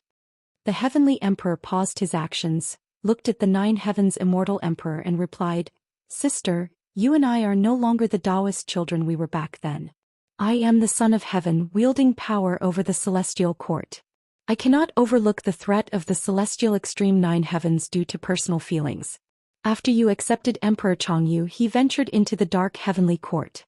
Over these years, the dark heavenly court has swiftly infiltrated the heavenly Daoist domain. I can sense their presence within it, so I must investigate thoroughly. If there are no issues with the celestial extreme Nine Heavens, naturally I won't cause trouble. What about the 3,000 great worlds then? To plot against the Son of Heaven you sacrificed so many living beings. You must have noticed, with so many chaos evil demons and underworld forces taking advantage of the situation. Yet your heavenly soldiers and generals never halted. If the celestial court truly has immortal divine dark, I cannot help but suspect you." After saying this, the turbulent clouds froze momentarily, and the Heavenly Emperor's face turned cold, his gaze on the Nine Heavens Immortal Emperor filled with pressure, dimming even the bright starlit river above. Their gazes locked, the Nine Heavens Immortal Emperor remained unflinching. After a while, the Heavenly Emperor withdrew his gaze, resumed playing the zither and said, "Go back. You cannot change my will. Do not force me to cut off our brotherhood." The Nine Heavens Immortal Emperor looked at him deeply, saying, "Brother, have you ever wondered why the Emperor of Heaven entrusted you with such power? And after that, where is he? Is he watching you? If you find any errors, ads pop up, ads redirect, broken links, non-standard content, etc., please let us know, report so we can fix it as soon as possible." Chapter 862, True Dragon's Great Achievement. Hearing the words of the Nine Heavens Immortal Emperor, the Heavenly Emperor furrowed his brows, anger igniting in his eyes. He slowly stood up, his terrifying aura causing the sea of clouds to begin to sink, and the ancient tree behind him to quiver violently. The Nine Heavens Immortal Emperor showed no fear, staring directly at the Heavenly Emperor. "Do you think I acquired this great power by kneeling like a dog begging him?" The Heavenly Emperor asked coldly, his tone full of sarcasm, a stark contrast to his previous demeanor. At these words, the Nine Heavens Immortal Emperor also furrowed her brows.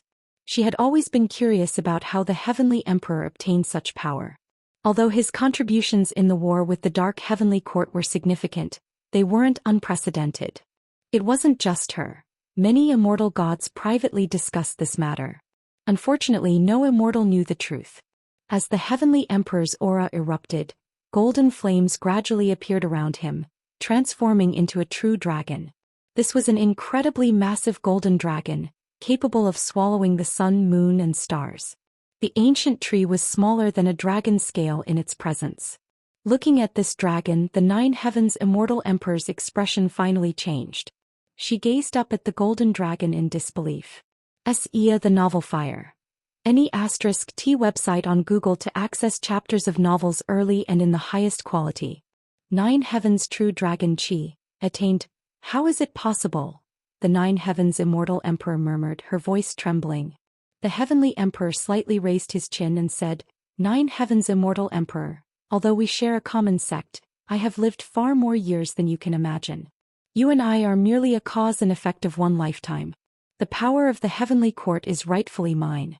I can control everything. You don't understand how the heavens appear in my eyes.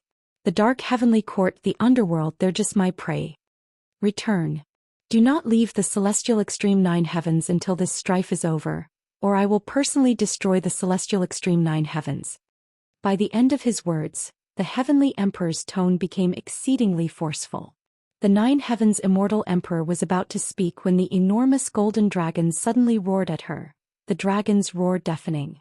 The terrifying pressure surged toward the Nine Heavens' Immortal Emperor, pressing her down through the sea of clouds, falling into the darkness. She looked at the lofty Heavenly Emperor, her eyes filled with fear and confusion. The Heavenly Emperor stood upon the sea of clouds, gazing down as she disappeared into the darkness below. When the sea of clouds reformed, the golden dragon behind him dissipated, and his aura followed in withdrawal, his white hair slowly settling down. Humph! The Heavenly Emperor snorted coldly, clearly extremely displeased with the attitude of the Nine Heavens' Immortal Emperor. He raised his right hand, small points of silver light emerged from his palm, countless in number. On a closer look, these silver lights were reflections of various worlds, one piece of silver light near the edge gradually darkening. Dark Heavenly Court, I must see who supports you from behind. The Heavenly Emperor murmured to himself, his tone filled with disdain. His gaze suddenly focused on a point of silver light, his pupils reflecting a silhouette, causing him to raise an eyebrow. Oh, this variable is, at dusk in the Daoist field of the beginningless. On the mountaintop, Guan meditated at the edge of the cliff, standing against the wind. He slowly opened his eyes. He had just performed a lifespan projection, requiring 100 million years of lifespan, far exceeding the amount before the upgrade. However, the insights he gained from the Great Tao also surpassed those from before. He didn't know the experiences of the projected self, but the insights gained benefited him greatly. He looked up at the 3,000 great worlds, detecting signs of survival from a portion of the projected selves. More of the projected selves were in the past and the future, all elusive without any causal connections, unless the realm reached the same height as his. Otherwise it's hard to notice them. Still not working. Could it be that taking the path of the 3,000 great Tao is wrong? The way of the saints is the ultimate of one Tao. To break through the limit, should I cultivate other Taos? Guan pondered, although he still could not find the signs of becoming a saint. Such insights did enhance his Tao intent. He never rushed to become a saint. Even if he ultimately failed to comprehend, he could forcefully break through using lifespan evolution. However, during the years of accumulation he preferred to strive on his own. Sometimes, without striving a bit, one doesn't know the benefits of giving up. Guan humorously remarked to himself. He did not stand up, just sat at the edge of the cliff. As night descended, the night sky of the celestial spirit great world was resplendent with stars, a galaxy hanging upside down so beautiful. All living beings looked up, thinking that beyond the heavens was a more vast, magnificent scene.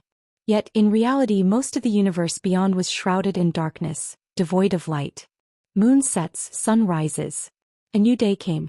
Guan stood up, preparing to stroll inside the dojo, rest for a few days before leading an exin to other great worlds.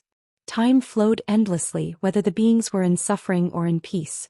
All couldn't stop the passing of time. The immortals and gods were still sweeping through the 3,000 great worlds. The celestial Tao light layer of the 3,000 great worlds slowly weakened, symbolizing the hearts of all living beings drifting away from the celestial court. Yet the heavenly court immortals seemed indifferent. Walking on the wasteland, Liya gazed at the 3 blazing suns at the horizon, lamenting the cruelty of the celestial court. Behind him followed tens of thousands of disciples, all of whom were saved and willing to follow him. Liya would teach them methods of cultivating immortality, lead them to save more people. If anyone wished to leave him, he wouldn't stop them. Fortunately, since he started this, no disciple was willing to leave him. Although Liya hadn't yet found his path, the cohesion of the disciples along the journey provided him with deep insights. Perhaps if he continued this path, he would eventually discover what he sought. A man in a green robe approached, coming to Liya's side, frowning as he asked, "Master, are we really going to challenge those 3 golden crows? It's said that the golden crows are divine beasts of the heavenly court. Could there be immortals behind them?" Liya's expression remained calm as he softly replied, "Rest assured, the immortal gods have long left this realm. These golden crows carry no destiny of the heavenly court." With his current cultivation level, he could discern who was a heavenly court immortal. The 3 golden crows dwelling in the scorching suns didn't belong to the heavenly court.